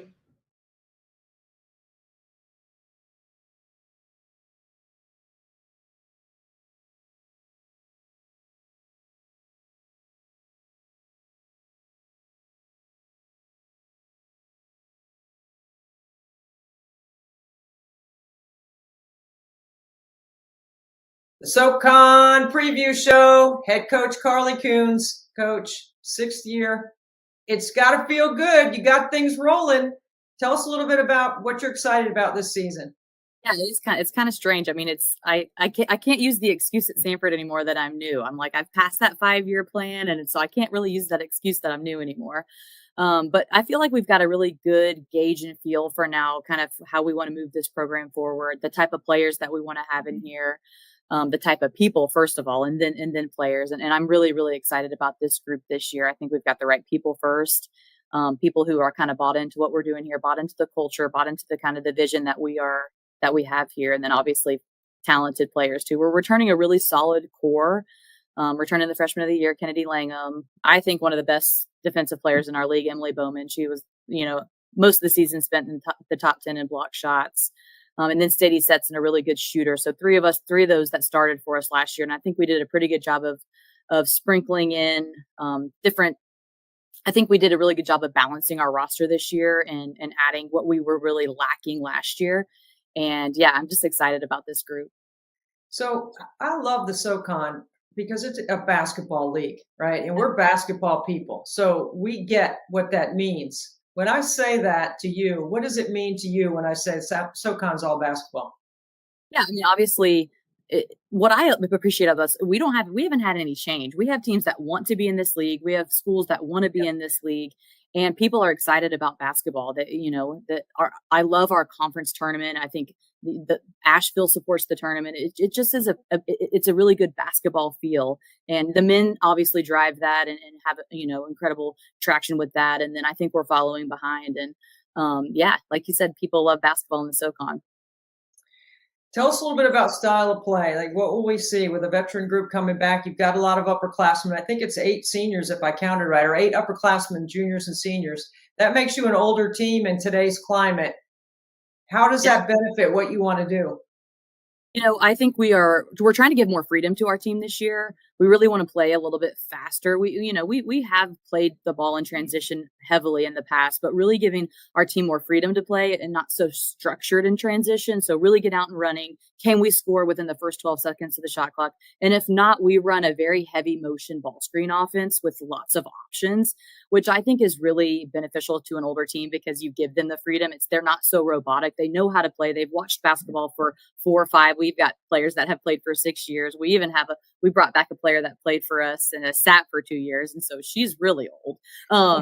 But you just have mature kids who have watched basketball and just have a better feel and have played within our system now for multiple years. And when you play kind of a free flowing offense, you need the players that have played multiple years.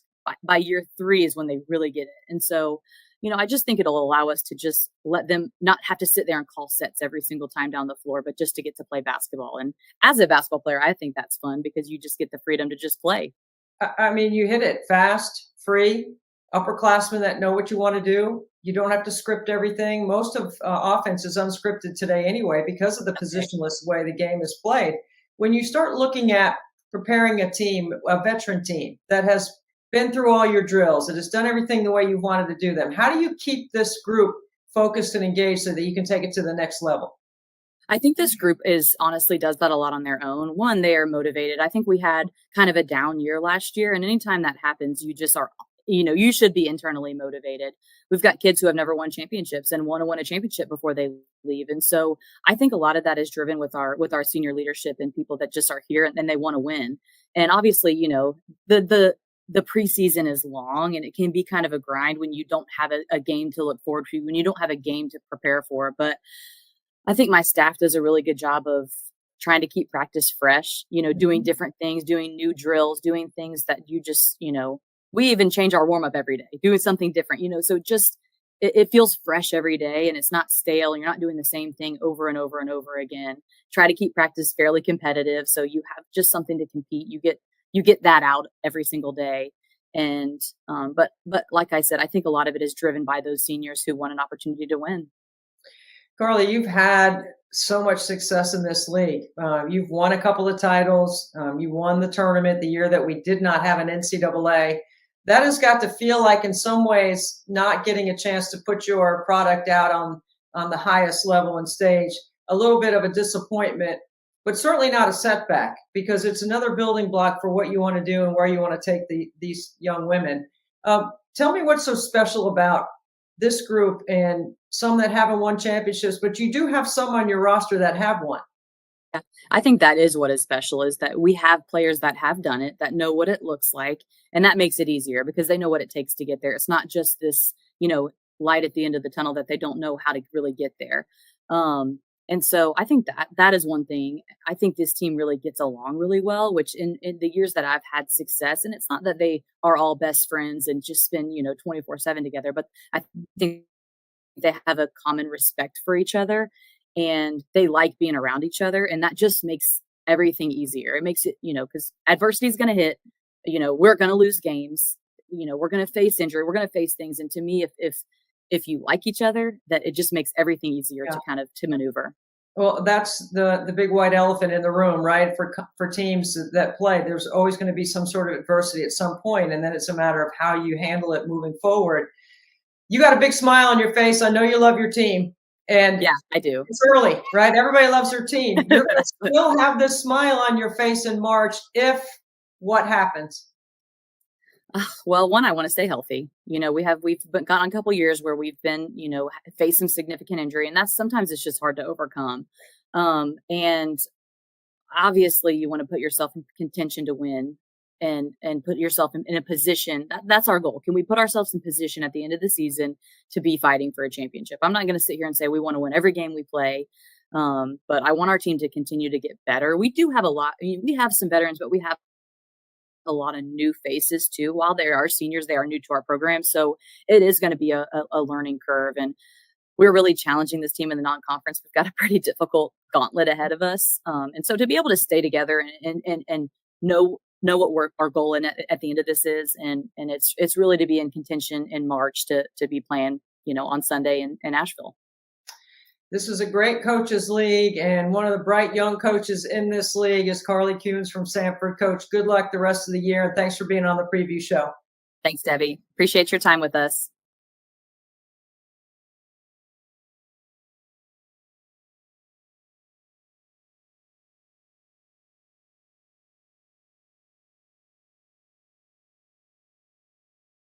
Welcome to the preview show for the SoCon. Emily Bowman, the tallest player in the SoCon. Emily, what's your advantage there?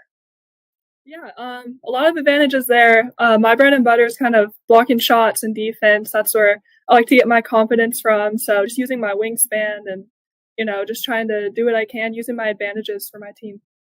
You're one of the top shot blockers in the country, and as one of the top shot blockers, let me ask you about your shot blocking technique, because some people block it for out of bounds for the highlights. Some block it into your transition game. What are you trying to do with a block shot? It's hard sometimes to control it, but ideally I would want to block it to where I could get the rebound and outlet it out. It doesn't always work out that way, but that's the goal. Tell me a little bit about the experience at this club. You've got a group of players that are a little bit older on the college landscape. What's that been like in practice getting ready for this season? Yeah, like Coach mentioned earlier, we have a girl that sat for 2 years and came back, and she's won a championship. So I feel like she really brings that fire to practice, and she knows what it takes. And yeah, we just have a lot of a lot of leadership and people that can just bring it every day and compete every day, which is really important for, getting better. Kennedy Langham is one of the top guards in the league. She was a freshman of the year last year. Give me a little bit about her scouting report that makes her so special. Kennedy is one of the most shifty guards you'll ever see. She really is good at getting downhill. Her 3-point shot is really good too. So, it's kind of my job to set some good screens for her, get it going. Is your game a pick and roll, pick and pop, short roll? Tell me a little bit about what you like to do off that ball screen action. I love the roll. Get to the charge circle. That's the goal for me. We got the right hook. We got the left hook. We got the whole skill set, right? And yeah, Emily, you demand a double on the interior because you're so skilled around the rim. How do you prepare for that? Yeah, that's something I've been working on, being able to have that vision and make the right reads, knowing when to kick it out, when to go for the layup. So yeah, that'll be really big for us this year. Coach talked about playing with a little bit more freedom, playing and trying to score within 12 seconds of the shot clock, playing faster. Did that change your conditioning? Because usually if you're going to do that, your 6'5's got to be able to get up and down. Yeah, the coaches have really challenged us this preseason with conditioning, and I'm really proud of us. We all stepped up to the challenge, and I think we're all in great shape right now. So I'm really excited for these first few games to get out there. Emily, what is your favorite yet the worst conditioning drill that you have to do in the off season? My least favorite is probably just suicides. They're the worst. They're the absolute worst. Yeah. What did you do in the off season to add to your game? I worked a lot of like weird finishes, like maybe same foot, same hand finish, different things like that, just, so I can be more efficient and finish better around the rim. Yeah, that's going to be a tough knockout right there, 6'5" on the block in the SoCon. We wish you well, Emily. Thank you so much for being with us on the preview show.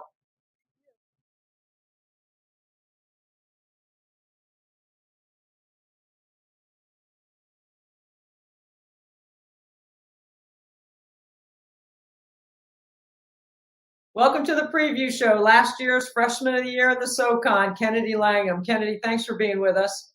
Kennedy, you got a lot of experience coming back, but you're considered an underclassman and a younger player. What's it like to play with those older players that know the system so well?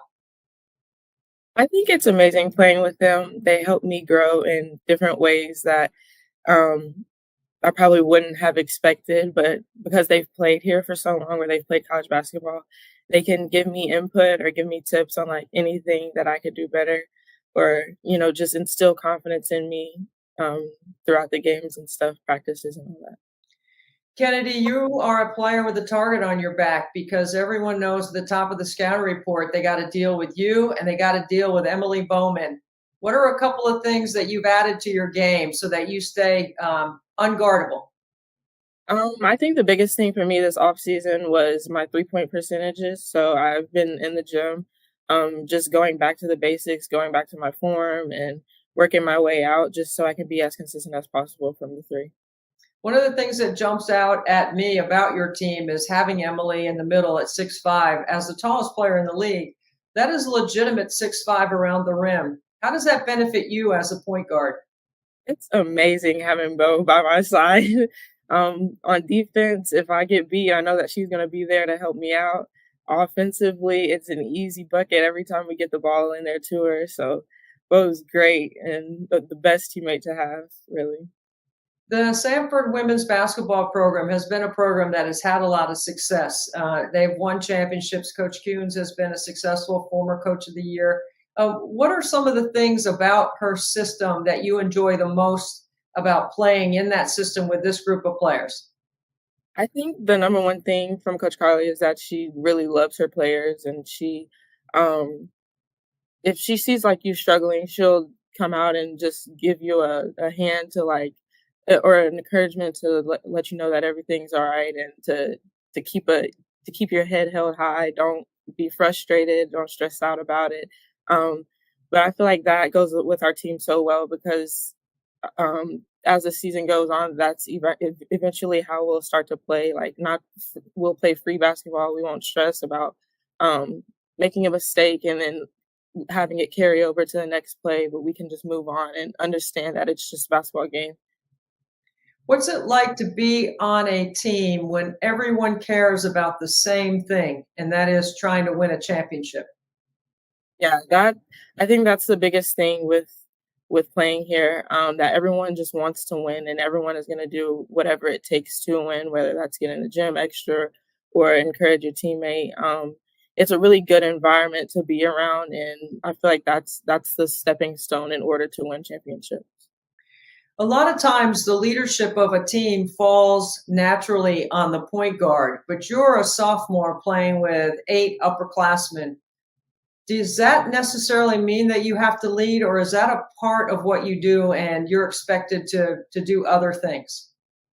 I think we can all be leaders on a team in our own different ways. So someone might be a leader for energy. Someone might be a leader of pulling people aside and just helping them out. Somebody might be a leader of cheering for people, whatever like your job might be. I feel like we can all lead in different ways, and it doesn't really matter if you're a sophomore or if you're a senior. When you talk to Coach Carly, you talk to Emily or yourself, you can feel an infectious vibe about this group. A group that, as Coach Carly said, didn't have the same success last year that maybe they've had in the past. What would you say about what we should expect to see out of a team that is connected like you guys? You can expect to see some great defense, some amazing communication, just high energy, fast playing. So yeah, I think you can expect to see some exciting basketball this upcoming season. That's the way you play the game when you play the game the right way, right? Yeah. Well, listen, Kennedy, we're pulling for you to have a great year.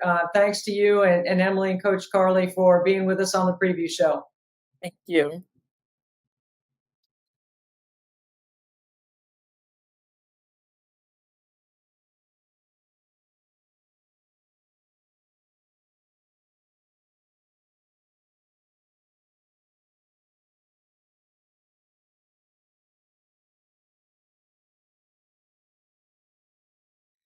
Welcome to the SoCon preview show with head coach Trina Peterson from UNCG. Trina, I've known you for a long time. I could not be happier to see that big smile on your face. Plus, what a great team you're going to have coming back after winning over 20 games last year. Tell us a little bit about what you got on the floor this year.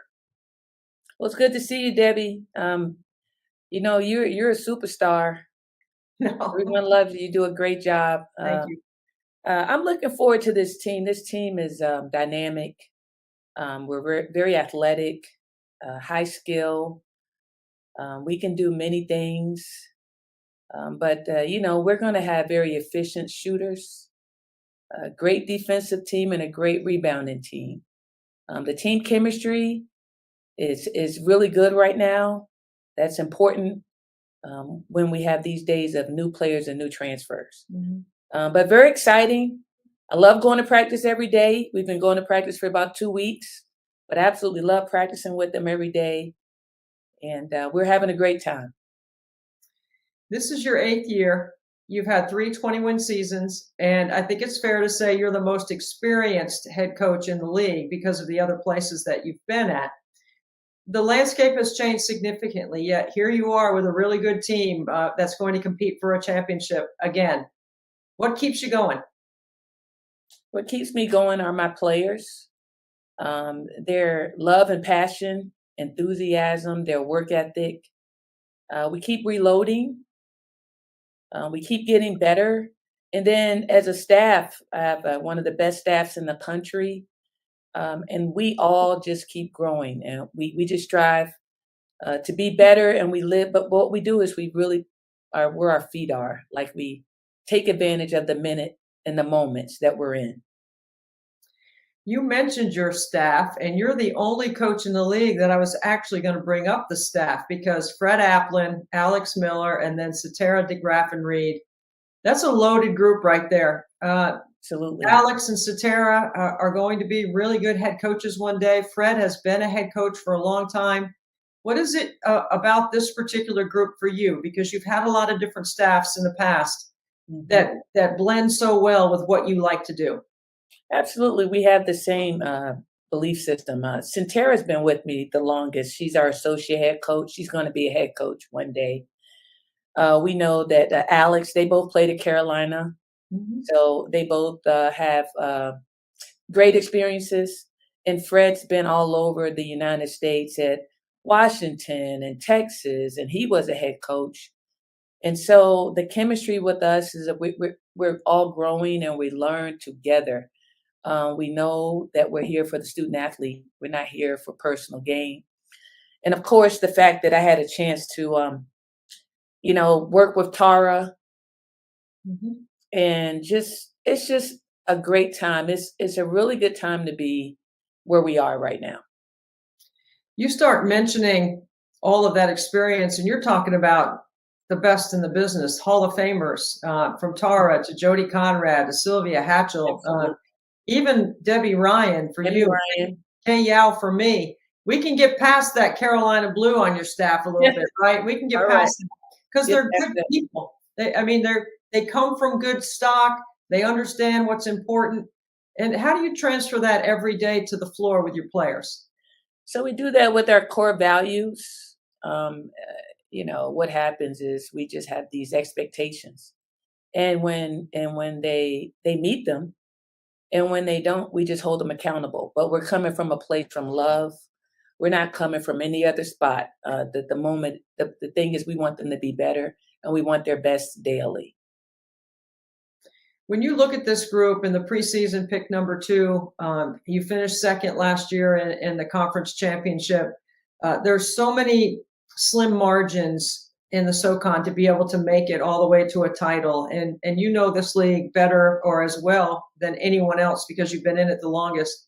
When you look at playing in the margins, if you will, making sure that the discipline and execution is exactly where you need it to be because you know what it takes. That vision requires some experience, and you've had a lot of experience.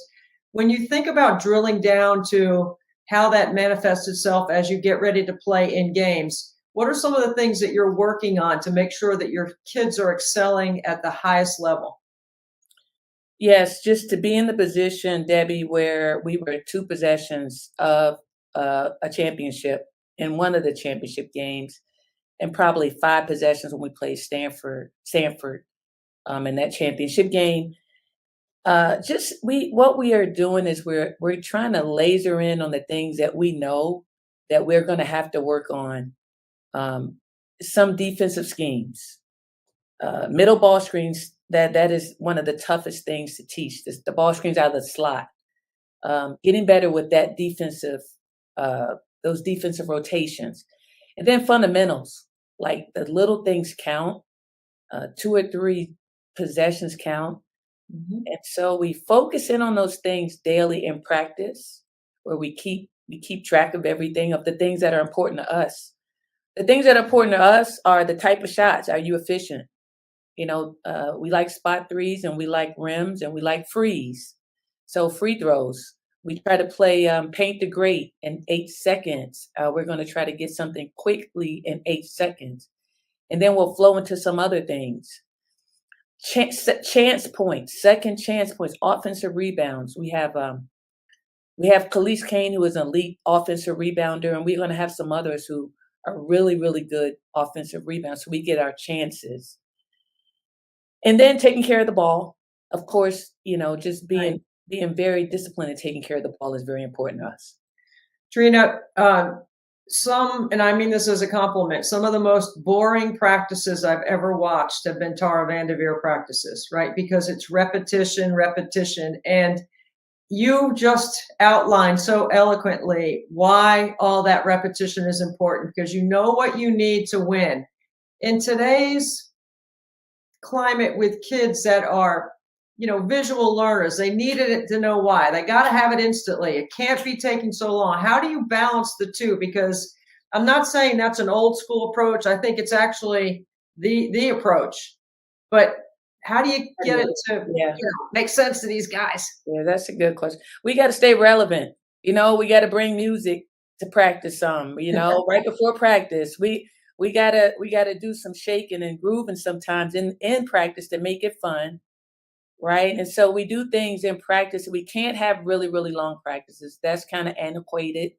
These long practices. We need short spurts of things. Do we watch some video in practice? Where we should go to the monitor and say, "Hey, look, this is what we need to do." So I get it. We want to change. I'm very flexible. Look, just like your son, Debbie, we got to stay relevant with this generation. And so if we can stay relevant and understand their needs, but mixed our discipline in there, because that's so important, they'll buy in. Trina, you have always had the demeanor of an incredible teacher and a great learner. And I'm so pleased to be able to share some time with you on the SoCon preview show. Thanks for being with us, and good luck this season. Thank you, Debbie.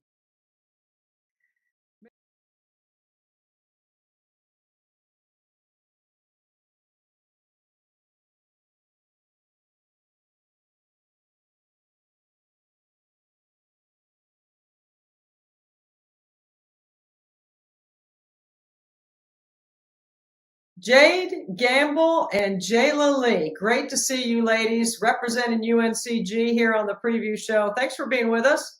Thank you for having us. Come on, Jayla, tell me a little bit about the team, all right? I'm really excited for this group. We have a bunch of hard workers. We really like to key into the little things, and everybody pushes each other every single day. So I'm really excited. This is my first year here at UNCG, but I'm really excited to actually start playing with them and, just show the world what we're really capable of. Yeah, Jade. I mean, how about building off that energy right there that Jayla brings? Tell us a little bit about what it's been like. Add to that, please. Amen. She brings it, and I love it. And that's kind of what we try to do in our program is just bring energy to everything we do, even if it's on the court, off the court. Because we're not just here for basketball. I know it seems like that, but we're not just here for basketball. We're also here for academics. So, but yeah, we're just trying to build on what we had last year, but build on something even greater. Any young women playing for Coach Peterson, I wouldn't believe would be just there for basketball. I've known her for a long time. I know how much she cares about watching young people have success and do what they love to do. Tell us a little bit about what you love to do on the court, Jade. Oh man, I love it all. Like I'm a basketball junkie. I'm not gonna lie. I like the hearing the shoes on the floor, the certain hearing of like you hit a shot in the net. Like that's just me. But all in all, I really just like playing on the floor with my teammates and getting everybody involved and scoring when I need to. I mean, that's a big part of my game is scoring, but also like getting other people involved and like defensively, like, oh, I love to deny. I love to go get out and get steals and get easy transitions since we try to score as much as we can to transition early. How about you, Jayla? Kind of banking off of that. I just love the game in general. Watching it, being a part of it, just love it all. Love rebounding defensively and offensively. Love getting down to the goal, shooting three. Just any part that I can play to help the team, I'm ready to do it and just get everybody involved. Jade, what have you told Jayla about playing in the SoCon? This is a great basketball league. There's good teams, well prepared, good coaches. What have you helped her understand? Well, we actually could connect on a deeper level because I actually transferred in last year and going through the same thing she's going through now. But one thing I will say, because we are a smaller conference, these scouts are on point. So you have to make sure that, you stay on your P's and Q's. You have to really be locked in with your teammates and being able to know, like, you don't know who's going to go off any given night. You just got to feed the hot hand. So really just more so sticking to the team values and being able to adapt. That's the biggest thing about this conference is adaptability. Yeah, Jade, you mentioned scouting report. So I know the adaptability is a great word, flexibility, versatility, all those things that come with preparing to play in this league. What is your scouting report and what should we be looking for that you've added to your game? Well, I like to call myself a dog. That's just kind of something I hang my hat on. Like, I'm a smaller player, so a lot of people look at me and like to say, oh, she's small, walk on the court, whatever. But I definitely think I play bigger than my size. One thing I always kind of hang my hat on is I'm going to get out and defend and I'm going to get the buckets I need to get, but also just getting people involved. I like to say I'm a playmaker more than a scorer, just because when I have the ball in my hands, it's going to either go up or it's going to be given to somebody else. So just, I would just say I'm an energy player and that's pretty much it, honestly. Hey, that's you got me sold. I mean, I love seeing players and teams that are connected, that play hard, that play together, that look like they're having fun. There's incredible joy to be able to play this game at a high level. Jayla, when you were making your choice about where to go and UNCG popped up, what was it about it, Coach Peterson, that drew you there? The family aspect, everything. It was just kind of hard just coming here and having the whole experience of the visit and just not falling in love with it. The coaching staff, the team, the players, just the energy. It was amazing. So I had to come. Jade, I don't know if you've watched film of Satara or Alex, or if you saw them play in college, or maybe they drop a little drip of themselves into a little scouting report here and there, but they were small guards in the ACC. What have you learned from them? Yeah, that's why I'm here. Like I did my research too. You can't go anywhere blind. But Coach T, she led the conference, the ACC, for a while in assist and turnover ratio. And then Coach A, she always brought the energy. And they played with Ivy Latta. So, like, you got all those guards back to back to back. Yeah. And then, like, me and Coach T are really locked in. That's somebody that's really developed my game over the past year. And I think just learning from them, just seeing their mindset and how they approach the game has really helped me. I covered them both as players at North Carolina, so I'm very familiar with their game, their leadership style. What have you learned off the court from them, Jayla? Well, they're great people on and off the court. Like they bring the energy, yes, on the court, but also off the court. They're always someone that you can just go and talk to, have a good time with. Someone, if you need a laugh, Coach Satara always has your back on that. So they're just always good people to lift you up. Our whole coaching staff is. They'll always lift you up. in school, in your faith, and everything. So they're always good people to back off of. Jade, in my conversation with Coach Peterson, UNCG has been right on the edge. The last couple of years, it's been a one possession here. It doesn't even have to be an end of the game scenario. It could have been something that happened earlier in the game that could have been the difference. How do you make sure you guys are on point, because you know the scouts are on point, and that you have the kind of focus that a mature team needs to have to be a championship team? I mean, it's all about discipline, right? Like one play can or may not dictate a game, you know? So like just having discipline in the drills that we do. We have certain goals that we have to reach. We don't reach those goals, we're running. You know, you have to like set the standard early. So I think when you get in games and there is some adversity, how do you bounce back from adversity, right? So I think they've done a good job with just strength conditioning and challenging us early. You know, we're running around campus with a rope. Like we're trying to we're just challenging ourselves, you know, mentally. And I think that's the biggest thing, is just being able to like adapt to change. Coach Peterson comes across with this cool demeanor, right? Solid, so steady. And then you two talk so fast, I bet you play like that. Tell me how that blends. Well, I can say that she's such calm and collected that it helps me. You know, sometimes I could be here and she can get me, you know, at an even kill level, which is always needed.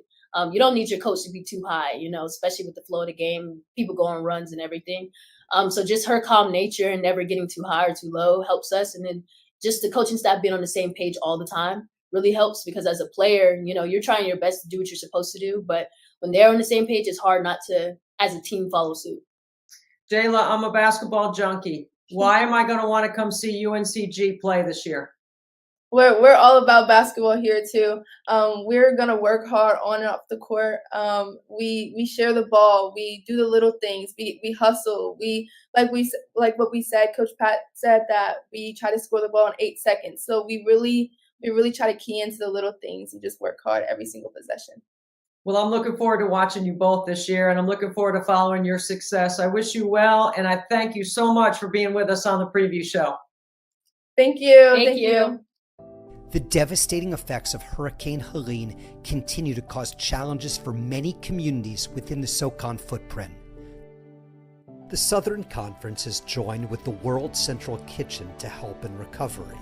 The World Central Kitchen is a nonprofit on the front lines, providing fresh, warm meals to those affected. Scan the QR code and join us as we stand with impacted communities working together to get through this tragedy.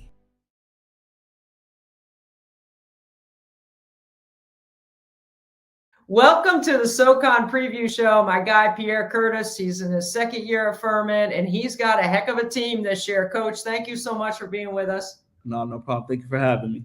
Hey, you got a good group coming back. You've got 3 players on the preseason all-conference first team, so you've got some talent. How's practice going? Yeah, it's going well. I think super competitive with, like I said, I have those 3 kids, and I have Nevaeh Henley still as another kid, and Sydney Ryan. So we have some scoring power. So just trying to get them to the other side of the ball, right? Just defensively. No. I think we learned last year we can't outscore people, right? So we got to play some defense. So it's been really competitive.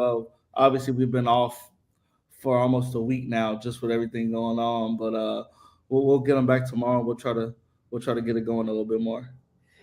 You do have 4 returning starters, and you didn't mention Henley, and you got your 4 top scorers back. But as you said, the other side of the ball is important. But what about the offensive side, Coach, with these 4 players? How's the chemistry going? Like, what can you build on from last year? Yeah, I think I think I try to create a culture just like whoever's open is the best shot. And we try not to hone in on one person so that the defense can hone in on them, but they're doing a really good job. They're sharing the ball really well. Everyone knows exactly what spots that each other's spot is, and we're doing a good job just getting them there, and they're scoring the ball. So they have a lot of confidence, knowing that they can score the ball. I think last year was a little bit of we were just trying to figure it out, right? I think myself was my first year. I think we had some kids who were trying to prove that they could play at this level. And now I think they know they could play at this level and be successful. So now it's just putting the pieces all together. With all your experience, it's a fine line finding that confidence, right? I mean, you can have, as a shooter, you can have a really good day in practice one day and you could just be off a little bit the next day, and that can affect the rest of your game. That's where the maturity comes in for your group, right? I'm assuming that that's one of the areas that you're looking for, because that maturity will play itself out on the defensive end as well. No, for sure. I always tell them to trust their work offensively. Like they work really hard. And so I tell them like, hey, you might have one of those days where you just can't make anything. And I'm like, how else can you help the team win is what I try to have them focus on. Is when you're not scoring, what else are you doing to help the team? And so in doing that, they're focusing on rebounding or defending or whatever, and they don't even know that they had 12 points. So it's kind of one of those things that works for us. Pierre, I want to get your perspective on this, because you've been in the league as an assistant and as a head coach. So you've been around the SoCon for a while. I think it's a really, really solid basketball league, especially on the women's side. There's so much parity in this league. And with 8 teams and the 8 teams that have stuck together in a landscape where everything's shifting around, what makes the SoCon brand so strong? I think it's what you said. We've been together for so long. And we each school has a unique perspective about it. So you kind of what to expect from that school, regardless of who the coach is. You kind of know what to expect from a school like Mercer or things like that. But I think also it being a bus league, it's just everyone is so familiar with everybody in the league and things like that. So. But basketball-wise, we were all recruit the same kids, and we're in the same area, so it kind of gets really, really competitive on and off the floor. But everybody's been great so far in our league, though. It really is a good footprint because it's in the ACC and the SEC. It's got strong academic schools. It is a benefit to getting on the bus. Let's face it. I mean, like, there's a lot of people that tout the charters and all that other stuff, but there is a benefit to being on the bus with your team. What do you like about being on the bus with your team when you're traveling around the footprint of the SoCon? First off, I don't like to fly, so it helps me out so much. But it just gives you more time to really get to know each other, whether you're doing activities on the bus or just listening to music. They be in the back of the bus having a grand old time. I just think the more time you spend together, it gives you more time to bond and get to know each other. And for me, that's super important. Just with our team, is just how close we are off the floor. We've put a lot more emphasis on leadership and team bonding this year, and I think hopefully it reaps the benefit. We reap the benefits of it. What are some of the things that you may have done with your team to build on that? There's a lot of, people go zip lining or rope climbing or, all those things that you could do. What did you do anything special and unique? No, I think I put my assistant in charge of just like little activities. We didn't do anything super big. We took a leadership course. One of my other assistants, she ran that leadership course, Haptitudes. We did that. And our girls really opened up and understood where everyone was coming from. But obviously we did a foreign tour to Greece this year.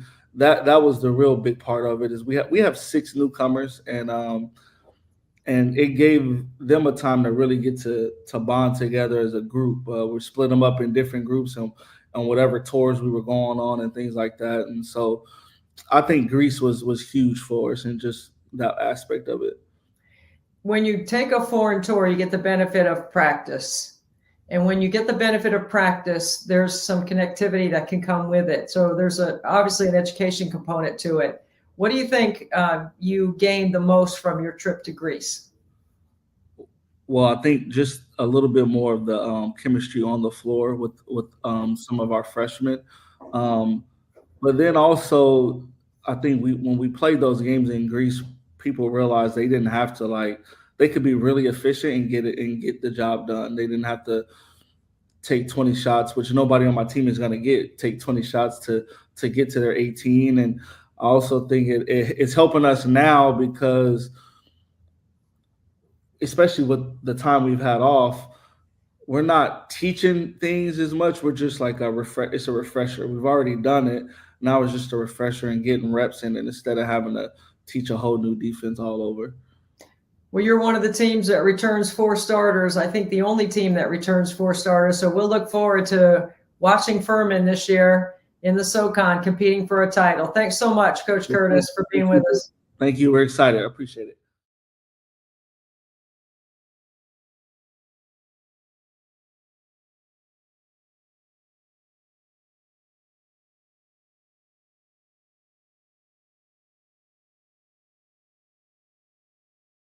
Furman Paladins, the preview show. Jada Session and Kate Johnson. Ladies, thanks for being with us. So great to see you. It's good to see you. Jada, tell me a little bit about how things are going in practice right now. You guys have a little bit of an older group. You've got 4 returning starters. Tell me how practice is going. It's honestly been good. Like the freshmen and then our grad, they've been picking up really well, following like how we do things and not trying to drift off. So it's looking forward to, it's going to be a good year, I think. Kate, at 6'3", you're one of the bigger post players in the league. There's not a lot of size in this league. This is mostly considered a guard league. What are your advantages with your size and your skill set inside Coach Curtis's system? I would say just having that size advantage over a lot of people. I think the past 2 years, I really learned how to take advantage of it in this league. And being able to have Coach P and have those guards around me who are looking for me constantly, it really helps get like easy buckets, easy scores, and just knowing that they're always looking for me on the inside. So, yes, ma'am. One of the things I think that is an advantage for both of you is you come from competitive families, meaning you've had siblings, you've had parents, you've had competitive upbringing, because you can't have a bunch of athletes in your family and not know how to compete. Kate, your family is purple all the way through. Your mom and dad went to Furman. Tell me a little bit about how your parents' experience at Furman propelled you to want to do this. So my mom graduated in 98. She played with former coach Jackie Carson, and so I grew up always being at Furman and going to games and everything. And then she was also my coach ever since I was little. She up until junior league, before she became an assistant principal at that high school, she coached at the high school that I went to. So I grew up with that coach, and I just grew up always being in a gym.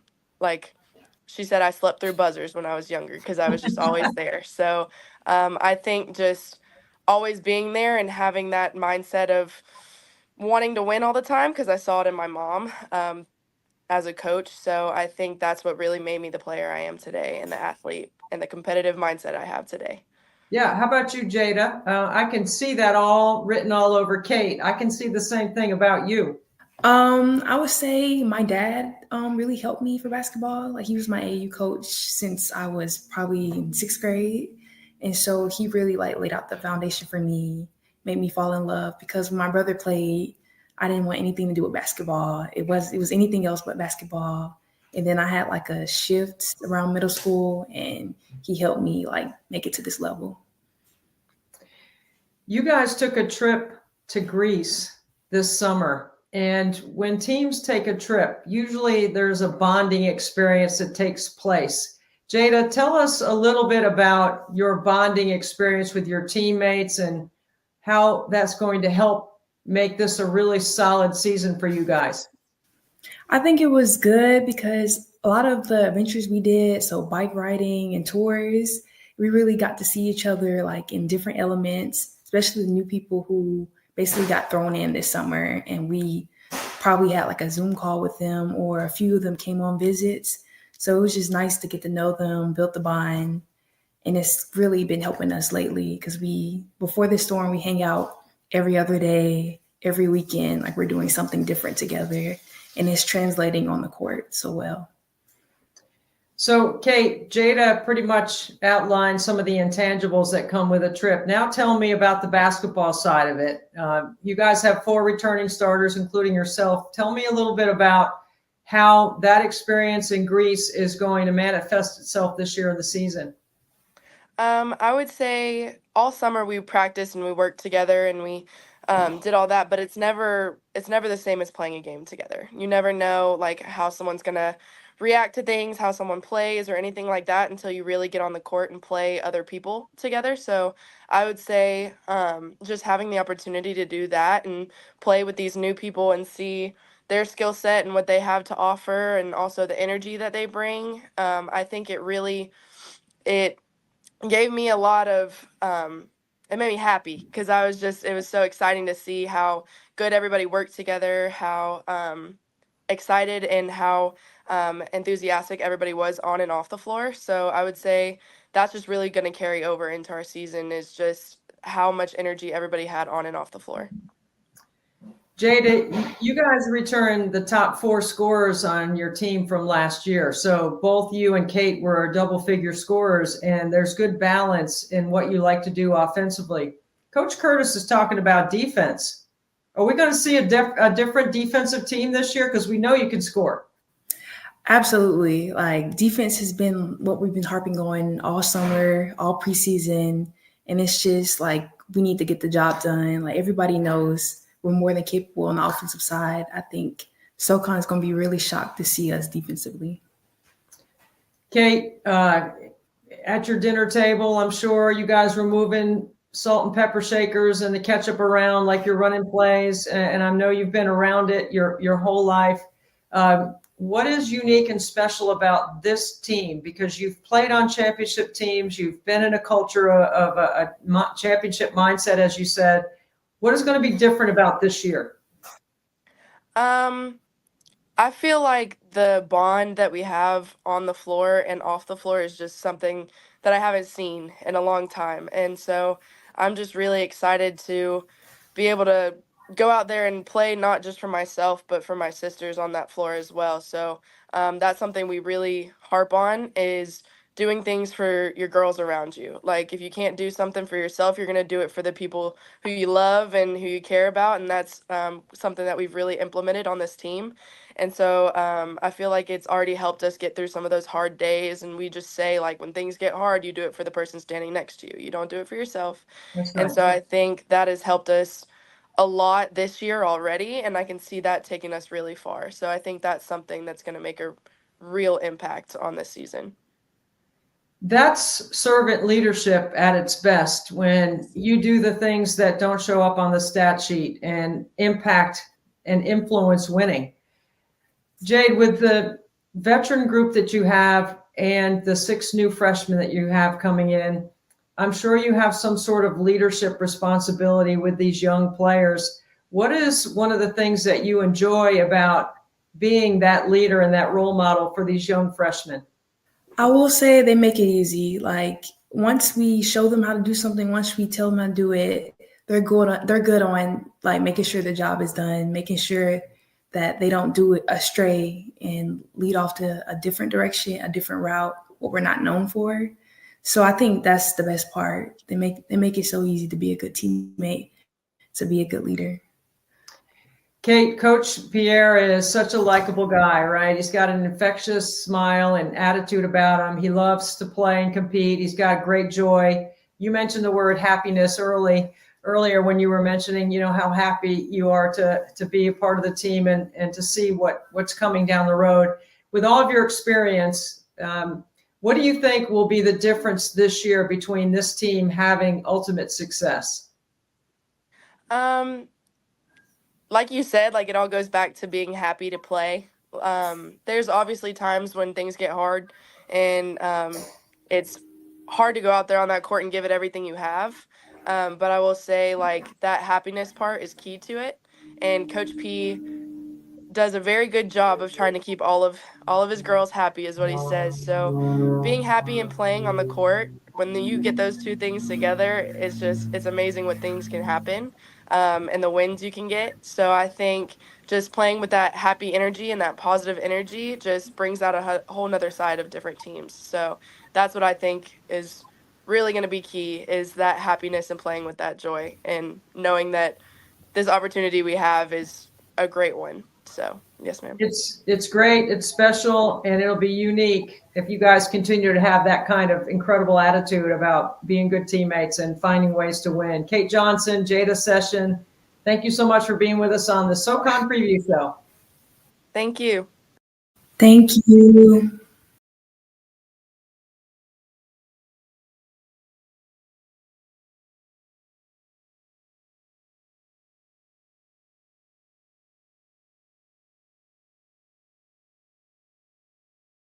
When I say longtime friend, I mean decades worth of family friends. Jimmy Garrett, the head coach at Wofford. So great to have you on the SoCon Preview Show, Jimmy. It feels kind of funny interviewing you, like we've known each other for so long. Thanks for being with us, though.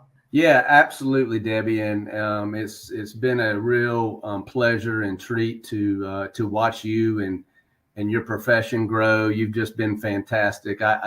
Jenny and I talk about you all the time, saying you are the busiest person and have the busiest schedule in the world. But thank you, and I really appreciate your friendship, your family's friendship too. So we go back a long ways. Yeah, we should let everyone know fully transparency here that we are longtime family friends. Our families are connected through many years in Cary, North Carolina, and it's so I could say the same thing about you, Jimmy. I'm proud of everything that you've done. 6 consecutive winning seasons, and this is a special year. You've got some good talent. You're going to have some expectation. How are you managing all of it? Well, we feel really good. We're finally healthy. We know the 3 injuries that we had last year really took a toll on us, and it was tough. And we had a young team as well too. And for those 3 that were injured, for them to be able to sit on the sideline and watch and grow their IQ, I think is just going to pay dividends for us this year. I think we're pretty talented.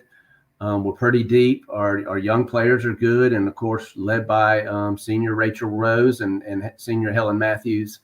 So we feel like we have the right pieces.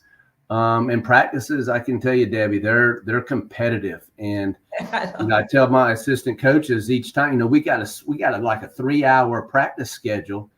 And after about 2 hours, I'm like, guys, we got to stop, man. They are getting after it. And, as a coach, you just love it. And they're great teammates to each other, too. I love it. And I know how infectious your attitude is about the game. I know how much you love playing the game and coaching the game.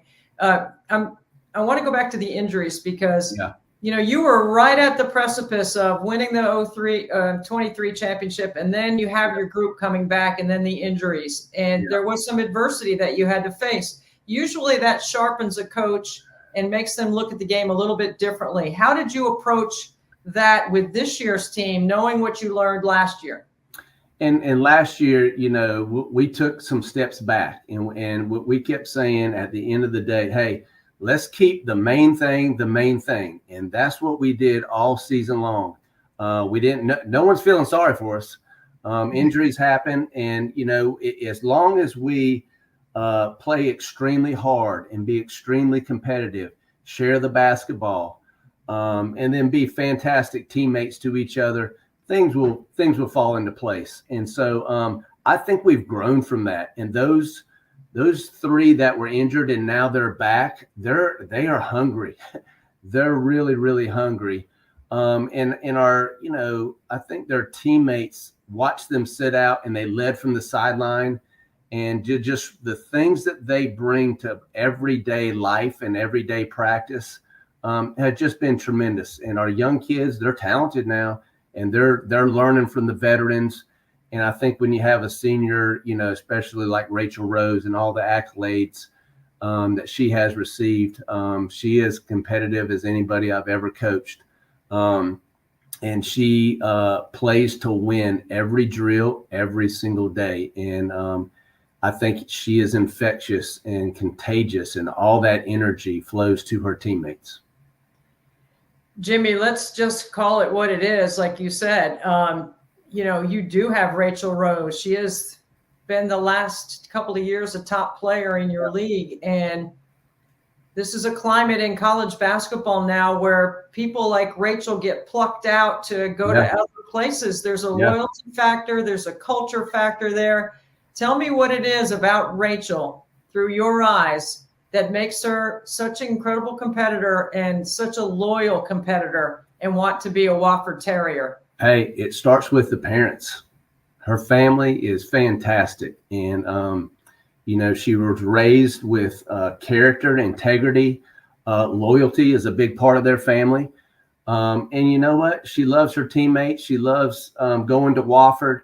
When we recruited her, we beat out a lot of good schools to get her. And so I think just the culture that we have created, and, at the end of the day, the players got to uphold it. And she wants to be surrounded by those type of people. She's loved, and she's coached. Now she's coached hard, and she likes that. She can't get enough of that. And she is a gym rat. All she wants to do is be in the gym, and be great teammates and be a leader for this team. And at the end of the day, Wofford's an unbelievable college institution. We've got one of the nicest facilities in the country. Forget about the size, for its size, it's pretty tough to beat. And at the end of the day, I think she loves being coached by this coaching staff and loves her teammates. Jimmy, everything that you used as a descriptor about Rachel Rose, I would say that's exactly who you were growing up. Everything from family through your competitive nature, being the youngest kid with a bunch of siblings, the challenges that come with survival of the fittest when you're in a household full of competitors. That is really a unique thing. A lot of people say the point guard's an extension of the coach. This would definitely be the truth when you're talking about Rachel and your relationship. How has it grown over the years since you say she likes to be coached hard? She does like to be coached hard, and we have a fantastic relationship. I can coach her, really different than I can coach others. I can say anything to her, good or bad. And she always, at the end of the day, and it goes, Debbie, it goes back to parenting. Like it goes back to, that's where it all starts. And she just, she's fantastic, and wants to be the best. She wants to be the best. And she, there's a lot of players out there. When you recruit, you ask them yeah, coach, I love basketball. Hey, do you really love it? Are you getting in the gym off hours? Does it really bother you more to lose than to win? And all those things are true for Rachel. And she wants to be good, and she wants to be coached. And all of I'll tell you what, my assistant coaches are fantastic. And at the end of the day, we're human beings first, and they know, our team knows that they're taken care of and know they're loved. And when you develop that over years, then you can coach them through the good times and the bad times. It's not always going to be great, but at the end of the day, they know where you're coming from, and know that it's coming from a caring place. Jimmy, you and your program have been in the top half of the SoCon, so you're accustomed to having a target on your back at times. But this year, you might have the ultimate target preseason. What in your summer preparation, knowing that you had this incredible group coming back, has helped you get ready, knowing in practice, validating what you're doing, how you're thinking about what's coming down the road, what conceptually you need to be really good at to be able to play at the highest level, and then ultimately preparing your team for postseason? Because most people don't think about in the summer postseason that coaches are spending time thinking about it, but I know you are. Yeah, we've embraced it. We've embraced that role, our players have taken upon themselves to, well, what are the things that we can do better as a team, individually and as a team, to ensure that we make it to that championship game and win that championship game. I mean, that's where our league is. You got to be tournament champs right now to go. And so we understand that. And I'll give Helen and Rachel a lot of credit. When the season was over, 2-3 days after they took off, they came to my office, they sat down and they said, Coach, we need to be better on defense. We got to rebound the ball better. We got to be able to keep people in front, keep people out of the paint. And that came from them. That's what we want this summer to look like. So our summer, You know, me and you, I love offense. I Hey. know you love offense. I know you didn't have practice without a ball. We did not have practice without a ball. I'm not that crazy. So, but you know, that's where this program is. And I've told, and we've got better each year. You know, if it's coach led the entire time, hey, we're talented enough to be good. But when you have a player led program, that's when special things can happen. And I feel like that's where we're at. And Helen and Rachel get all that credit. And so this summer, the new ones that came in, I'm going to tell you what, man, we practiced shell. We did shell, individual, one-on-one, keeping people in front, tunnel drill. And, you know, I know by that third week of summer school, they're like, Coach, man, can we get some shots up? But it is paid off right now. I think that's why our practices these first 3 weeks are that we don't go over 2 hours. Like, guys, we can't go over 2 hours. I'm scared somebody's going to get hurt. And I feel really, really good. And I feel really confident about this group. Jimmy, I know you're ready. I know your team is ready. And I can tell by Rachel and Helen that they're ready to be great leaders on this incredible stage that you're putting them on. Thank you for helping us preview Wofford and your great program. And we look forward to seeing you during the course of the season. Jimmy Garrett, the head coach at Wofford. Thanks so much, Debbie.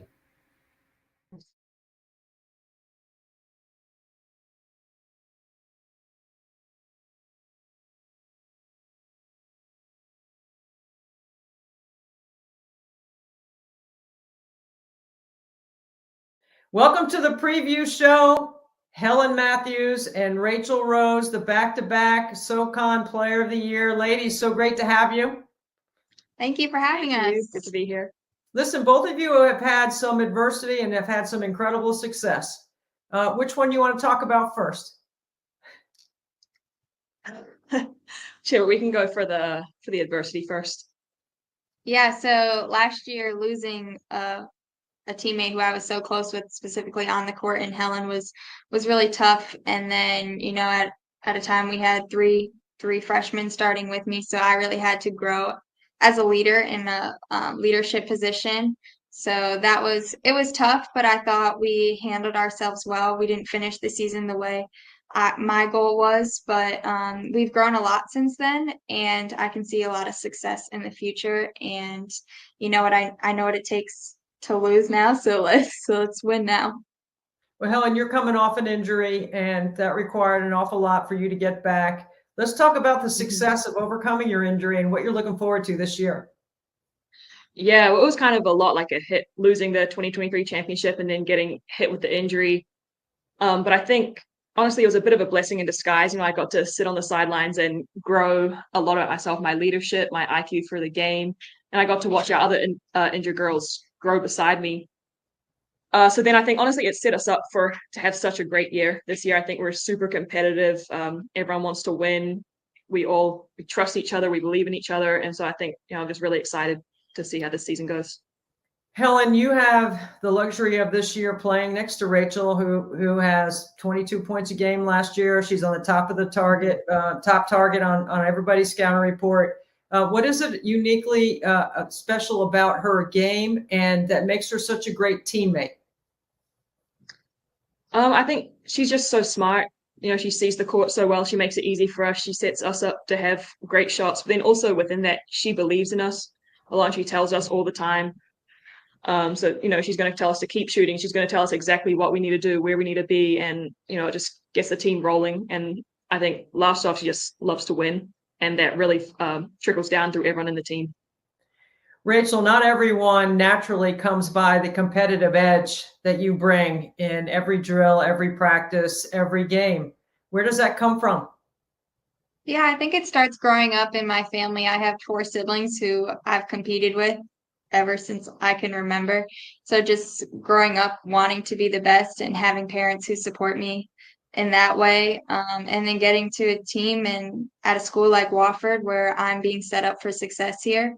And so my way of giving back is, you know, fighting for this school, fighting for my teammates, trying to win everything that way. Because if I'm trying to be the best, they're going to just amp up their level of energy.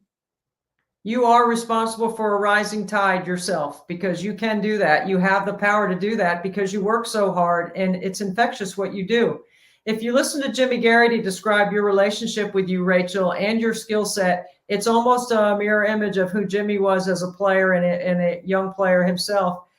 When you think about your relationship with Coach Garrity, what are some of the principal things that make you want to play harder and be a better person, or being around him and in his program?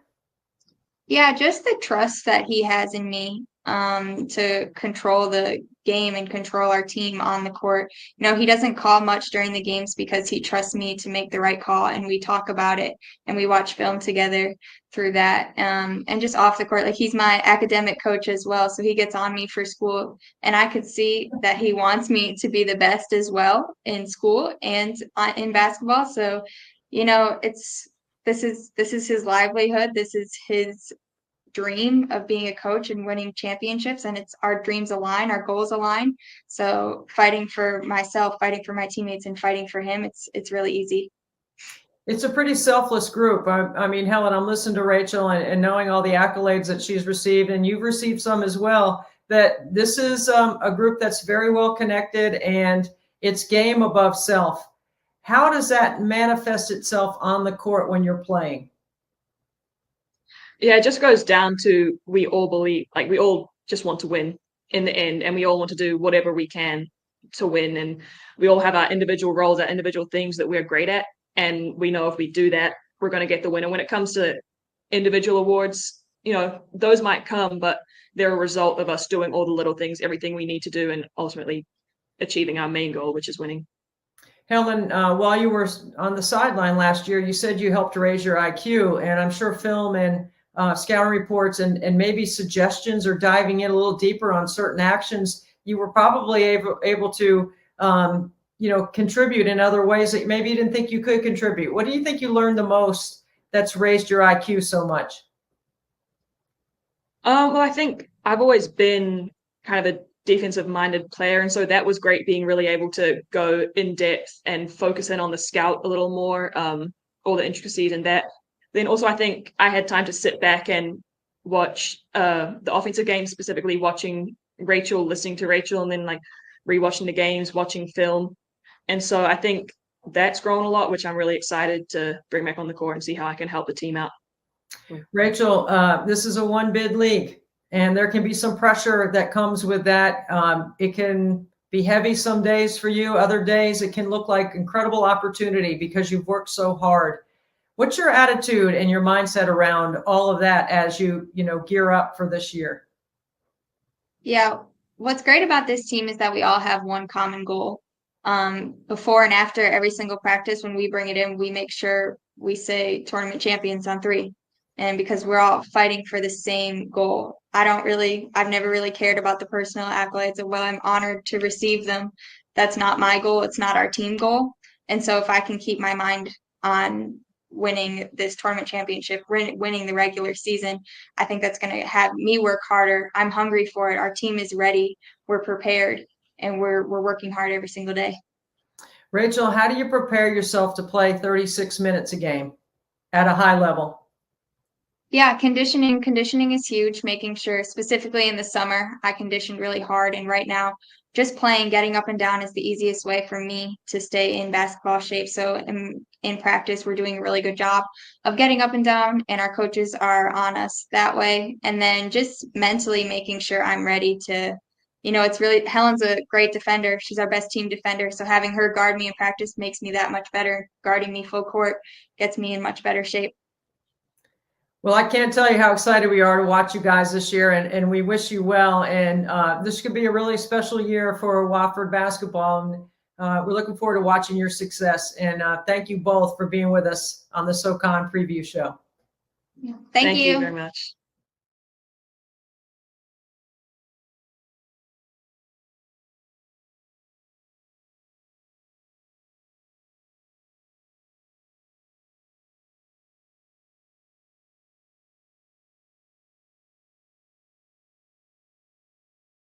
Welcome to the SoCon preview show. Brenda Mock Brown, the head coach at ETSU in your 3rd year. Brenda, it's always great to see you. How are you? Good to see you. I'm doing great today, Debbie. Tell us a little bit about your team. This is your third year, and this is kind of the time of year where your vision matches sort of the personnel, and you try to, it takes some time to get all that together. How's it going? Oh, it's going well. I mean, obviously we've had some challenges in that we have 9 new players, merging that with 4 returners, but 9 really good newcomers. 5 of those are freshmen. We worked really hard to recruit those under a vision that I cast. So that's the biggest class thus far under my leadership. Of course, I had great help with assistant coaches in actually securing those recruits. But then we also got 4 transfers coming in the spring. And so we're just tickled to death with all of them, how they're blending together, the type of individuals they are, high character, but then also just extremely high work ethic and are able to bring it consistently. I've emphasized that a lot, but in terms of being able to work hard and do it every day, but they've actually done it from July until now. So if we can just keep doing that and making progress every day, I feel good about our chances this season to be a pretty good ball club. Brenda, I would put a little checklist together for you based on knowing you for so many years on the kind of people you like to surround yourself with, what kind of players you like. I would bet that you're checking the box off pretty closely every day based on your vision and what you wanted to do. Give us sort of an idea of some of the players that we can keep our eye on. Sure. Well, in terms of the vision, we talk a lot about here, our mantra is faithful for 40, but we define faithful, as steadfast, committed, loyal. And then for 40, a lot of people ask me, what is that? What is 40? And that's 40 minutes in a game, but that's also representative of the entirety of the season. And so that's what we're drawing people to, that vision. Players to keep an eye on. I'll tell you one player that I recruited when I was at UNC Asheville. Her name is Rylan Milton out of Charlotte, North Carolina. She chose Cincinnati. But we put a lot of time and effort into her. So I had a prior relationship. And so we have her coming in for her senior year. I am just so delighted to have her. Big guard, scorer's mentality, but she's actually a pretty good defender too. And just so much fun to be around. So glad to welcome Rylan into our program. 2 familiar faces will be Kendall Foley and Courtney Moore. They have been staples of our program for the past couple of years. Kendall, a couple years ago, was on the all-conference team and on the all-defensive team. Last year, battled some injuries, and we suffered for it.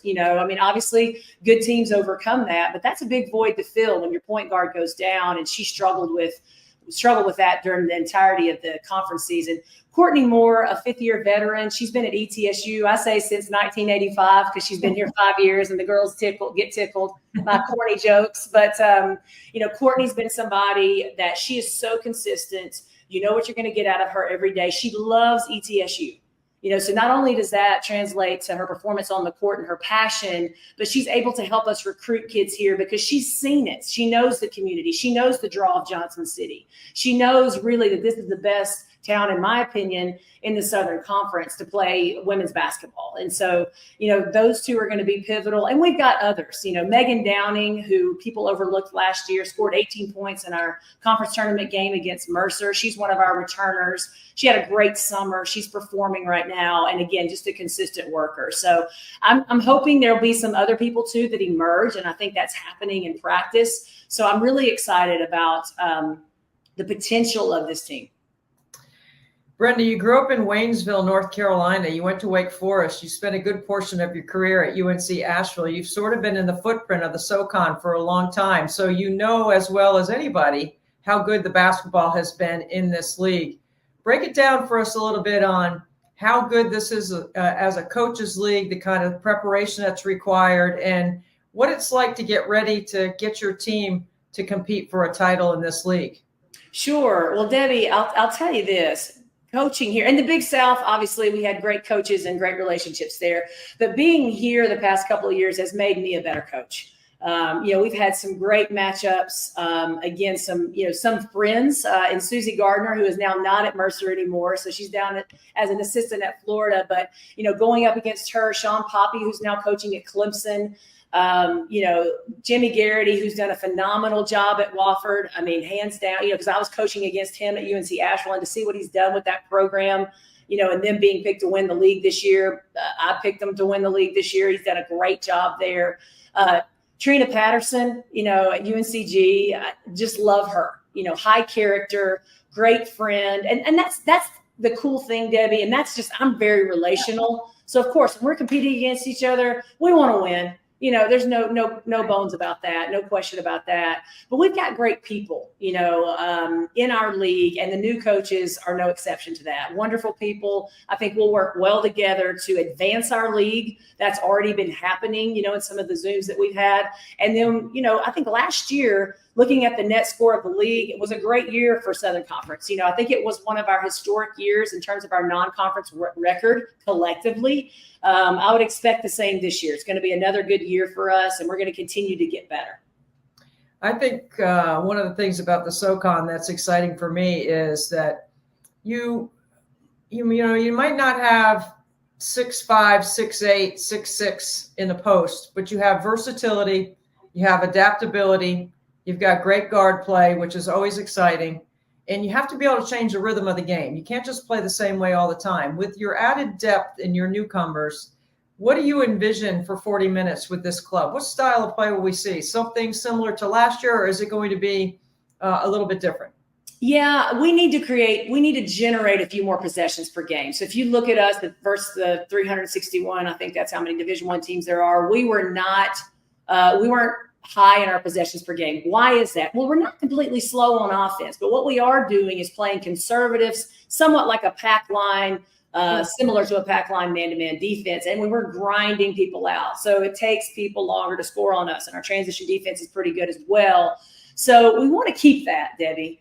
But then now we want to figure out, okay, how can we put pressure on the rim a little bit more? So on opponents' misses, because we're getting them to miss a lot, how can we capitalize? I think that's an area where we can grow and generate. Again, let's go with 3-4 more, let's go with 6 to 8 points. I mean, that's a lot. I mean, it sounds like a little, but that's a lot. Right. Let's get 6 to 8 points in what we call our primary, in that 6 to 8 seconds, first 6 to 8 seconds of the shot clock. So let's do that a little bit better. We're not turning the ball over. Again, we're efficient, but we need to generate more offensive possessions while continuing to be tough on defense. I'm not going to change and be, a risk taker. You got to know yourself as a coach, and I know myself by now. I'm not a pressing coach. I think you got to have the personnel to press. A lot of people want to do that. It's not really realistic. You know that. You're watching all the Power Fours, and there's not many pressing teams at that level. And so there's really not a good reason for us to be pressing teams. Solid man-to-man defense, sprinkle in a little bit of zone, maybe a little bit of containment pressing, situational pressing. Of course, we like to have that in our back pocket.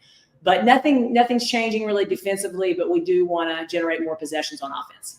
You know what, Brenda? You're not the only coach that in the preview show has talked about scoring in the first 8 to 12 seconds of the shot clock. I think that's setting up this league for a lot of great guard play, some really experienced scorers, and a lot of fun decision-making at a fast pace, which is going to be great for the league, great for the brand of the league, great for coaches like you that know how to slow that down while also speeding it up at the same time. One more parting shot from you, Brenda, about what you expect for your team and just what you're excited about this year. Well, Debbie, if we stay healthy, and I'm sure you've heard that too, as much as you've heard 8 to 12 seconds. If we stay healthy, this is a team, because of their ability, their sophistication in thinking, and they're long-term oriented, and they work hard every day. I do believe that we can be playing our best basketball in the conference season. So something about SoCon here, you play 15 non-conference games. That's a lot. A lot of people don't realize that we only have 8 women's basketball teams in our league. So that's only 14 conference games. So 15 non-conference games is a lot, but it does give us time to prepare. We're not jumping into a conference game in December. So the quality of the conference basketball in the SoCon should be higher. And so I do think this is a team that has the potential to continue to get better, and freshmen need time. They're 5 of our 13 players are freshmen. So yes, we've got some upperclassmen, but those gals got to play. But they're going to need some time, to get acclimated, to get used to. They've not played their first college game yet. By the way, we're opening at NC State. I was just going to say that. We're going to NC. So good one. NC State. Now, we scheduled that game about a year ago. Had no idea we were going to be a Final Four team. But anyway, so I do think that's what I would say. Be patient with ETSU as opposed to last year where we were out of the gates fast and kind of fizzled. I would rather that this play out the way I'm planning it, that we're playing our best basketball in March and we're advancing in the tournament, and that we're playing again in the postseason like we were 2 years ago. I know you're detailed. I know you're excited. I know you've got a wider vision. And I know you wake up every morning being grateful and ready to go. Brenda Mock-Brown, thank you so much for being with us on the preview show. You're welcome, Debbie. Glad to be here and looking forward to a great season.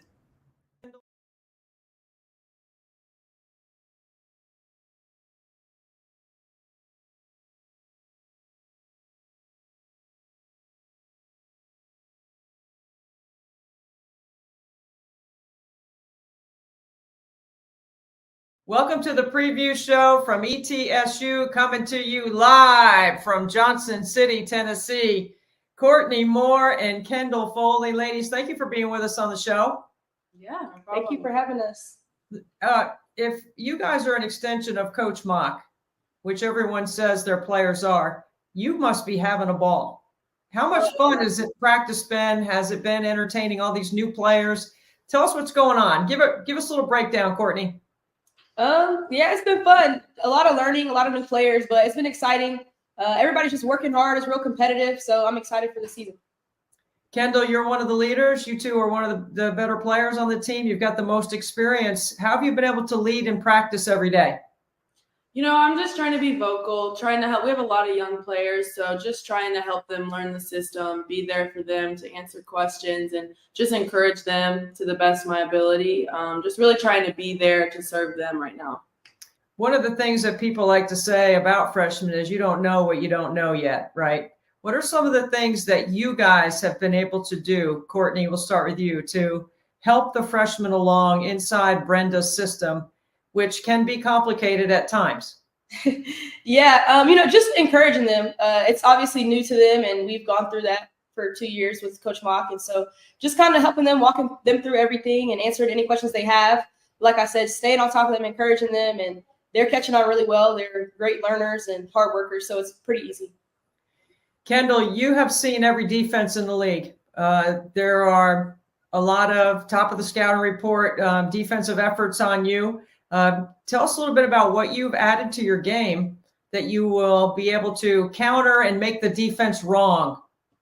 I'm trying to be consistent just in every area, be able to shoot the three, have the pull up, be able to get to the basket, add some moves that way. Just trying to be able to read, trying to build my IQ too, so that I can make those reads and just get my teammates super involved this year. I think that if we have a team full of threats, then it's going to be really hard to guard us. Kendall, when you're trying to add to your game and know you're trying to expand what you're doing, and you mentioned IQ, is that reps? Is that film work? Is that something else? Tell us what that means. A lot of it is film for me. A lot of it's just watching from the sidelines. I spent a lot of time out this past year and a half with injuries, so I've gotten to be able to see a whole different perspective of the game of basketball. So I think that's helped me a lot. I've been reading a lot just about the mental side of basketball and that kind of stuff. So it's definitely been helping me a lot. Are you going to give us a good book right here? You got something that you like? Right now I'm reading The Inner Game of Tennis, which sounds crazy because it's tennis, but it talks about like the mental side of peak performance. And it's been helping me a lot just with putting aside all judgment and just playing the game. Oh, I love that. That's awesome. All right, Courtney, Johnson City, great fan base. Tennessee, the state, loves their hoops, especially women's hoops. Tell us a little bit about what it's like to play in a home game. It's fun. That's like walking into Brooks and just seeing the fans and the band and just everybody that rallies together for us and cheer us on, win, lose, or draw. It's amazing. Off the court too, like you see these people out in the community and they're just excited to see you and they just love having you around here. And so it's a fun place to be. It is a fun place to be. I've been there myself, so I know exactly how much fun and how important basketball is in that community. Everybody thinks Tennessee's all about football, but I think it's all about basketball. Yeah, I would say so too. Right? Yeah. Of course, we'd say that. We're basketball people. Courtney, the league, balanced. You guys are picked in the middle. There's Wofford's picked to win it, but you've been around the league. You know what it requires. You know what it takes to win in this league. Why do you think you guys have the ingredients to do so? Well, because, in this league, at any given night, any team can win. Just bring your best foot forward. And so I think with our team and just like I mentioned before, like the excitement and the learning and how much everybody's invested, I feel like this team will come together. And through adversity, I think we'll be able to pick each other up and rally behind one another. And so, just going into this league knowing, yes, Wofford's picked to win and we might be picked in the middle. But like I said, at any given night, like just show up, play your game, do what you can do, and defend and rebound, what we're known for. Do that, and I think we'll be good. Kendall, Coach Mock, I've known for a long time, and she's an incredible blend of high-level analytics, smart, thinks the game at a high level, sees the game 2-3 plays ahead. But then there's also the incredible feel that she has on the sideline. Like great relationships, knows her players, has an understanding. How have you been able to learn from her and that incredible blend that she brings? Well, Coach Mock is all about relationships. I think that we both are very similar in that. So I've just learned how to be a way better leader, just being underneath her and just being able to see her passion, how much she cares about the game, but cares about us as individuals. Makes it all just more special. It makes you want to work even harder.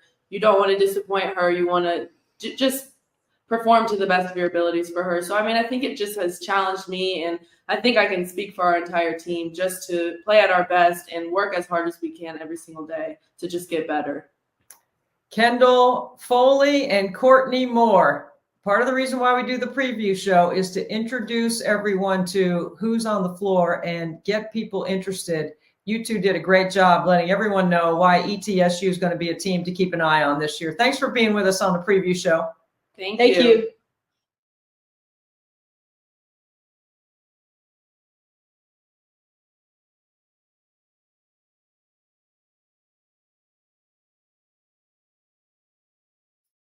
Jonathan Sippis, longtime friend. Great to see you in the SoCon, man. Welcome. How's Thank it you. going? No, it's good. It brings me back to the past. I at North Carolina, Greensboro. So it's been a little coverage in between. Obviously, happy to stay on the women's side and excited for the opportunity here at Western Carolina.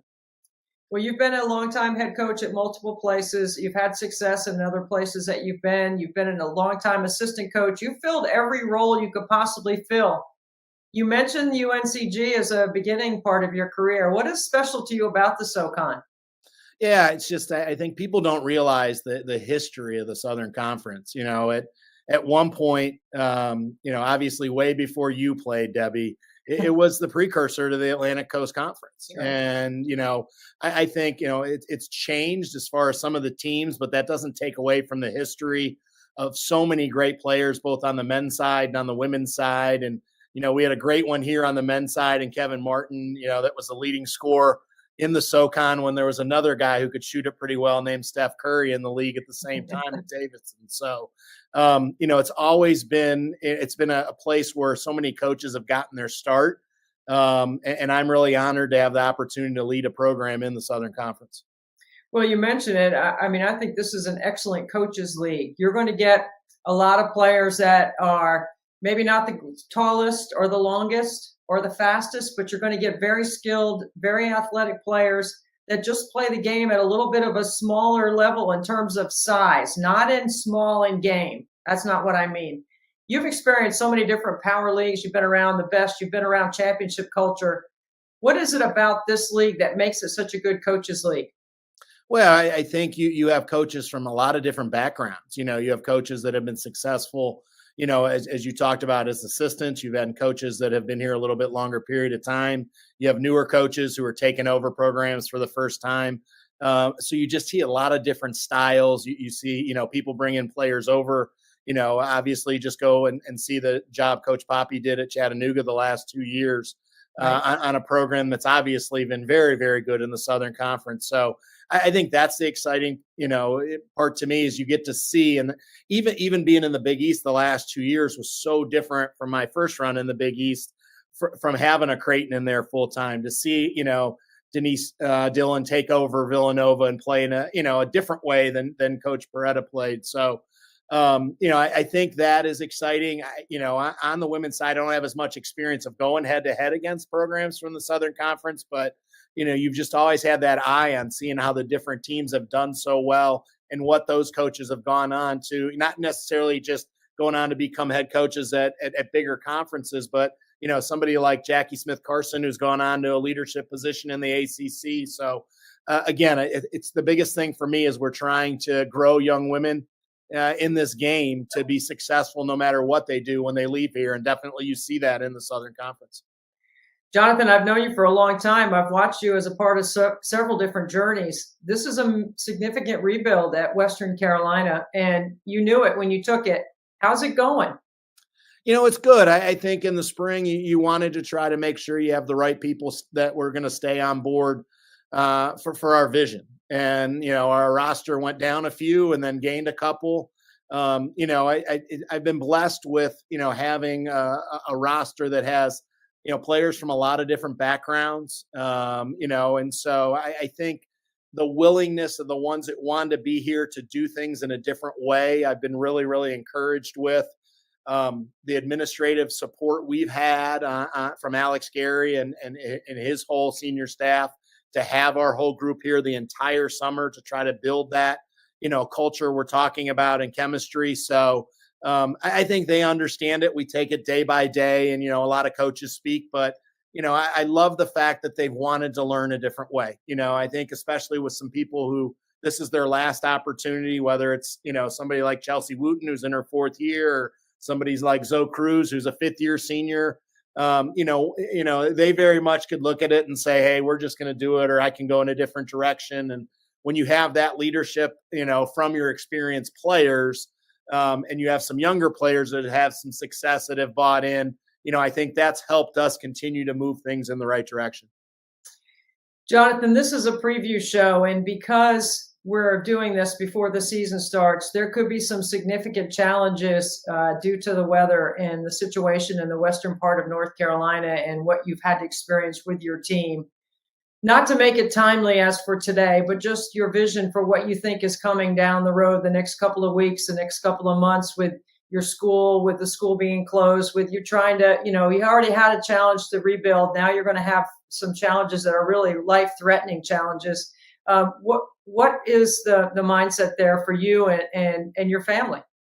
Yeah, I think the first step was everybody's safety, right? And making sure you had simple things like shelter, water, food, and again, basketball gets put on the back burner for a few days. And, we were 2 days in, Thursday was an off day, and we end up having Thursday through Sunday canceled. We'll be able to get back on track with that. I'm not concerned. I think to me was, when we were allowed to practice, was it the right thing to do? Is it the right thing? Luckily our players are not a concern from the travel standpoint. So, without having classes this week, again, how can you help from the mental wellness, I think, of the team?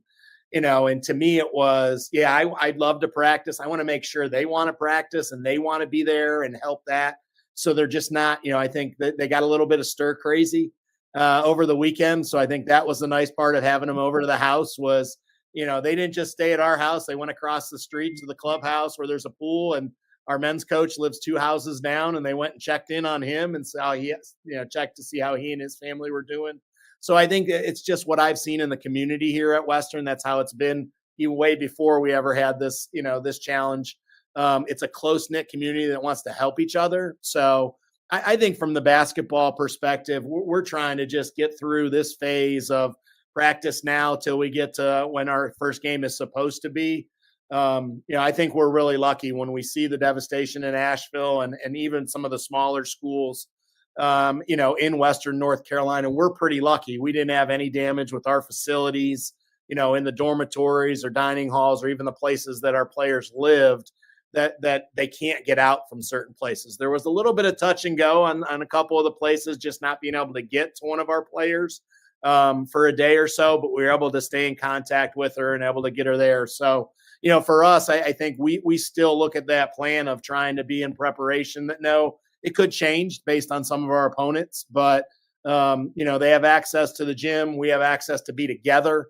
And I think they're still staying on top of their academics. Not sure, again, how exactly this will play out, after Friday when they make a decision what we'll do classes-wise. But, it's a huge, as we need to talk about, about the mental health side of things, of being able to have them in a great frame of mind to be as successful, not just in basketball, but as they continue academically. And even the socialization, I think, is really, really amazing. I think it was fun to see Friday night, to drive around, to just check on our players, to just see, old school interactions, right? Nobody could get on Wi-Fi. Nobody could get on social media, and people actually had to talk to each other in person. So I think that was a good thing. It feels a little out of place to ask you anything about basketball or strategy with what you're dealing with, which is a much higher purpose, and probably why you've been put in this path in the first place, Jonathan, because I know you're a very faithful guy, and I know you've been at Jesuit places where service is the most important quality. All the places that you've been, you'd like to think that they would prepare you for some sort of crisis or some adversity that you might face. What is the most important thing that you want to have for a takeaway for your players when it comes to, dealing and managing with all the things that you have coming down the road? Yeah, I just think that their ability to respond, and what life throws at you. And this, you hope the game of basketball, and you and I've talked about this, it teaches so many great lessons. But having something like that, I think one of the things our staff talked about is there's a little bit of like the rest of the world is operating as normal. And I feel like the last time personally, I went through something like this, it was COVID, right? And everybody was going through the same thing. Is I think an appreciation, it is, it's one of our core values. And we talk about that. And I think that appreciation of what we have, it might be not what we're normally used to doing on a day-to-day basis. But, we talked about it yesterday when we got back on the practice floor of just even having the ability to practice. There are a lot of schools in our geographic area that aren't able to do that, and to take advantage and have the joy in that. Again, it goes back to, can they be able to understand that appreciation and have that appreciation with each other?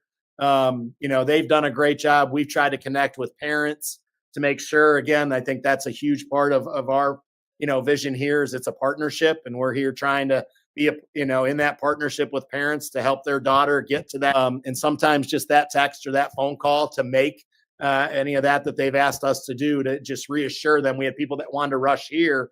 At times we had to say, we don't know outside of our small bubble what's going on, even safety wise.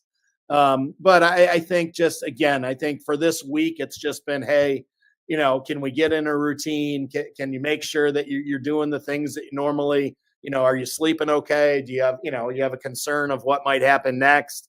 For us, it's, hey, let's go day by day, get through this week, and we'll continue to be resilient on what comes in front of us. As always, my friend, great perspective on where basketball fits in the total well-being for a student athlete. We wish you well, and you're going to be a story that is going to be keenly kept an eye on, because it's going to be really interesting to see how your team responds, as you say. Jonathan Sippis, the new head coach, first-year head coach at Western Carolina. Thank you so much for being with us on the preview show. My pleasure. Thanks for having me, Debbie.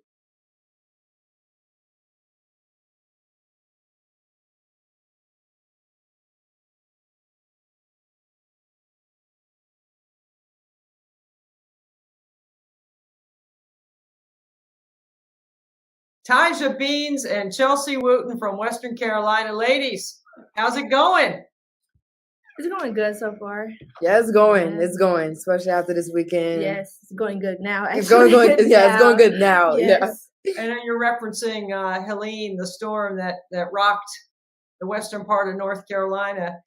This is a preview show about basketball, but this is a story that is much more important than basketball. How are you guys managing? Honestly, we're doing good, and it's so funny because, of course, like, we didn't have any service to be able to contact anybody, but once we realized like Wi-Fi was down, service was down, like, we automatically knew to go to like our teammate's house, and we all just like gradually like ended up there throughout the day. Like, the whole team was there, and obviously like we couldn't contact each other, Right. but we found a way to just team bond, bonding and everything. We ended up hanging out with like men's basketball and volleyball like one night because like it's hard. It's really hard, especially not being able to communicate with our families and like letting them know that we're okay. So like we had to like take our minds off of it some way, and we was able to do it like that.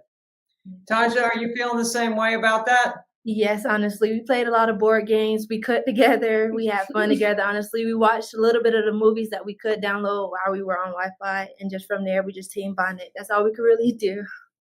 You know, you want to give it the proper context because it is the unknown, right? We don't know all the things that are coming. When you start thinking about what you have coming up next in your preparation for schoolwork and your preparation for basketball, what do you think are the most important things to keep in perspective right now? Honestly, just really just like keeping like an open mind. You know, like we obviously like we don't have control of everything. So like your mental part and your mental health and all that is like the stepping stone. So like once you get everybody's mental correct, then we can physically go through, okay, we have this and we have this due, or we have this like practice wise. So like once everybody is mentally okay, then like I think it's a lot easier to start bringing in, okay, classwork, let's get back on this once we get Wi-Fi, and like basketball practice. Like, yeah, we was off a few days, but now it's time to get back into that mode because, you know, season's right around the corner. Taja, it's let's shift it to basketball and let's talk about, you know, what Coach Sippis has brought, the energy and the experience that he brings. You guys are being a part of a rebuild, which is exciting if you have the right attitude about it, right? So tell me a little bit about how you're feeling about being with Coach Sippis and helping him rebuild alongside him rebuilding what this program is going to look like this year. Honestly, how I'm feeling really good about the new build up and everything about Coach Sipp and what he has brought. I feel like he has brought a new culture where he pushes us this past our limits, and he hold us like accountable for everything that we do. And I think that as like time goes, it's going to like, I feel like we're going to get better as a team. I mean, it's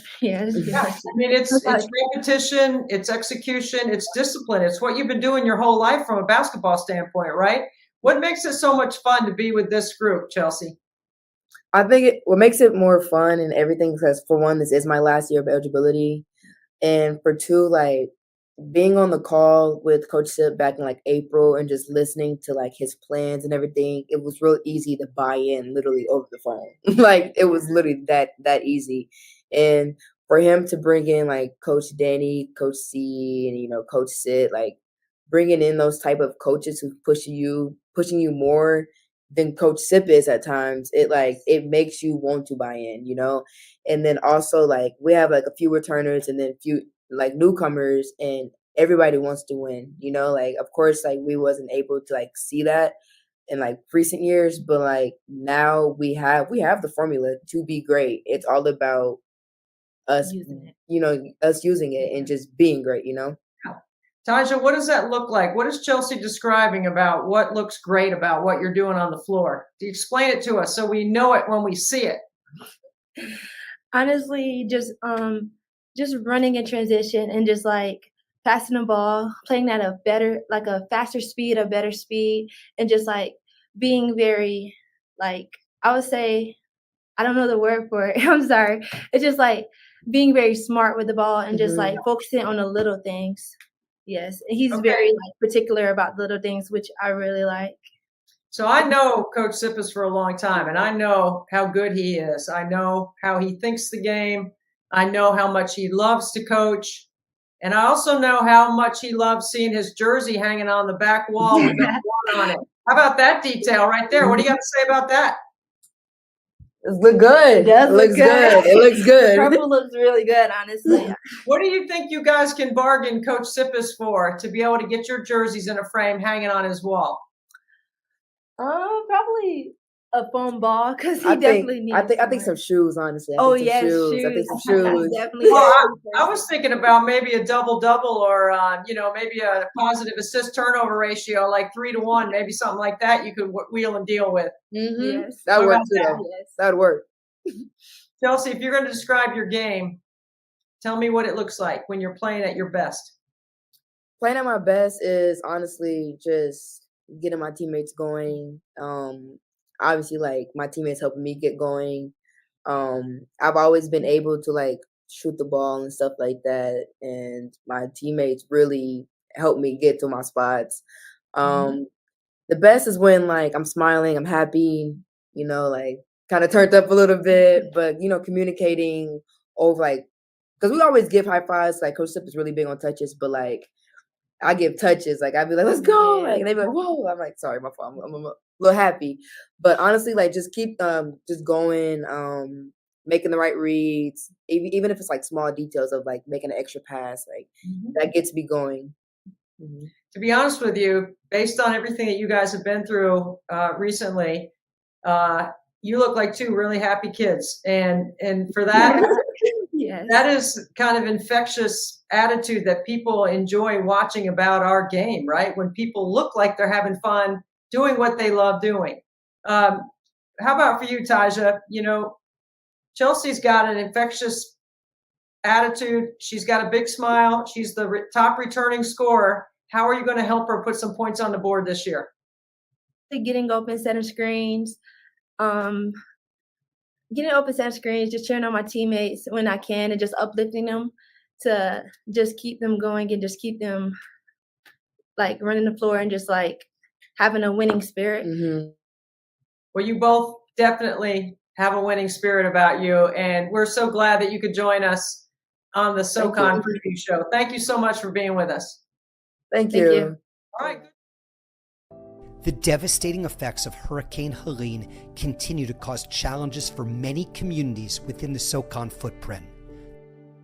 The Southern Conference has joined with the World Central Kitchen to help in recovery. The World Central Kitchen is a nonprofit on the front lines, providing fresh, warm meals to those affected. Scan the QR code and join us as we stand with impacted communities working together to get through this tragedy.